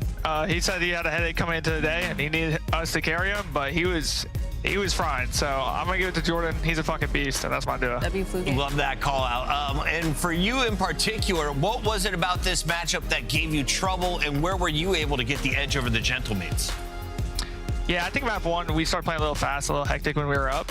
Map 2, I mean, we just need to keep working our S&D. I think some of the rounds were a little unlucky, but I think as long as we're playing and small talking well and trusting, you know, our plays that we're making, I think our S&D is just fine. Small little things obviously just win and lose you rounds in S&D, and I think even for the map 5, when we started doing that, like, that's why we won. Draza, it's such a vague question, but I've noticed, like, the comeback you guys lost the other day, the leads that you're blowing, and then some of these searches, like, it feels like at times you have it by the chains and then it just gets away from you. What's going on in your guys' camp where these games, it's so hot and cold, it's like a roller coaster on every map? Yeah, I think for S&D, I think we just, like I said, we just need to make more plays and be confident and kind of trust our teammates to be able to hold something or make the play, and if they die, it doesn't really matter. And just being active on the map. I think that once we started coming back, we were being very active on the map, wrapping the map a lot, taking space. We were running at mid to B cut to go B. So I think like when we do those things, it's hard to read what we're doing. And that's how we win S&D. But what about the respawn, the hard points? I mean, you guys had the LA Thieves come back, and then in this one, both the hard points were ridiculous. You guys almost mounted the comeback in the game 4. Yeah, I think when we're up a lot, I think just making sure we reset and take a super long route just to guarantee it and have our small comms, which I think we didn't do too bad against the Thieves. There were just a few, you know, not rotating little things like that that we fucked up on. But I just think as long as we're talking like we do in scrims in these matches, like we're not gonna get came back on. Okay, so comms, fair enough. I think going off of that, a really good point to make is just, I think in the past few weeks, we've seen you guys just do incredible stuff at the tail end of these series and like of these maps. Like you guys are extremely icy, and when the pressure's on, that's when we see the best version of FaZe Vegas. So what steps are you guys kind of taking on the back end to get that to start the series, to start the map, you know, instead of putting yourself in so many precarious situations where Simp has to kill 3 people and then kill 4, you know, or Abuza has to get an insane wallbang first blood. Like, how do we start stronger?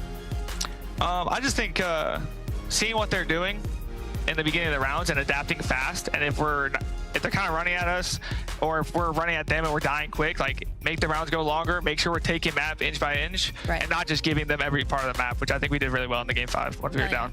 Congrats on the win today. It was a nail-biter game 5. Appreciate it. That is Draza, and that is FaZe. That makes us all look intelligent with our correct pick.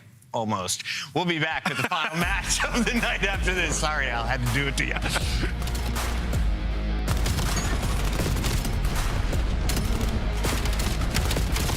Hey, bro.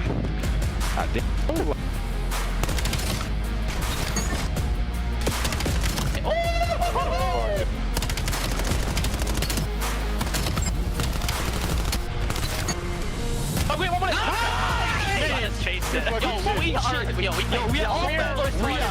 You're taking our insane. Black Ops 7 returns to the Esports World Cup this summer. Scan the QR code to get your tickets now. Scuff, official controller of the CDL. Monster Energy, the official energy drink of the CDL. Brought to you by America's Navy and the special operators who work in the shadows.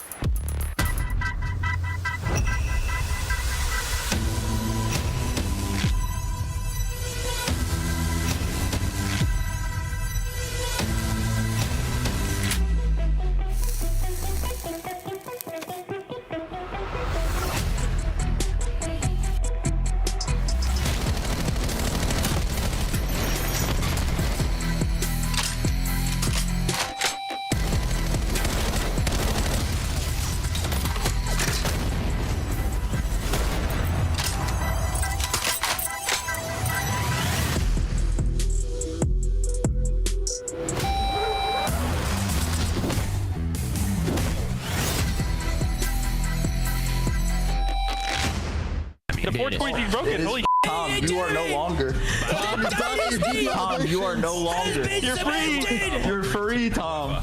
It's over, bro. Sorry, one of the finest hard points. Tom, you're free. I am free, guys. Good run in the first set. You gotta delete the emote, Tom. You gotta delete the emote. Legs. The 423 is no longer mine. Yeah. You gotta delete the emote, bro. It's no longer yours. In Texas, they found a lot. Thanks now, Tom. For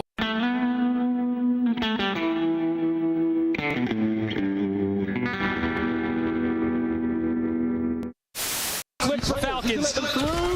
Makes it again on a 5, 31-21. Good Lord. I'm gonna have to break this one down. Make it 6 in a row. He's doing Hercules. We're flying, folks. And we're 10 seconds away from a map 1 green wall victory. The kills are flying. The boys are firing. Shotzi top main. Can he fire 3? He can. Exclamation point for Shotzi. Will take map number 1 here in Dallas. Come on. Come on. That's good fun. That's outrageous fun. What a way to start the major for the boys.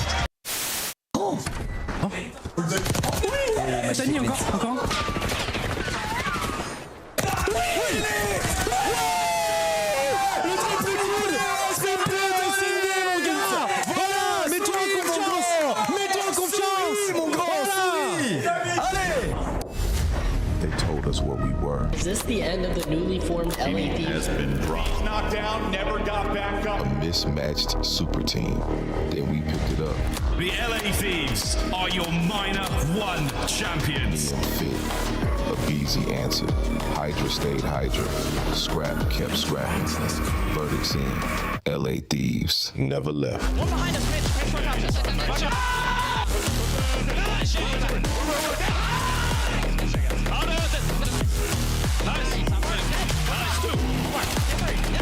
Where's the bedroom?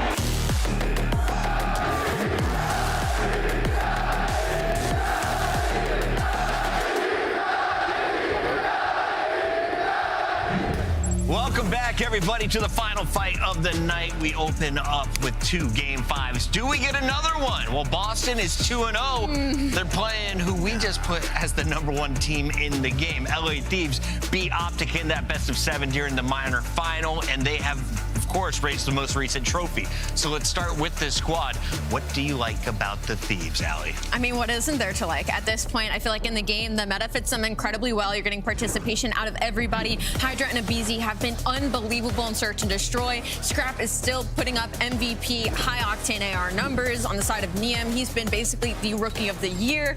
I mean, there's nothing but you can do but sing praises. 13-1 in S&D and Overload during Stage 4. And what's most terrifying about this is an LA Thieves team where Hardpoint's going to come naturally with all this teamwork and the way that they're playing right now. So if they've already locked away S&D and Overload, that's over half the series. How does Neum lose Rookie of the Year? No way. I don't know if he can. Impossible at this point. Unless somebody would have to. Toronto Koi go on to win. Yeah, and he'd have to be MVP, absolutely dropping bombs to join the team. But yeah, Neum's pretty much got that locked up, especially what they asked from him. You know, he came in, he was immediately a star in Overload, and you know, in S&D, he picked up the sniper, made some huge plays, and now they are the best search team that we have in the game. I think where Thieves have really separated themselves is just the new maps that have been added, right? Like you look at them and their map pool across the board, like Gridlock and Sake Search and Destroy, undefeated on both of those. Same thing when you look at the Hardpoint. The Sake Hardpoint, 8-0. So, like, the new maps that got added, they locked them down, and in Vetoes, they have a massive advantage versus everybody. Let's take a look at their opponent tonight. Boston has a surprise bounce back 2-0 start. They have also had the easiest schedule of all the teams, but let's take a look. They deserved at what Purge and crew have accomplished, because going into the last major, you nailed it. And hardest strength of schedule of all of the teams. Now they are reaping the rewards of the opposite going into Major 4. And you have to think, if you get 3 wins, you're starting in the winner's bracket. Yeah. This is a huge boon. Do you think LA Thieves takes their foot off the gas? Is this a team that kind of drops off after a big major win? You know, ain't no way. And you know why? You remember last year, there was on land, they lost to a Boston team, right? So you got the scar tissue from there if you're scrapping Hydra. But yeah, with this Boston team, you know, when we have these 5-match splits, these types of situations are going to happen. They played C9 Vancouver 2-0, and now they're 1 match away. I don't know if it'll be this one, but they have some winnable games going forward, which would be ridiculous for our bracket. My dog really wants to lick Maven. They're like hidden in the bushes over there. I don't think you guys understand. Yeah, it looks It's been special here in the venue. We got to keep this show moving on here as we take a look at our maps and modes. Allie, best of 5. Boston has the losing numbers, but if they're going to pull off an upset, is it on Fringe or Gridlock? I love LA for that. No, I was gonna say is like the funniest thing about this is like how serious LA took this enough to ban Hossie in both the HP and S&D. So like your only setup for maps on the side of Boston was like, if they can get Hossie anywhere in this series, we might have a game. I don't know. I will say, in terms of the overload, we did see Boston on that Gridlock. They dominated. Purge had the pop takeover game. Purge. So valid. I just think about LA on the other side on like an 8 overload win spree, and that just doesn't even come to my brain. I will say this though, the last couple matches, Purge has been back. He's been playing the best Call of Duty of the season that he's had. So hopefully he can continue it here. It's time to get the final pick of the night correct, Allie. You're 0-2. I don't think you've ever finished 0-3 this season. I'm gonna pick LA, but I mean, if Boston does it, that'd honestly be hilarious. LA. For number 100, Scrap, get it done. I got the Thieves. Fans are thinking Thieves. Let's send it over to the casters. If Boston wins this, Allie will shave her head. Yes. I'm not agreeing to that. Britney Spears. No. Agree to it. I just spent, you know how expensive this hair is? No. We'll also give you a beard so you look just like this man. On the mic for the first cast, it's Maven. Clint will shave his head. Yeah. All right. So, listen, we just had back-to-back Game 5s. I want to sell the story that we're going to have a thriller here. But difficult to do. I think the scary part is they kind of loot on the desk. We know a lot of times upsets, like worst teams, they'll upset and search and destroy, something like that, 2-3-5. The problem is that is where Thieves have been near untouchable as of late is 2-3-5, and the hard point's good enough. Tell me, how did Boston get the upset? Yeah, Ali talks about it. There's no Haciendas in play, and I think last year when they had upsets over LA Thieves, it was always a Hacienda map number 1. Yeah. They would kind of throw away. Like, there was the major, and then it was at Champs. So I think LA Thieves, every time they see this Boston, well, at least Hydra and Scrap probably see this Breach team, it's sort of like, don't PTSD? Yes. Don't take these guys lightly. No, they can't do it. They need to keep rolling. Listen, they got hot in the middle part of the season. I think they want to stay hot at the end of the season. Think about last year. You know, you win Major 4, right? You win Major 3. Then you fall apart when it comes to the 2 big ones at Champs EWC. For me and Scrap and Hydra, it's keep the foot on the gas, constantly improving. I think when they asked Hydra in an interview, like what they're working on, he's like, everything. We can improve everywhere. I think it's the right mentality. I mean, you can throw a BZ in there too because of what phase they're last year, true. right? So the last couple years. For that trio as vets, like you just have to know you gotta show up to work every day and put in 110%. It's difficult to do at this point of the season, especially when you're rolling this way, but it's just one bad day at a major, all of a sudden you get a hell bracket, and then you're eliminated, and they have to know this. And maybe there are times this season you take the foot off the gas a little bit, probably or something. This day. But like, I don't know. I don't think you can afford to do it now, not this late. I think once like Major 3 and Major 4 hit is, that's sort of the floor. Yeah, you know, you look at Sender and Shane, they have to be talking about that. They know this. It's at the end of the season. This is not when you want to be doing it. All right, well, we'll kick things off on Dan. As you said, no Hacienda in the rotation. You kind of thought maybe Thieves were just going to square up with him there, but that will not be the case. They did it last year so many times. TJ opens the double, and new man to this roster.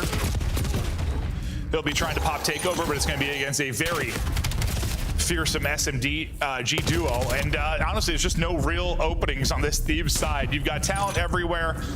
You don't really give the edge to Breach in any position. Yeah, and Easy Mac talked about it. It's a resurgence of a BZ. Obviously, MPC is a big part of that, but he has been such an impact player. And then, I mean, just their 2, 3, and 5. Like, if there's one critique with this team, it has been a very tough stage 4 with who they have played. They've played FaZe twice, G2, and Optic, right? Those are their 4 games, 3 of them coming in the minor.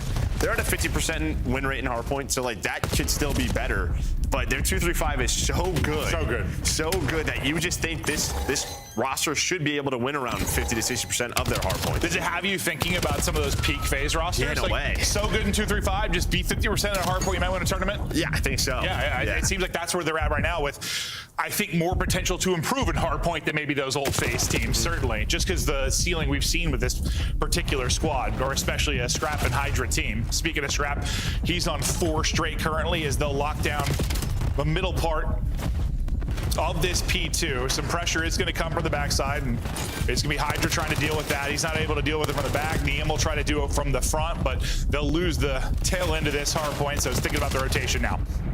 Yeah, well, I mean, they're going to get pushed out towards roof side. There's nobody towards the back, not blocked in spawn. So Boston do a good job behind Afro, able to get in this P2 and split this time. So 10 seconds left, all about the rotation. Hydra already here. He's got a BZ right next to him, and then Scrap and Neem just making sure there's no funny business on the other side of the map. BZ will fall. Hydra will need to pick up the double, and he is able to do that. Still people pushing, but now the reinforcements are here. Hydra has done his job, efficient on the trade and getting the second. Now up to the second line of defense. Neem will be the point. Hydra's back off spawn, trying to get into the action, and from the back line, Scrap getting a kill for you. Scrap and Neem both able to find a kill.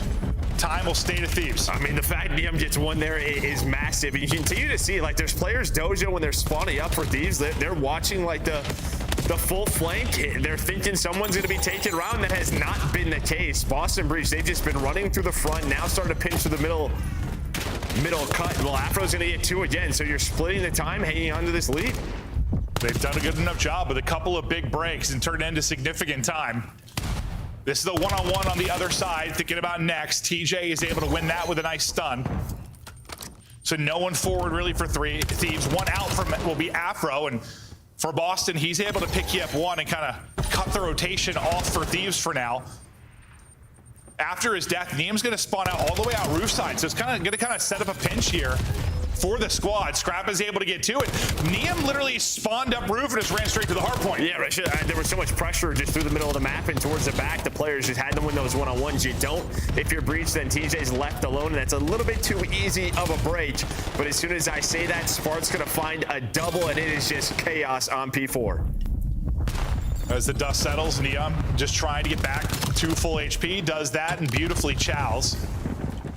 Thieves just looking for their first kind of consistent hold. It's been broken up for the most part by Breach breaks. Yeah, I mean, Breach have actually played this like pretty well. Like they kind of catching them off guard a bit, just even at that last P3, just hitting the front over and over again until TJ takes a route to flip the spawns. But in the end, after this first set, it's still going to be Thieves in the lead. Looking at their biggest lead, they'll try to turn it into more. A big second P1 about to pop. Or in a BZ's POV as he takes the route. And, well, he's got a chance to maybe flip out spawns, especially if he can win another fight. But he's not able to do it. Afro, a good job just making sure a BZ doesn't get lost behind enemy lines, doesn't end up flipping out spawns. Yeah, I like that from Afro, right? Because he puts a couple of shots in, and you saw what a BZ was trying to do. Just sort of, all right, did he go all the way through? Right, just trying to waste time, maybe have a spawner look at him, and Afro's just like, I'm gonna take the fight to him. He's on 16, leading the lobby right now, so that just lets them know, all right, everything is in front of us. But that is still tough to deal with as Thieves now on the hill. And you kind of said it seemed like Breach were, I mean, not unorthodox, just kind of flood heavy, maybe doing what Thieves didn't expect. I'm curious now, this second set of rotations important if Thieves maybe make adjustments to deal with that. Yeah, well, a big part of that's going to be getting spawns, and right now they don't have that. So Breach, they're able to find 4 kills in a row, get to scrap time, about to have another lead change. But now you got to deal with this rotation, and well, it's going to be 3 dead. You push through the back, and well, those spawns are going to flip 7 all the way out. Beautifully done. A BZ after his first kill. Good job just staying alive. But yeah, a friendly spawn will come in from Breach. They're still trying to hold, pushing up this lead again. Thieves in control. Let's hear the comms out from Thieves. Out the back here. Out the back, guys. You know weak. Couches are going to the back. Nice, guys. Nothing in the back still. Charlie, purge, 1 shot. Purge 1 shot, couches is free. 3 on time. I got. Nice. I'll help me. I'll take your time. teach. 2 on time. Not trying, couch. Missing 1. Yeah, I got stun in the back. Mid, take your time. Front couches. Afro. Take your time here, Ernie. Just sitting front couches. Time weak. 1 out weak. There's 2 on time. In broken. Yo, 1 out. 1 Z couch. Nice. 1 front now. 1 more. One more. Weak. Far down. Nice. I'm blocking front. No cams fast. Yeah, I'm going fast. They don't spawn gold. I think they're gonna be here. Nothing telling me. I'm watching here, outer. He's outer. Nice. Outer again, weak. Outer, heady dead. Nice, guys. There's nothing mid. Yo, Mika. 1 shot P1 on me. Got him. We're missing one. That's it. They're gonna be dope side. I'm trying. He could have spawned the patio. Are they? Oh yeah, I spawned on maps. Both sides. No. Okay, bet. Yo, I'm watching the side. Watch out that. Nice, guys. I can block. I got nades. Going outer right now. Watch out. Outer. Nice.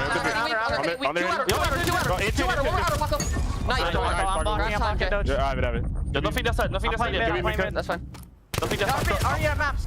Fucking leave him. Afro from maps. He's pinching side. You have time or no? Watch out, my door pinch. I didn't need my Mika. I spawn here. Mika. Cams on me. Cams 2. 2 cams. Nice, last 2 cams. Hard kills. Nice. Last guy. I'm soaking. Make sure you're right. I'm rotating from him. He just saying Someone back up and give me. Yeah, I will. Nice. There's nothing else. Nice. Could be map. They're gonna be new. They're going mid fast. Where you at? They could be in 7. I don't see anything in blue. Could be in 7. I'm waiting on you guys. Okay, go under. Yo, server Afro, 1 shot. 1 shot in server. Look at go under. 2 on ult. He's behind the desk. Behind the desk. 2 on ult. Go on right. I like the comms a lot of good small talk, a lot of good call out with spawns, and this is the biggest lead they've enjoyed. Finally got that stronghold they were looking for. Yeah, I mean, again, at that P3, Boston just kept trying to just go to the front. You watch the mini map, and there was always somebody from Thieves like watching the pinch through dojo. It just never happened. They finally, when the fights from the power positions with the spawns are able to turn into time. But Boston, I mean, you see where they have them spawning with this setup, so a chance to get right back to the game. As Spark has a double. That was so funny when after we watched that for so long, even Neum the one time after 2 died, he's like, they're gonna be dojo. I'm looking at the map, I'm like, they're not. They're not, yeah. Somebody else was like, no, they are not. Yeah, we're good. I think it was Scrap as he cleared it. It's like, no. Whatever they were expecting was not the case. But the fact is, they got a big stronghold there, and that's what pushed up this lead. There was a decent chunk there for Breach with the tail at a time. seemingly going the way of the Thieves with a couple of gunfight wins. When we were on board with Spartan, you're fighting and he's finding kills. P2 just feels like you have to be able to convert that into more time. Like with that setup, it just has to be better for Breach. That was their chance to get back into the game.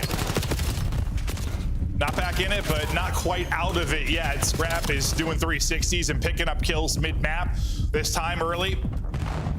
The way of Thieves, only good thing for Breach, yes, you do have those left side spawns, but the fact is, you can't allow Thieves to get 20, 30 points here. Or the comebacks can be so difficult. I think they might with this setup, and we've seen teams sort of turn P1 into a money hill. I think it was Optic in the last major when you and I were casting that. I think we saw them do like 3 different like full 60s on this P1. I was like, oh. Yeah, and I think teams like some of the spawns, some of these hills, it's just like they are easier to break or at least make, I don't know, messy, where if you get into a good P1 setup, it just feels you have lockdown spots. There's so many headies behind. You have these guys with M15s, and this has been perfection. Yeah, it's like step 1 is getting to that heady as the team trying to break. But yeah, if you've got someone pushed up to that and hardpoint time, yeah, it's not fun. It's not fun at all. Window, then cut. It's just you're hoping a nade. You gotta win like 3 layers. It feels like to get out to the point. But the Thieves hold gets them within a point from the dub, up nearly 100. One more break, and this one is done. Hasn't happened quite yet though. Sparta will be the last one standing for now, and it's off to the races for people to get back to this in battle. Thieves grouping up for one last hit. Gonna try to call ball game. The nade's gonna slow it down from Spart. The gunny's gonna slow it down from Spart. Breach looking at one of their better holds early in a hard point. The unfortunate part is that they're gonna have to do this a whole hell of a lot longer. And well, I think, Abizi's gonna fall off the map. And this always is what happens. You need like 1 point, you slow things down, you try to take routes. But I don't know if you're gonna read this. Neum spawns behind enemy lines, and TJ's thinking, I have this blocked. So Neum might call a game here. Yeah, it's just gonna be a one-on-one. They're gonna have no idea. He gets this kill, game is over. And well, Spark's gonna win it though. Hydra's there for the trade, and it is all good. Breach gonna have no idea. I didn't realize they sent a second player. I thought it was just Neum at first. I was like, uh-oh, hold up. But yeah, the spawn in from Neum, enough to let him try and be, well, a thief for the Thieves and steal that final point. What is Scry? Is this guy headying his cam right now? Is he talking about his positioning, not only in game, but out of game? Yeah, he might be. The guy's a freak, but I love it. Absolute freak. A loss for this Boston Breach team in the map 1 again. Yeah, they start out 2-0. Great start. They have an easier qualifier based on what they looked at last qualifier. But it's gotten harder than the beginning. They had their 2 easy matches. Now they face the Titans and aren't able to do it in the opener. The SMGs, what do you know? They lead the way. Hydra and Abizi. It seems like ever since they have started to click. And I think why they're ahead too, like, Ant kind of said the new maps have gone well for them. But like, I also think in general, their teamwork kind of got down at the same time, and it's just like this perfect storm of like the new maps are working, their teamwork's finally on point, and they just seem to, oh yeah, well, yeah. And the SMG change. Yeah, so like honestly, like a perfect storm of like 3 things that has worked out great for them. Yeah, Hydra talked about it though during the minor in an interview, right, with the desk, and he just kind of said, we're all vets, we all had a different way of sort of looking at the game, how we wanted to play the game, and we just had to get on the same page. Especially search and destroy. And you and I talked about this like at the beginning of the year when Hydra and Abizi weren't finding first bloods really, and well, you and I kind of thought like this has to be weird for them because we know Scrap wants to square up and take an opening gunfight and get first bloods. We know how Hydra and Abizi want to play aggressive and find first bloods.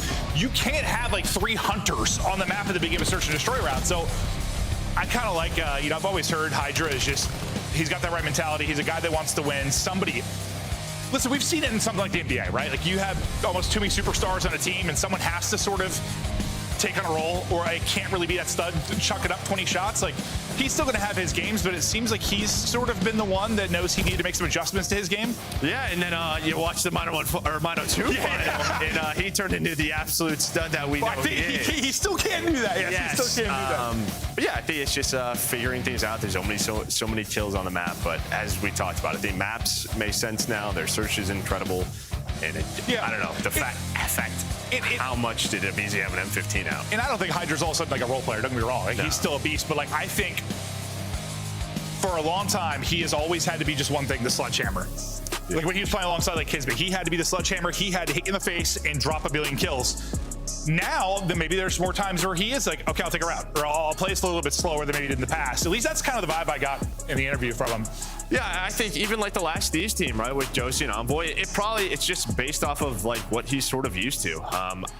He would take those routes where he would lurk, but it's just sort of like wait for me, and these just aren't guys that are gonna do that. Yeah, they just aren't. Scrap's like, I'm already fighting 3. Yeah, like I was telling you. Yeah. Yeah, but listen, fact is, we knew it was a work in progress. We just knew this time would come, I think. Just with the personnel, there was no way it didn't. Hell, props to Neem and all, but I truthfully still think even if Kenny was there, they would have eventually figured it out. If you broach his left stitch, yeah, probably. Yeah, you probably would have to break. Yeah, he would have. They would have had to figure some things out and slow down for sure. Yeah. But oh god, we're gonna look at some of our leaders here in stage 4, and you've got a BZ and Neem at top of the list. And listen, we did have the occasional maps from Abizi where he dropped like 12 to 15. He had some takeovers, but the consistency wasn't really there. It is now there really as a whole for this squad. No, it is. And I mean, obviously, you know, you see him at a 1.6, but he's also doing this a little bit differently. He's not always the guy winning the opening duels. He can still be that first blood reaper that we know he has been his entire career, but he has Hydra and Scrap on this team. You saw Neem is in second. His opening duel win percentage is 75%, right? So it's just like, I think Abe's probably having a little fun, a little bit more freedom. Just not sort of run in there, dude, and get a kill. Yeah, no, absolutely. It's been fun seeing them figure out. The question is just, can they keep this up? Can they maintain this level? And I think the scarier question for the rest of the league is, can they improve on this level? Because they won a tournament with their hard point being okay. And in a way, the way we're sort of talking about them right now is the way we've talked about Optic all year and how good they have been. Yeah. And sometimes it just comes down to the day. That Sunday, well, can you get there and can you execute on that day? Listen, I don't think the expectation needs to be the win every tournament, but they should be a team that's getting into the top 3. These like top 6s and not making Sundays, I don't think should ever be a thing with this roster anymore. Right, yeah, it should not be. No. But it was last year, so that's why we'll see. TJ gets cut down. That puts us into the 2 versus 2. I mean, this is a 4-on-2. You got the opening first 2 kills. I mean, there was a trade in there from Scrap, but these are the rounds that Breach you just have to win. And you might not. 1 versus 1 now. Purge not able to snap. He'll get caught and dropped, and Thieves bring it back in 2v4/2v3. But it's a clean snipe. Like you have so much time, and then Scrap just finds his individual gunfights. Well, I think we had several like come from behind rounds in our last search and destroy as well. Oh, well, actually in the first series as well, there were a ton of like clutch type rounds. But I think with a team like this, with a bunch of playmakers, you're going to have some where you bring it back in like 2v4 and 3v4s. There's also a lot of new rosters, right? So even the first match, there's going to be some changes. The Paris roster, still a lot of changes. So this is going to happen, but like if you're a team like Boston, well, a bunch happened to Optic though, and that's not a new team. That's true. Yeah, I was more thinking Paris last match. Yeah, but we saw it in the Hacienda as well in the first series. Neem gets a little bit of flinch and can't hit the snipe. Just thankful, I think, to be alive. Abizi will find one to keep the numbers there. As Neem hits the snipe. You get another clean first blood though from Spart. He's already got 2, and then. No, honestly, you're down a man. I didn't realize he hit the snipe, and I was like, wait, how are they? How are they? Yeah. Did he hit that right off after he hopped off his POV, basically? Mm-hmm. So Breach, you're finding the first bloods, but well, you're not turning him into round wins. Last time it was Scrap that kind of took over. This time it was Neem in the mid round, Abizi with 1, Hydra with 1, Neem with 2. Thieves now with 2 rounds. And while they're having fun, still talking through things. One of the maps they probably want to work on. I think for a team like this, it's all about sort of just map set, expanding the map pool as much as possible. Just don't forget Champs Sunday if you make it there. It's a best of 9. Oh, so here's the one we missed. A little wall bounce and a little pick. I think the player that he had just survived an engagement from, but then TJ's just running tin by himself. And I mean, we've seen some teams sort of do that, just taking risks, but after the first blood, just not sure that's the play you need. Yeah, that's the time to take the risk.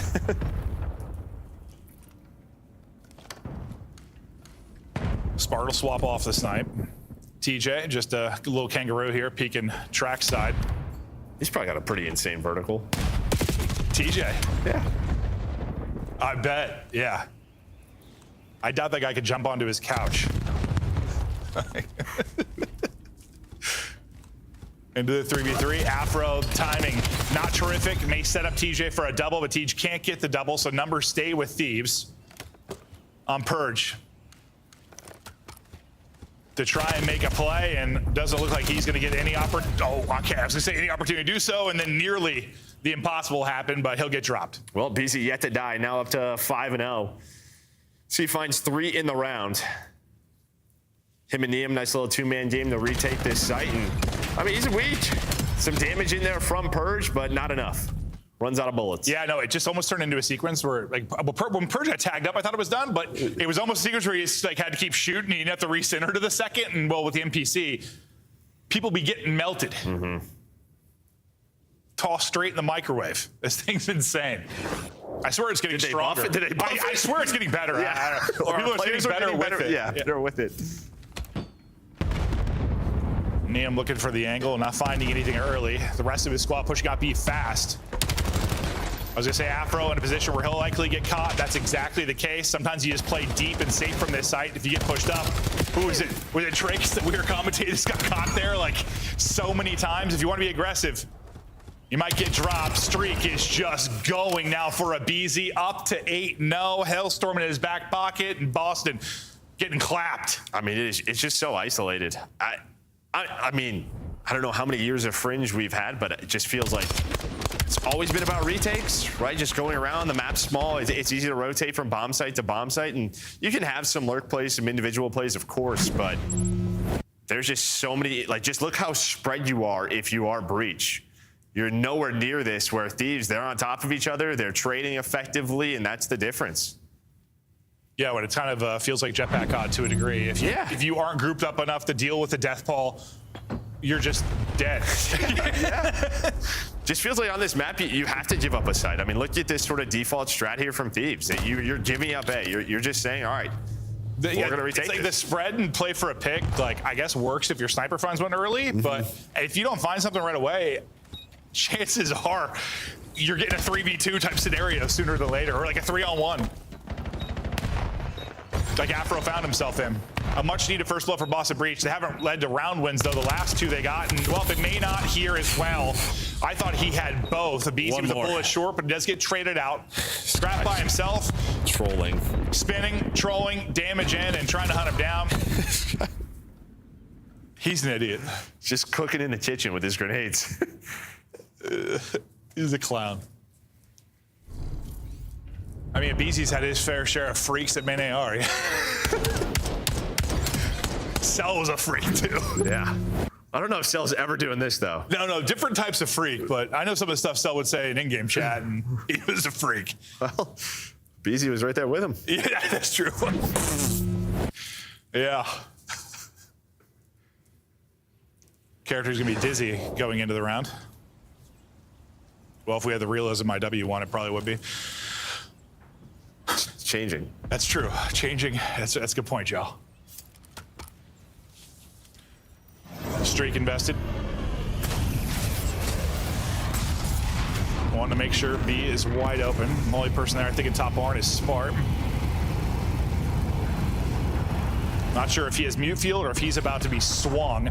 I did not think a streak kill was going to happen, but a BC ends up getting a kill with it.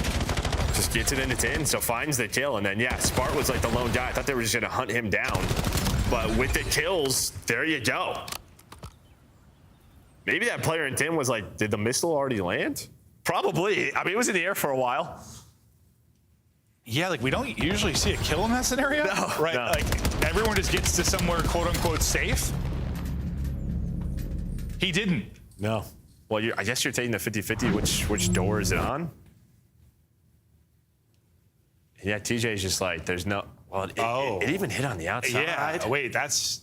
I assumed he wrapped it in the window. But okay, large missile goes boom. Sorry about that, TJ, yeah. And TJ is probably frustrated with that death.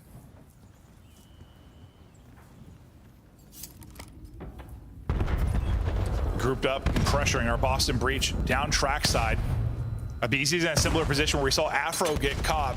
He's playing it more aggressively. When does he go? Hydra gets pushed out in the back, and that's the cue for BC to go. He's got to make a play. He might be able to get 1 or 2 for you. That'd be the difference. It's just going to be 1 Afro on 25 HP. Was almost the second to drop. Neum last alive and traded out. Breach will get the round. And similar to what we saw Thebes do to them, they're able to isolate one in the back. Well, and little to Beast, if he played even more aggressive, if he hit that right away, but he doesn't know that, but if he hit that right away, he's probably got 2 freebies as they pressure the back. That's just one of those scenarios where, yeah, you're going to have to work on it. If that's going to be one of the things you want to switch up on your defense, just sort of like, all right, when does Abe go? Do we wait for him to be the point man instead of us getting pushed up and caught? But yeah, still a chance there for Abizi to make that play. Yeah, I mean, one more bullet, and that might have been a different conversation had he got Afro as well. Fact is, though, still commanding lead here for Thieves. Hydra's going to be the low man on a mission over towards B, at least for now. Or maybe just throwing some utility for a fake. I think that was the case. Maybe just toss a stun. And he's wrapped back with the team now. They're grouping up, taking some space mid. Scrap, they have no eyes on that at all. And that is the easiest kill Scrap is going to get in his career. Oh my God, that's 3 and he wants the ace. Yeah. Spin in circles for me. Hunt it down. Get some bullets in, but can't finish off the ace. Hydra will get it done.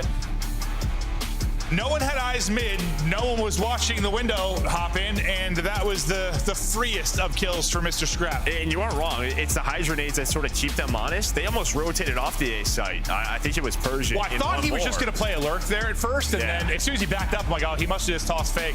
But then I guess they saw nothing tin, and the guys inside of that site are hoping someone is watching middle of the street. Yeah, it's just not often someone walks up mid for free, hops in, and well, because normally the player on the bomb is either looking tin or mid street. Yeah. So Boston Breach, a lot of holes in their defense. Yeah, a gaping hole. Like running back would have been over 350. They get shut down 6-2. Listen, we thought this was going to be a quick and efficient series for Thieves unless they came out and trolled. Scrap might have been trolling with the spinning, but he wasn't trolling, and the overall kill count puts up a big one there in the final round. And I mean, kind of what we expected so far. All Thieves, this is, I think, too much for this Breach team right now. Yeah, just a lot of just small mistakes from the Breach side. Their hardpoint has been their best game mode with this new roster throughout this stage, and I think you saw some nice glimpses in map 1, but Search still a ton of work needed. And to overload the bread and butter for this Thieves team at times, this is going to be a very tall task if Breach are going to bring it back, but we'll head to a quick break before the map 3. Stay tuned.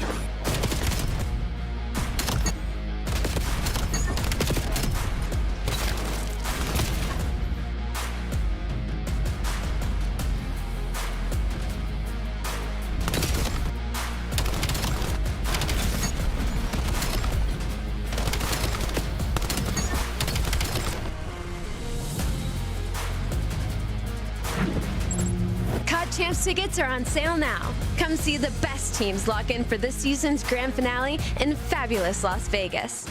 All 4-day passes come with early venue access. Head to phasevegas.com or scan the QR code to get your tickets now. Scuff, official controller of the CDL. Monster Energy, the official energy drink of the CDL. Brought to you by America's Navy and the special operators who work in the shadows.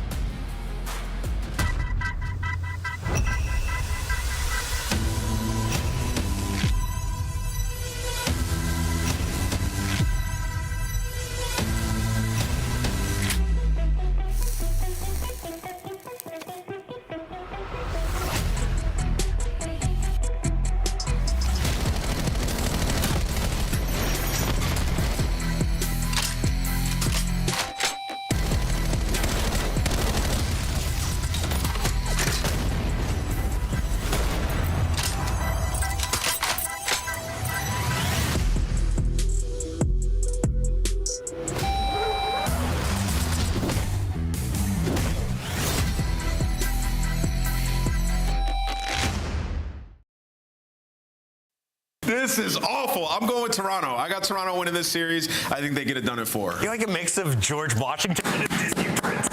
What does that do? LAG! Oh, okay. Production, this is a sick, weird joke. Give me my pick back now, bro. Flipping this. I'm going LA Thieves. Got him. I got Shotzi. I got Texas, baby. Wait, did you just baby and swap it? Trap, bro. Where did you pull that out from? Right. What the hell is going on in Columbus? Oh no! Oh no! Oh no! No! No! I'm dead. I'm dead. No way. You buy self revive?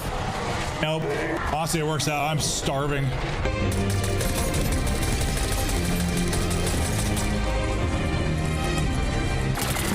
Krista calls these my old man chips.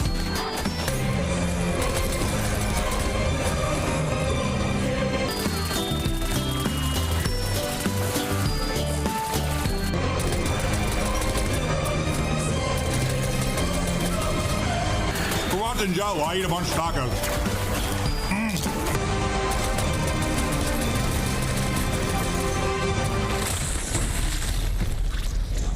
Did you win? How do I have the same amount of eliminations as you? Yeah, that's some horseshit there. There's no way that's true. Ghosty doing his best to do it.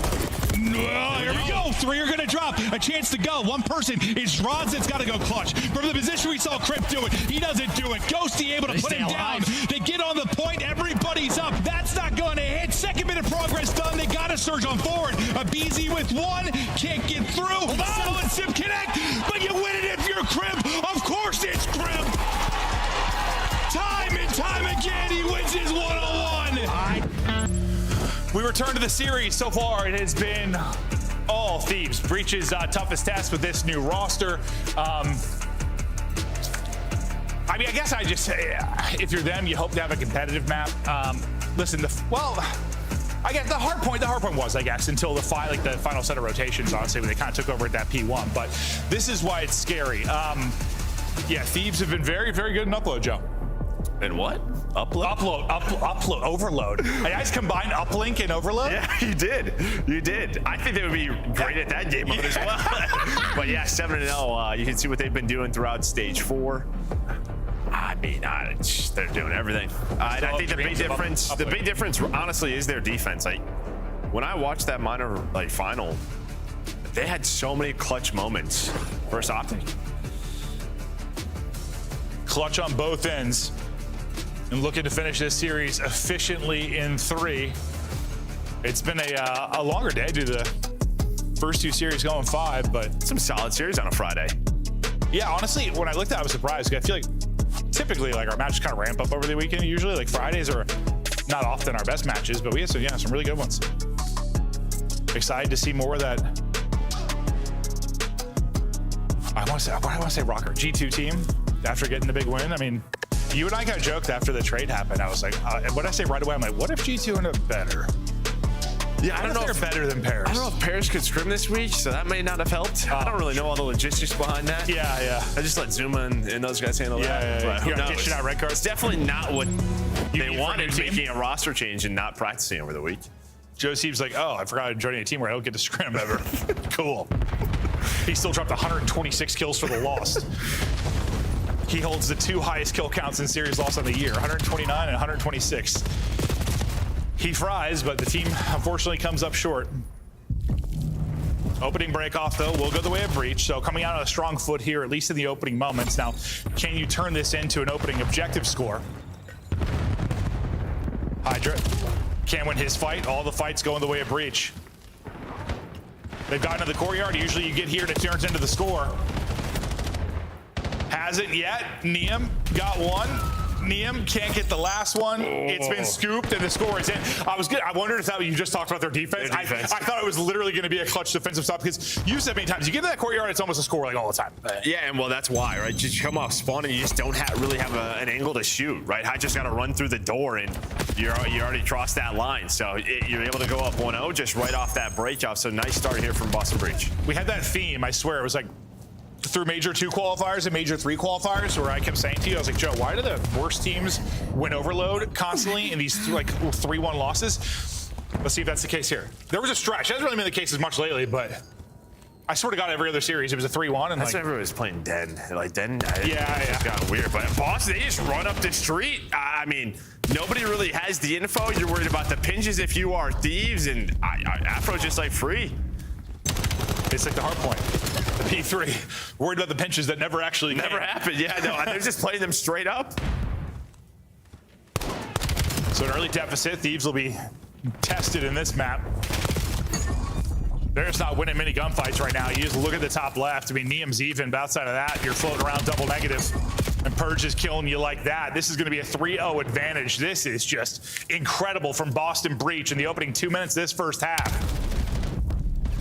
And this is one of those maps, just sort of talk about map wolf, where, I mean, listen, you have to give props to Boston. The way they are shooting right now, especially Spartan, you have them in a trap. You're about to win this one in 2 minutes, but I'm not sure how much LADs are going to continue to play this map. Yeah. Listen, their overload's been great, but that wasn't great. I mean, the good thing is, you were in hell for only 2 minutes. Right. And not 5. Not 5. I don't know if they won a gunfight, like, and this is honestly on Breach's half. The harder side, right? Normally when you're scoring top B, like on the side LA Thieves was, that's when you're putting up the most points. So, well, just I think Thieves went like 3 dead. Yeah, basically every single team fight. And this is just a map you can't really, it can't happen. Like right there, the kill feed lit up white so many times. Oh, what's the streak in the top right? What, it's 10, 12 in a row? Yeah, I didn't realize that. 10 and a half. Well, that was not great for Thieves. Fantastic for Breach. Okay. Into the second half with the fastest, maybe the fastest we've been to a second half. The streak's still alive and well for all Breach. The break off went their way and they never really looked back. I mean, Thieves just need a better break and they're getting it right now. 2 will drop. I thought the players lined up for a second there, but you get an answering score in the opening 20 seconds. Well, that's the same thing. You had 2 guys from Breach, like top overpass, like in middle of the street when the EMP's already on its way to A. 3 guys are there. You had 1 person pretty much playing defense. Just worried about that pinch player again. Yeah. The pinch player doesn't exist. Or they're going to wrap back to B. Yeah. And then you just kind of blink and yeah, I mean, the portals are pushed up. A timing here, I think, for TJ, maybe to help him behind enemy lines. Yes, it will be. So TJ gets in behind. We'll see if that's enough to stop the score. Scrap nearly up over the truck and through, but he gets shut down. He was putting his head in the screen. Hopefully, like, let his character get in there. Hydra, I thought about turned on, but he gets 1 before he drops. Breach, it feels like, have dealt with the opening pressure, at least just giving up 1. So Thieves couldn't do what Breach did, and they would say basically maintaining control for 2 minutes straight. If it's not for a BZ, that might have been another Breach score, but a BZ gets 3 for you defensively. Yeah, that's that defense we kind of talk about, just those clutch plays, but they had none of those in the first half. Because there was no defense, yeah. There was 0, okay. Well, if BZ just jumps out the window, gets that trade, and I think if BZ wants to get to Scrap, Scrap's probably saying, yo, I am all the way up through B. There is nobody here. You will have to get your own mid-cut. Boston, they know something is up, and well, they got to deal with this guy, but he puts the damage in, so it's all down to 1. Enough damage that BZ needs 1 less bullet there for the pistol kill. Back within 2 now. And BZ's streak really from the defense forward. He got 3 defensively, got 3 as he pushed up with the pistol. He's on 7 straight. He went on 8 spree in the search and destroy. And this lead for Breach, nearly a distant memory. The 3rd bucket about to go through. Back within 1, go Thieves. Okay, well, maybe what this is a strong side. Yeah, maybe it's not anymore. I have no idea. Well, just from, sometimes I think when we casting and we're really like locked in, like, I felt like most of the scores came in kind of pushing the right side of the map, but teams are getting better and better. Has not been the case in this one. All right, so Breach will get a 3 dead, which they needed. Purge is pushed up deep, but he can't win the fight. Nice win from Neum. And I think that was the big thing, right? The one guy they left behind in their base, LA Thieves, throughout the first half, they just like never found that guy, never were able to take him down. Spart was a big part of it. Okay, that's 2 kills for Thieves. Mid-map guy you lost. I think it was a BZ that was around EMP spawn. It's a multi for Purge in that sequence. Hydra is trying to maybe get lost. He finesses enough that the trade doesn't come through, and now that is gonna, I was gonna say, that's Spart maybe not hunting far enough for the kill I thought was gonna turn into them both getting caught and dropped. In Breach, they were playing really aggressive off their kills. Now they're sort of just like slowing things down, trying to control EMP, which will work. But the problem is 1 set of deaths or a Hellstorm gets called in, which they do have, and then it's a tie game. So you got to be careful playing this sort of game. Just trying not to let it leave this middle street. Hydra is kind of out of the play for now. Yeah, they both He's are. all the way on the other side. Abizi, the one guy to do it. Spart with some ludicrous pistol shots, and you get one back. Now up 2 with a minute to go. I mean, it's just the headshots, right? We saw it earlier today from Sky. One of those comes that kill was in. insane. That kill was insane. That was one of the cleaner pistol kills I've seen, like, on the year. Yeah, that was just mashing the button. Mid backslide, just tap, tap, tap to the forehead. Spart gonna call in his streak, and he's the thing, guys need to buy a little bit of time to make it so they can't get 2 scores in with the remaining time. He's got 2 with the streak. Abizi gonna counter with his own streak to try and even the numbers. They have to stop this score. This one is done. The fact is, I mean, they're running out of time to even get it done. They score. Yeah, Purge just jumps into the top rotation, so he's just hanging out. Able to stay alive. You have to be worried here, because as soon as you die here, it's just right up the street. You have a scoring chance, but Afro's going to find one. It is down to TJ to play a little defense, and that should give him enough time, or at least his teammates enough time to get involved. Yep. They'll hold the line. Breach. Staying alive with the series, and really, I mean, for them, it's all just 2 minutes in that first half. 2 minutes, they put through 4. And honestly, I mean, they get quote-unquote beat in the second half, but they did too much damage in the first. And then it was great damage control. Yeah, I mean, I was a little bit worried when... It wasn't for a little there. Yeah, I was a little bit worried when they just started to slow things down, but then Spart made that play. You saw LA Thieves, like, they were controlling the outer lanes, but those 2 players ended up getting lost. Spart gets that 2-piece. He just runs it up the gut. And maybe, he has a map. Maybe if Scrap had the 1 score where he went up over the truck, things get a little more interesting, but Breach were able to hold the line and now make this a little more interesting. And now, listen, I know it ended up being like a, whatever, 80-point loss, or exactly what the map 1 score was, but they played them relatively competitive throughout most of it. That is like the least kills and deaths I've seen in an Overload. Just because the 2-minute first half, like. Yeah, but 29 and 12 though. Scrap has 10 kills and 1,500 damage. I've never seen that in my life. Wasn't a great map for maybe if it's a search. Wasn't a great map. And well, the M15 on the other side, I mean, we kind of talked about this, like Scrap, Dashy, M15s have been struggling in this meta, but Spart has put out some big games for Boston Breach this stage.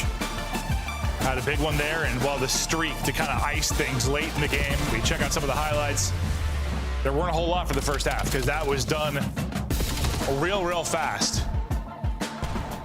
And that's kind of what you can do. I mean, I think where teams find the most success when it's just this relentless pressure where like you lose break off and that team is never able to get comfortable, never able to win like a fight. Like, I don't know. It felt like Thieves didn't get 2 kills in a row for that entire 2 minutes. Well, that's the difference with this map, right? With it not spawning in the other lanes, you don't have like, you have to wrap back and clear your base, because if not, like, you can't counter. You can't just push up, right? So they can stay in their same attacking setup. You can like literally spawn trap. Yeah, and just go and go and go. Yep. So you just have to make a team decision. Are we all wrapping back? Are we all going to overextend and give up our base? Maybe you give up 2 scores. And usually in that situation, like, I don't know, that's where we've called out. I always say Stellium because we used to talk about him like control, but like you need someone like a freak just to gun somebody, like gun somebody off ahead of you. And you would think like with these players they'd be able to. Somebody like Scrap would come off spawn and just zap somebody. Been able to, but they just couldn't. Literally they had to. If they won 1 team fight in that first like minute, that first half is so different. They just couldn't. They couldn't win a single one. So props to Breach, making this a little more interesting. Now we'll get ready for our second hard point here and see if Breach can, well, somehow get this to a 3rd game 5 on the day. Spart with a monster map. Purge has been playing some of the better COD he has of this particular year. We're going to take a look at some of the stats now for the upcoming hard point. We're going to stay on Gridlock. And this is what it looks like for both squads. And I think this is an important one for LA Thieves, right? When you talk about the top teams, the way that they've been playing, Optics playing this more, FaZe is willing to play this more. We saw that at the major. Now Thieves is playing this more. So I think this is one where you're kind of circling for our top 4, our top big one 6. come major time? Yeah. Just sort of, you're kind of looking at it, all right, like maybe the best Gridlock team ends up winning the major. Yeah, could be the case. What was the one? I always think of that with, what was the map, dude? The weirdest champs when we had the EG win. What was it? Was it St. Marie that they got disgusting at? Yeah, like late in the year, they just got so good at St. Marie, and then I don't think they lost one for like the last month. I don't know why I still remember that. It was like the defining thing of that run. They were lights out of that one. Did we have Vito's that year, or was it just the? I don't remember. I think we did. No, because, well, for those of you that haven't maybe been watching that long, a lot of years we've had like your typical kind of vetoes and picks, but some years we had just preordained series setups that were determined by like league ops and stuff. Yeah, I made those, and they were a pain in the ass. I bet. You had to balance out maps in the winner's bracket versus the loser's bracket, how many times each team was playing a specific map. It was a pain. I honestly forgot that was a thing. Do you and I randomly probably out on a walk to start talking about stupid COD history? Yeah. I forgot that was a thing. Well, TJ and the boys trying to get locked and loaded for this map 4. They got hot in the map 3, trying to keep that momentum going forward. Spartan Purge. All smiles right now after that big game 3 victory. Thieves will try to answer back now in the hard point, and yeah, maybe a gridlocker, a really important one for them. Come major time, we're looking at their last 5. This is what I mean. Look at who they're playing in those, right? You have Optic, you have a couple of phases in there, even a G2. Like, this is one their opponents are willing to play. And those are, yeah, like 3 of the top 5-6 teams.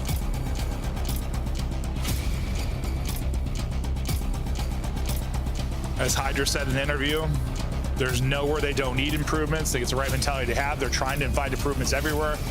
You know, like, counter that. I mean, their auto veto last stage was Scar, and then they played map 1 Scar versus Optic, and slammed it. Yeah, that's when Hydra was going crazy. So yeah, who knows? But I'm sure it's a constant discussion in that camp of what they want to play and what they're able to play. Sometimes when you're a team at a tournament, like, sometimes there's a map that like you're not very good at, and it just clicks on that weekend. Yeah. I think COD's always been, I don't know if day-to-day is the right phrase, but it seems that way. Like, something just clicks, you get hot, and you're like, oh, I don't care, we'll play that. Yeah, we'll play it. Screw the coaches. Scrims have been awful, but it's working now. Yeah. Neem up over the top and flushes through too. All time to Thieves here early. And also, this is what they struggled to do really until the 3rd set of rotations in the map 1 was just have a hard point where they put up like 40 plus. Breach was breaking over and over and over again.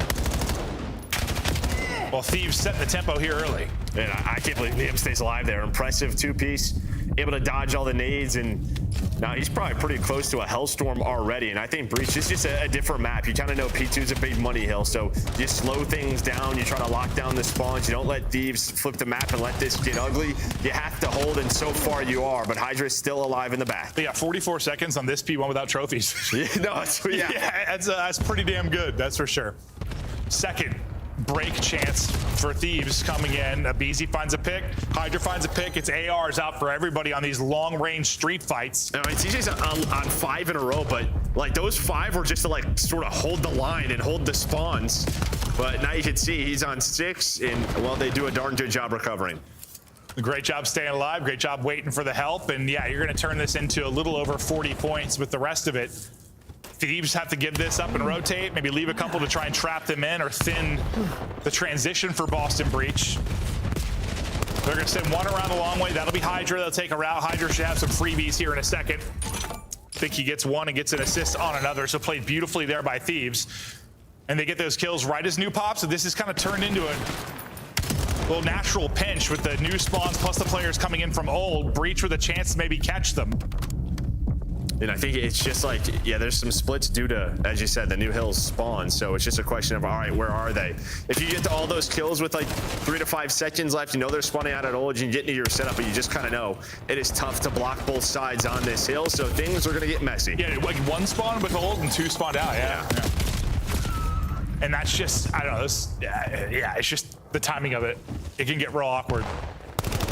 And it kind of leads to Breach getting a break, because even after that, like, first sequence, I think the 2 Thieves players, instead of spawning out like left side, spawned all the way out P4, and then you got the close like shower spawn for Boston. So, like, those 2 like team spawns were absolutely ass for Thieves. Honestly, that could not have worked out worse.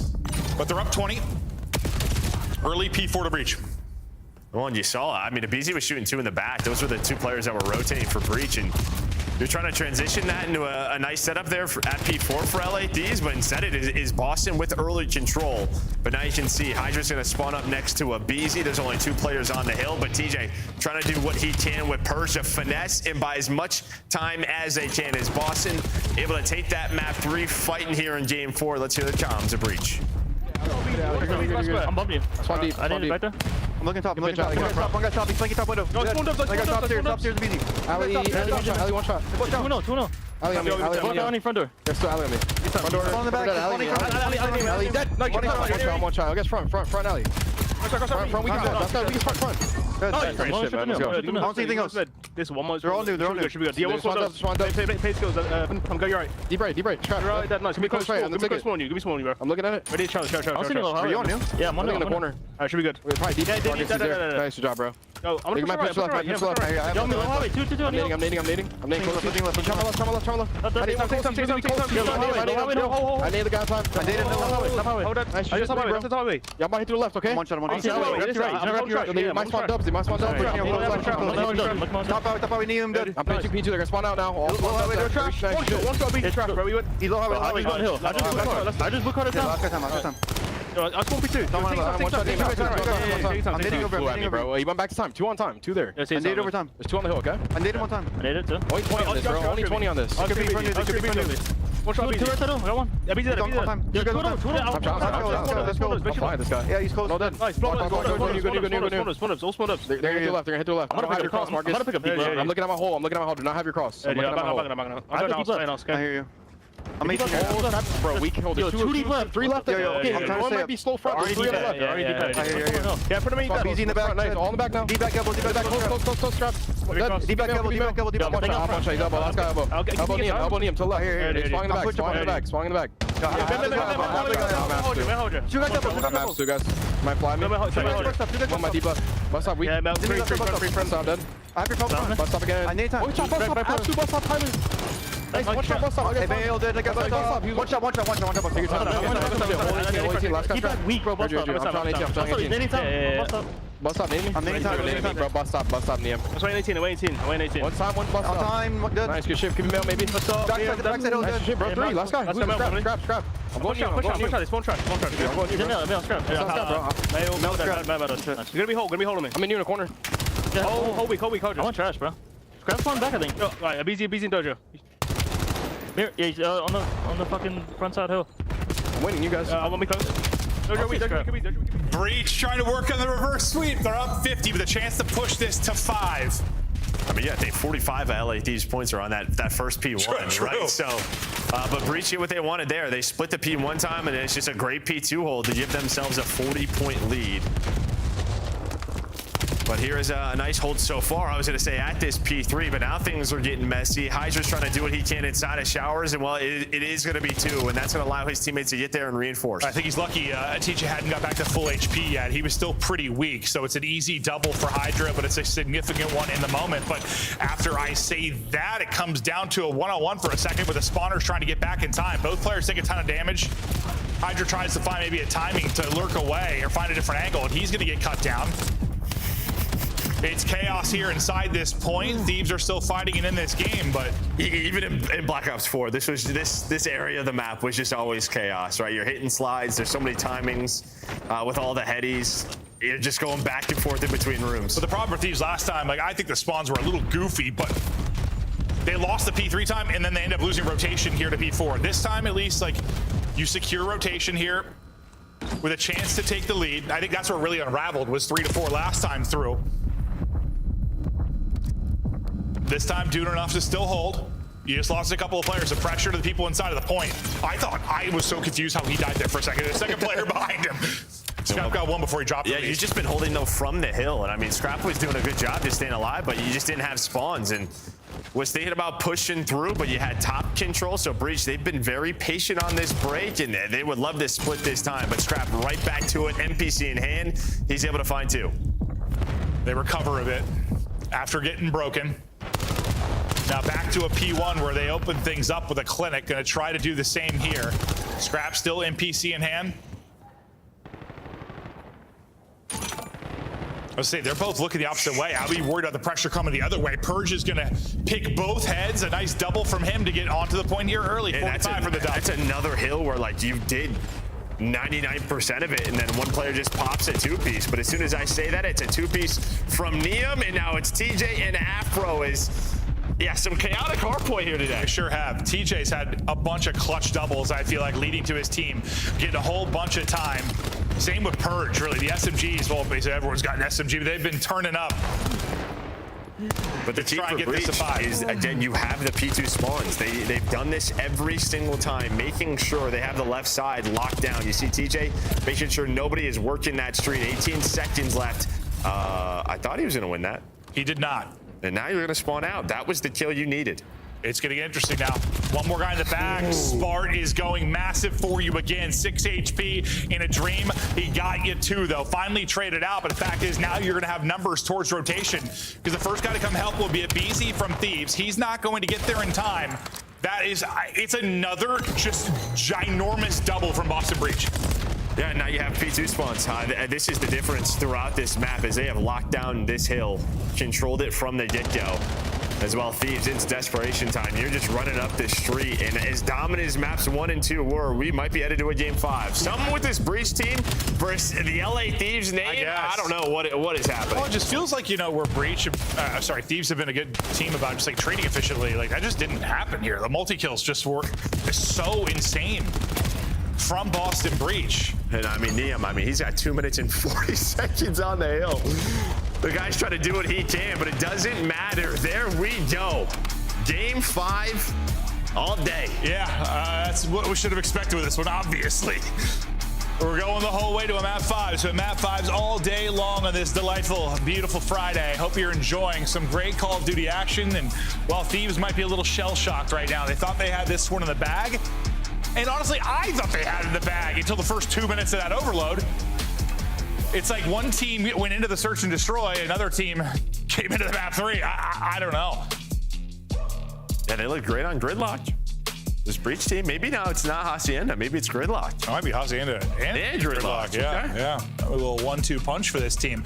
Well, we talked about their hardpoint's been solid throughout this stage. Even map 1 was competitive.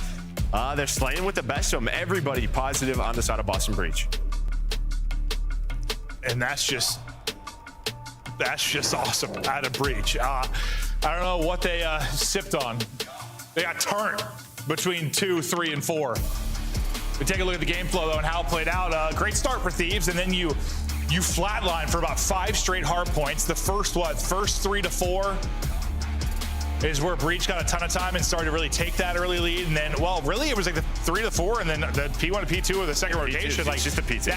That 4 hardpoint stretch just led to that significant lead, and they never looked back. Excellent stuff there out of Boston Breach as we now get ready to go into the 5. We're going to go to Raid. We've been seeing this all year, right? A lot of crazy timings. Like, this is one where you should catch LADs off guard. I don't know. Their search has been so good, but who knows? Maybe a chance to do it. Breach trying to do the unthinkable, coming to beat your major 3 winners, your minor 2 winners. They push it to 5, looking for the reverse sweep. The action comes after the break.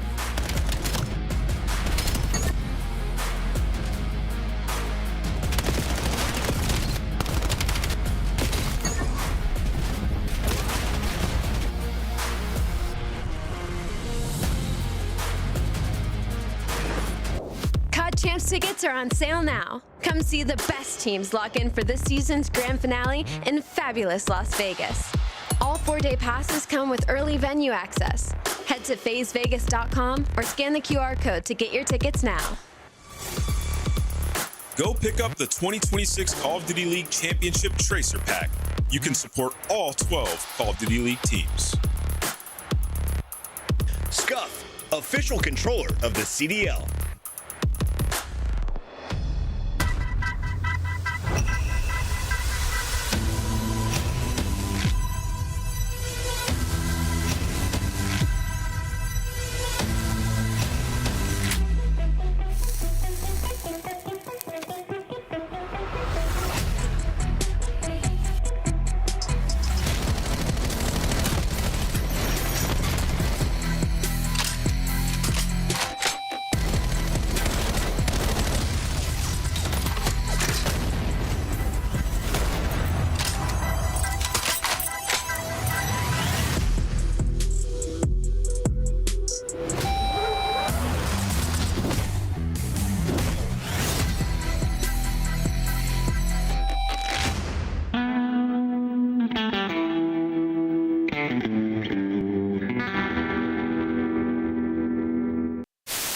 What is this 9 little and 4. spot? What?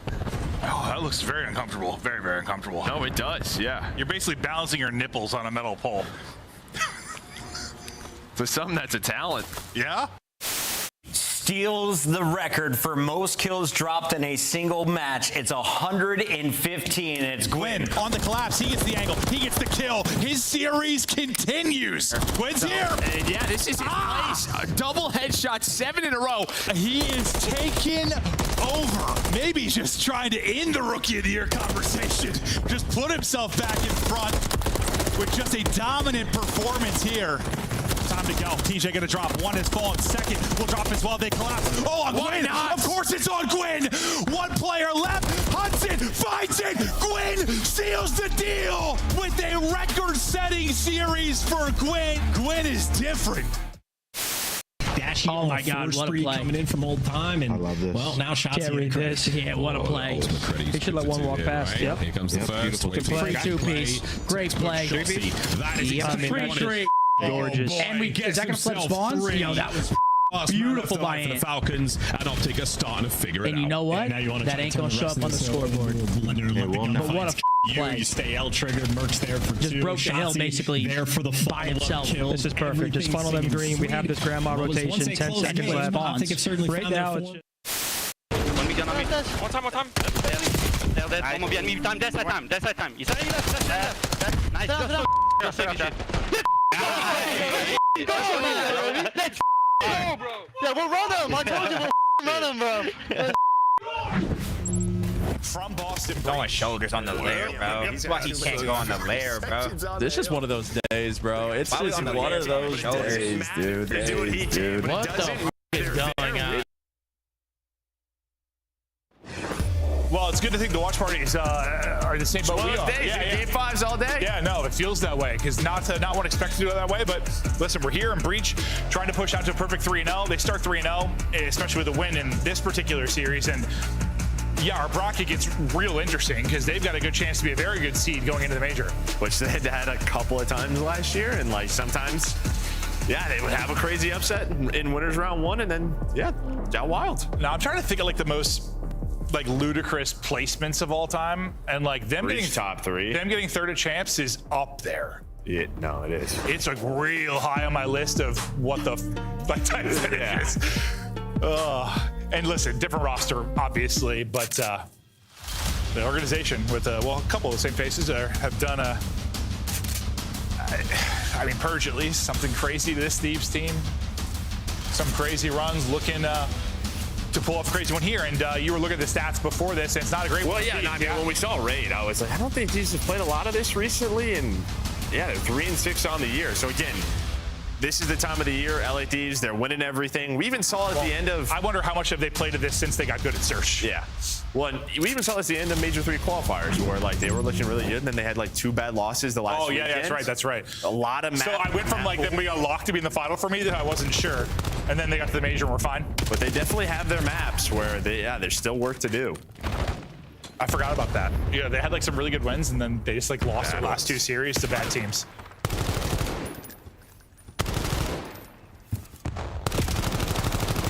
Three as a couple gunfights continue here in Zig. Hydra staying out middle. Okay, looks like he's backing up to his teammates in kitchen. They're going to wrap all the way back laundry side. Bomb has moved up into ring, and well, all 6 players are about to meet and greet. TJ's already pushed up to the window. I was just saying, I don't know. Hydra saw that he was spotted because you're going to see, I mean, Breach haven't even planted the bomb, and they're just like holding laundry. They knew that push was coming in. And if he doesn't see that player, LA Thieves are probably thinking, all right, let's catch them on the bomb. Maybe we get a good timing. And it's the exact opposite. You think that was just seeing Hydra on the wrap out? Mm-hmm. Hydra tries to catch timing with the player on bomb. Enough of the timing where he made it a little interesting, but not able to walk away with the kill or much of anything. All smiles for Breach after that round 1 win. Yeah, they got the info and no hesitation, took space. Yeah, Purge with 3 in the round. Yeah, when they pushed up, like whoever went to like laundry first, I was like, there's no way they think Tej is here on the heady already. No. Like,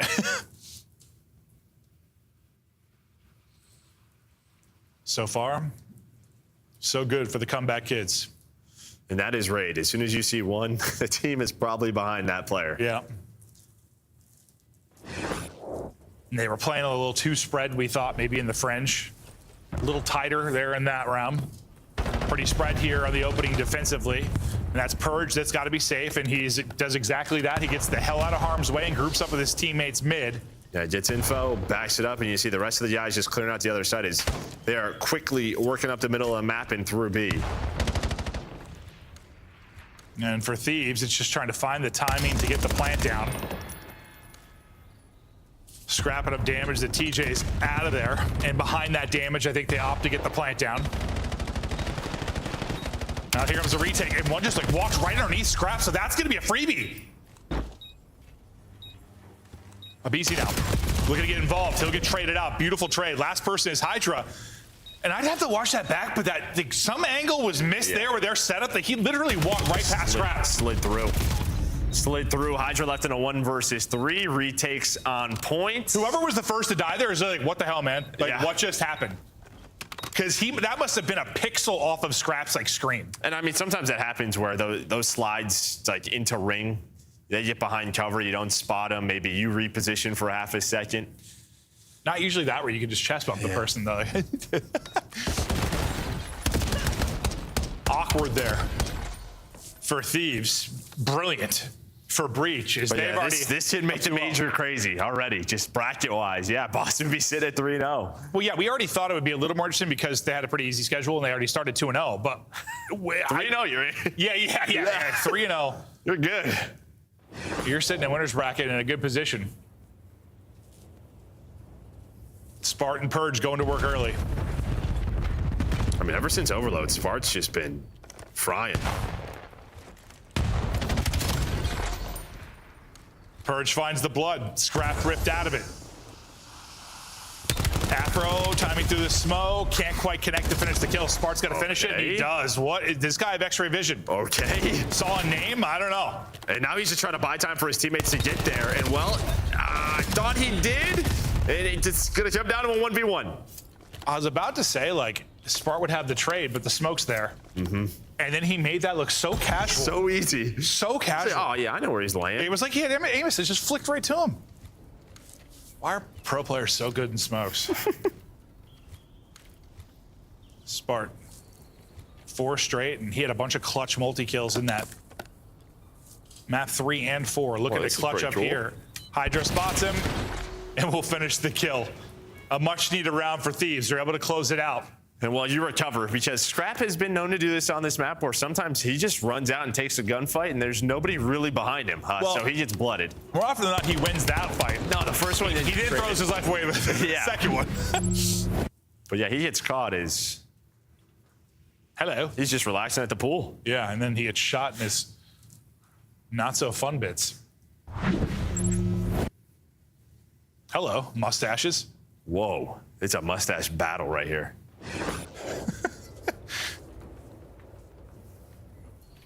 See what Thieves offense looks like again. Looks like they want to bully their way out to ring, but well, they're going to get met by Boston Breach. And yep, Scrap will get his kill. Now the question is, does Scrap square up for another fight and die? The fact is he's not alone right now, though. Yeah, there's the info. I mean, there's a chance like you wrap this back towards B, and well, with Afro stunned, they're going to stay there, though, but this might help. I mean, if you can think, if you're Scrap's teammate, you think he can get a one-on-one gunfight consistently, you're saying take that every time, right? Yeah. Yeah. Absolutely. Yeah, like, yes. Just sometimes it's not a one-on-one. No, it's not. It's not, but the lurk from Hydra, going to pay dividends. Purge checks it, but checks his leg, gets damage in, but it's not going to be able to be traded out. Afro. Or he just hits the timing. Yeah, no, Afro just goes. He's like, I'm going to leave you, and catches the timing. He makes this playable for Spartan, a 1 versus 2. But Hydra NPC headshot, which means you insta-die. Well, that was more interesting than I thought it was. I thought Hydra's timing was going to get there to just shoot Afro in the back quicker. No, Afro's like peace, dude. Adios. Yeah, no, that was great. Well, Hydra just plays that little spot. Keeps the glass up so that if they flank fully through garage, he would just turn around and get the freebie. Holy. I didn't think Afro was going to have the time to do the damage he did, but nearly flipped the round on its head. Thieves now right back in it as they answer with 2 straight. Well, a big part of this is Hydra. He's up to 7 now. 6 in a row. Yeah, Hydra having himself a map.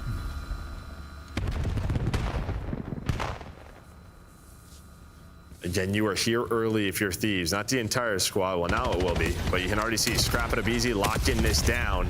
An efficient trade so far. Scrap gets you the first again. Nice little snap from Spart, but can't finish it. Purge and Spart try to bring this back into 2 versus 3. Hydra is taking her out and behind on his streak, trying to maybe set up some freebies when his teammates engage on the other side. Yeah, it's just tough for him because he has an NPC, and the last 2 players both have the M15, so he's waiting for his teammates to get there, and that's exactly what I was talking about. Well, there goes the streak. Yeah, BZ's got him, though. There goes the streak. It's like, yeah, you want to hit that flank, you want to go, but he just kind of knows if there's an M15 on a ring heady, I'm going to die. Oh, yeah, no, we've seen, like, you know, we've been talking about the NPC. Like, I feel like people are getting kills at longer and longer ranges with it, but there's a fine line to where you've got no shot in the M15s putting you to bed. That was an example of it. If you win that with the NPC, there'd be concerns. That'd be my line. I'd be like, no, okay, get it out.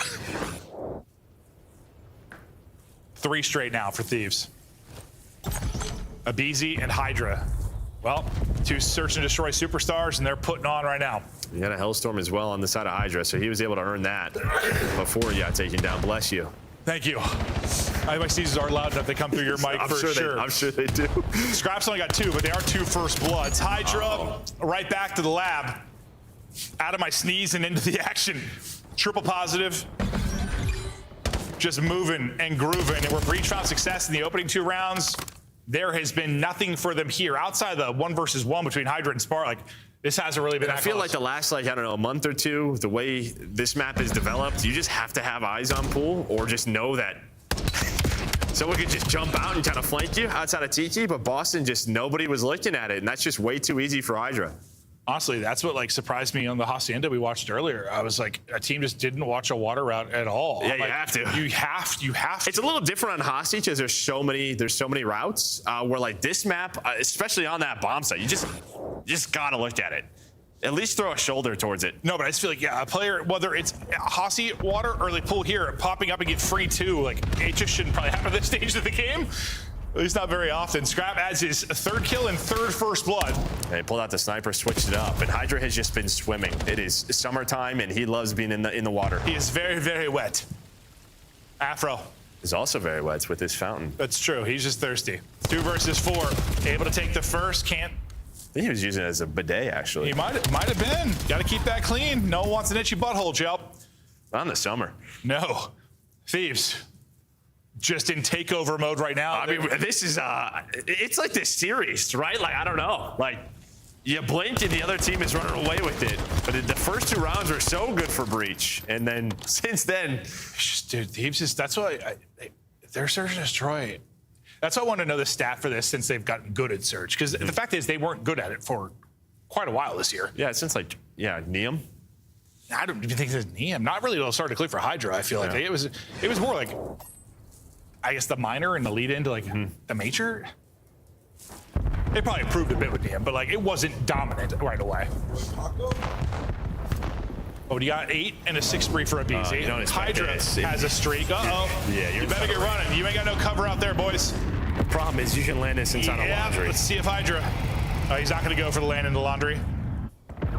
Oh. Maybe goes for the player out basketball court. Scrap gets another first blood. He has 4 kills and 4 first bloods for you. Abizi. Caught. Afro with the position inside.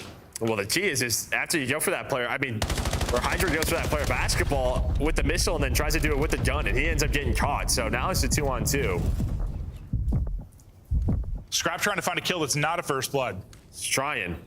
Hasn't gone for him. What are these timings? That was insane. For Purge, now to seal the map, they try to spot the last person. Spark kind of threads the needle here. Yeah, gives himself a one-on-one. Timing's insane in laundry. Round and around we go. Spark. Scrap for the map. Dude. That was a circus.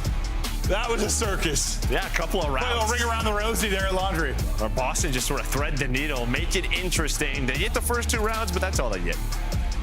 Listen, it was a thrilling series. There were some great maps, but the search and destroys were one-sided. Thieves have been on a tear the last couple of months in search. They are setting the mark for every other team. And I don't think it's like like a simple strategy thing. I think it's just a combination of strategy, adjustments, talent. Like they have all the pieces, and you have two of the better search players ever, really. And Hydra and Abizi, and then Scrap. Like, oh, he got that last kill, but every kill before that was the first blood. If he's gonna square up and get first bloods consistently, and you've got Abizi and Hydra in your back pocket, I mean, good luck. And that's not to like discredit Neum. He's just like the new guy who he doesn't have a legacy yet. The others certainly do in the mode. Yeah, well, they stopped. Well, Scar's out, right? I mean, so Neum's like impact was like sniper early, but since then, all the different maps, he's all over the place. But yeah, it's just all about the subs right now. I'm just curious. This is one of those things. Sometimes we see teams a little ahead in search. Everyone else can kind of take notes, and if people can make adjustments to deal with them They're later just doing in the it year. everywhere. That's the problem. Yeah, it's everywhere. That was kind of my point. Like, I don't think it's like a simple do what they're doing type thing. I don't know if teams can replicate what they're doing. They're gonna try. Yeah, they sure are, but it's a 3-2 victory for Thieves. It was a day of game fives. Des, break down the last one for us. Merc, before you go, Yes. do you think Neum could have a better career than Octane?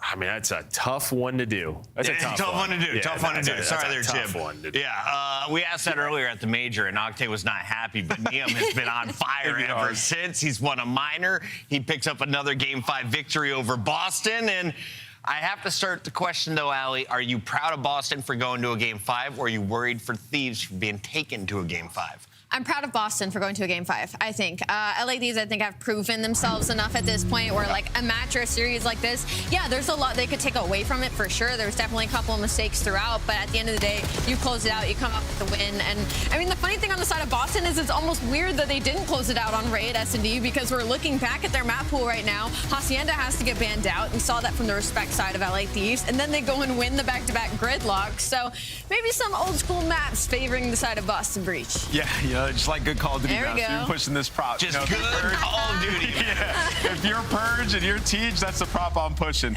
But talking about LA Thieves here for a second, because Clinton Joe just talked about it. Like getting through based on your search and destroy in a series like this is just awesome, right? Because you think about this LA team and how bad they struggled in that majority of the season. Well, they figured it out. Everybody's fears coming true with Hydra and Abizi being demons in SD. Hydra was taking routes, playing his life in garage, letting people get past. It's what you want to see. At the same time, Scrap with 4 first bloods. Last split, he had 54 opening duels won. He was #1 by a landslide. Shotzzy second in 33. So Scrap has elevated his early round in search and destroy, and it's really allowed the 2 SMGs to get lost with the man advantage and just do whatever they want. Now, does he have to use a sniper to get these first bloods, or AR can he do it with and the sniper. AR? Both of them, literally. He can get it done anywhere. And you saw, like, that mix-up. One round, he went up ramp and just ripped TJ inside of the circle. Then he pulled out a sniper and got a kill on B lane. So Scrap can do it all. He can go anywhere. Allie, Boston, of course, will have another opportunity to earn a spot in the winner's bracket. They're now 2-1 after this loss. They just need one more. Anything that you want to see from them? What can they build on from tonight's match? I think they could build on, obviously, they've expanded their map pool a little bit with this series, and also just confidence. I think overall, in general, this proves to them, I think that they have a higher ceiling and that they're able to take these teams to the distance. Or win a damn S&D. Or win it S&D. It's hard, though, when Hydra's dropping 10 kills in the first 4 rounds, and in Game 2, your scuff play of the game belongs to Abizi because he dropped 11. The double-digit search and destroy performance was a statement. Okay. Let's take a look at what young Abe is doing on Fringe. I mean, he's disrespected. I'm gonna be honest. Like, that's literally was his game plan in this map. Retake it inside of bricks, just challenging people inside of 10. Like, he was relentless. Abizi's full of confidence, and this is terrifying if you're the opposition. And on the flip side, this map just fits their playstyle so well. I'm glad that he's kind of found his semblance of playing it. Like, Abizi in close quarters is a gunfight that I just simply don't want to take. You can see the way that he plays the angles, that he plays the offs, that he's kind of just baiting you to make a mistake, and that can be extremely difficult to play against, especially when you know that's the front line and the one behind it's going to be either Hydra or Scrap. That is Abizi with your scuff play of the game. Final thought. I was gonna say, I think it's like a combo of the NPC. He's confident, but also like the bigger maps. Like, you can make plays and then get outweight your life. Like, you know, there's not gonna be 4 people there all banging it out together. So there's some traditional Call of Duty maps, and what do you know? Abizi's back. Abizi's back, and he's joining us live here in our Monster Winner Spotlight. Abizi, I don't know if you heard that last one, but Ant's saying you're back. Is it the maps? Is it the gun? What's working for you right now? I feel like it's just a combo of everything. You know, our teamwork and everything is getting way better as the seasons went on. And I feel like, obviously, the meta, with it being more, subs on the map whenever we need it. And then also just, I feel like I said, overall, our team and everything has gotten so much better as the years went on with our teamwork and stuff. Abe, I wanted to ask you a little bit about the team right now. You guys are coming off with a big win and another best of 7. What is it about these longer series that you think gives you the edge over top squads like Optic? I just think our map pool is like super deep right now. I definitely think the map set like changing helped a lot because I feel like the older maps, I guess like Blackheart and Colossus together, I feel like it was more just like a bang out, just like, you know, head bash. You didn't really have to think much. And I feel like with this team, I feel like we thrive on maps where you actually have to think. So I think that's helped too. Big brains, got it. Absolutely. What happened in the middle of this series? It got a little dicey. The Overload got away from you guys, and then the Hardpoint on Gridlock. Can you talk me through those 2 maps? Because they were entertaining for sure. Yeah, I'm not gonna lie. I just think we got like a little lazy. I feel like we let the foot off the gas a little bit, which obviously like it is what it is. And then I feel like we bounced back in the game 5, which mattered most. And I'm happy we won the map. So BZ, one quick follow-up, just recalling the last couple titles for you. You know, towards the end of the season, the team's kind of fizzled out a little bit. Obviously, you guys are peaking right now. What are you preaching to the rest of the team to not have that happen again with this squad, which is what may have happened in years past? I just feel like you know, going into champs and like EWC, I feel like we want to be as polished as possible. You know, basically just making sure we're not getting complacent, because that's the biggest thing. I feel like getting towards the end of the season is I feel like our team right now, we're so good. I think if we don't get complacent, we actually keep putting that 110% effort in every day, then, you know, we're going to come out on top. Yeah. Abe, speaking on past a little bit, I want to know about your comfortability in this game as we're kind of heading towards the later half. Where does this land for games for you? Where's your confidence at right now? Saying 100% is we're winning champs tomorrow based off of your own personal performance. So obviously I don't want you to speak on your other teammates. I mean, I'm super confident. I feel like I always get better as the year goes on. I feel like every season, I feel like towards champs, I'm like hitting final form. So I think, you know, we keep it up as a team and we'll be there winning. Sure. Congratulations on the win tonight. It took you 5 maps, but you got the job done. Thank you. Appreciate it. That's Abeezy, and that's LA Thieves staying perfect, looking clean. And we got to wrap up today's show by reminding you that one team that we expected to go clean has now got a blemish. Optic was handed a haymaker to start the day. Let's take a look back at some of the footage here from G2, because if it comes to search and destroy, it may be a 2-team race for best in the game. And you said this team could be challenging Thieves in the search mode. Yeah, I think with G2, the makeup of this roster, it's going to allow them to be able to push a lot of these series the distance. And for example, you look at this last series out of LA Thieves, was it their best work? No, but they got it done through both the S&Ds. And if you're a team like G2, if you're structurally sound in respawn, you take your map and you contend in S&D, you can close out a game 5 with Thieves playing like that. So I think G2 has a lot of promise, and this guy Crimp is unreal. He's got to be top 10 right now, right? Yeah. And going off of that, I think on the side for G2, I mean, they're in a position where they can be the dark horse, right? And I feel like this franchise in general has kind of always been in that position that you could never truly count them out of a series. But this was something else. I mean, the performances that we got out of Skies today, obviously Crump with 1.67. I mean, just unbelievable in map 5. And then there is no way you just 6'7" me. He 6'7" you so hard. It was amazing. Let's take a look at another squad that clutched up. Allie, you started the day 0-2 in pickups because the Gentlemates got edged out by FaZe Vegas. We have to revisit the fact, though, FaZe has played together all season. This is just week 2 with Joey D. I like this propaganda that you guys are pushing. And also on this side of things, like, I think a lot of us would go back and watch the series. Gentlemates could have won like 5. They should have won the hard point. I mean, should have won the overload. Slam the S&D. So I don't think this is necessarily a bad sign for Paris Gentlemates. I mean, it's pretty obvious to look back and be like, he's back. Kicked ourselves in the foot a couple of times, and Snip just had some insane clutches throughout the entirety of this series. But if I learned anything, this is just going to be a banger matchup going forward. But I don't think I'm off of either of these teams. And what was more impressive, Simp getting 7 straight kills to clutch the overload, or his 11-kill performance in Search and Destroy Game 5? I feel like this 11-kill performance was so silent because I was looking at a Booza in 0-4 the whole time Game 5. So I'll go with the 7-piece and overload at the end to give them the 2-1 lead. Definitely the highlight of the day. If you guys missed it, go back and watch that Game 2 overload with FaZe clutching up behind Simp. If you're looking at the top performers on the day, though, Crimp from G2 was on top of his game in Search. He drops 20.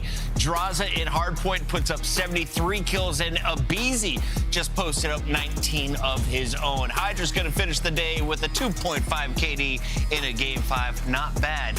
Is Hydra in the conversation for MVP, or is Scrap still the front runner in LA? Ooh. Scrap. I'm don't know. That's a good angle. I think if Hydra continues to play the way that he's playing, there could definitely be a conversation. Abeezy's been on a tear, too. That's the man I'm looking out for, and you have to deal with all three of them when you play LA. Does LA play tomorrow? Yes, they do. And who do they face off against? A G2 squad that is playing for the left side of our leaderboard. Remember, they got 10 points for the win over Optic today. They could jump another squad tomorrow, Ant. What's the best match of the day, guys? Royal Ravens Optic. Nah. Come on. Breaching Koi. Low key. Low key. That breach we just got, if they beat the Koi without Joe, that's a lock for winners bracket. G2 could possibly jump them because... And of course, shout out to my eldest daughter, Olive, for joining us on set today. She is beat 15 of a possible 15 maps are in the books for an opening Friday. We got 4 more matches coming your way, starting at 2:45 Eastern. We'll see you then.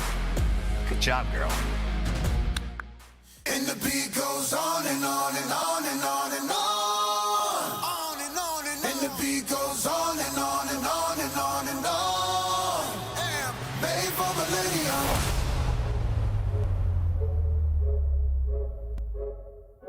I am made for millennium. G-O-G-O-G-O-A key. Time we don't need you. We the greatest of all. In time you'll believe G-O greatest don't evolve. Happens in the feet. See my gritted jaws. Wonder who gon' press the beaters. Hundreds and tens hard fresh Adidas. Thought I knew men, most of them. I'm more than man. I'm natural. Where my medal is at. I don't pedal back. I'm too smart to meddle with the fellows. Keep the medal at. They pedal for the stacks. I'm making benefactors, landlords without the pot to hello. I know you feeling mellow. You thinking life is gonna be cinematic as these cellos. But that's just the rumble for the build up like a bellow. If they gon' hear you,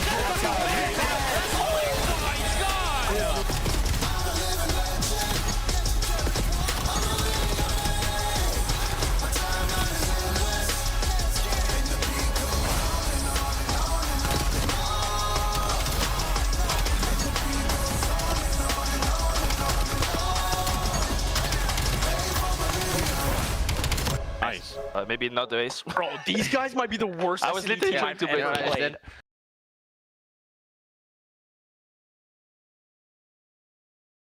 No scams here. Oh my god. No scams, please. What are we doing? Come on this kid.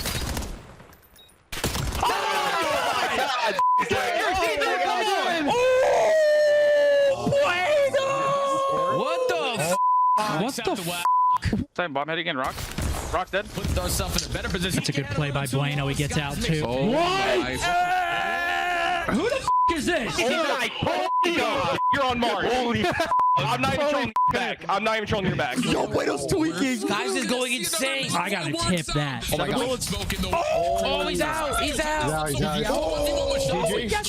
GG. Oh my god.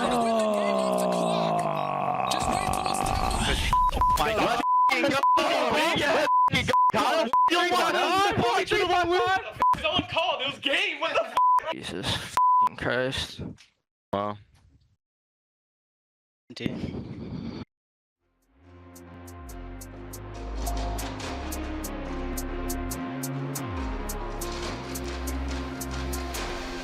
My price went up.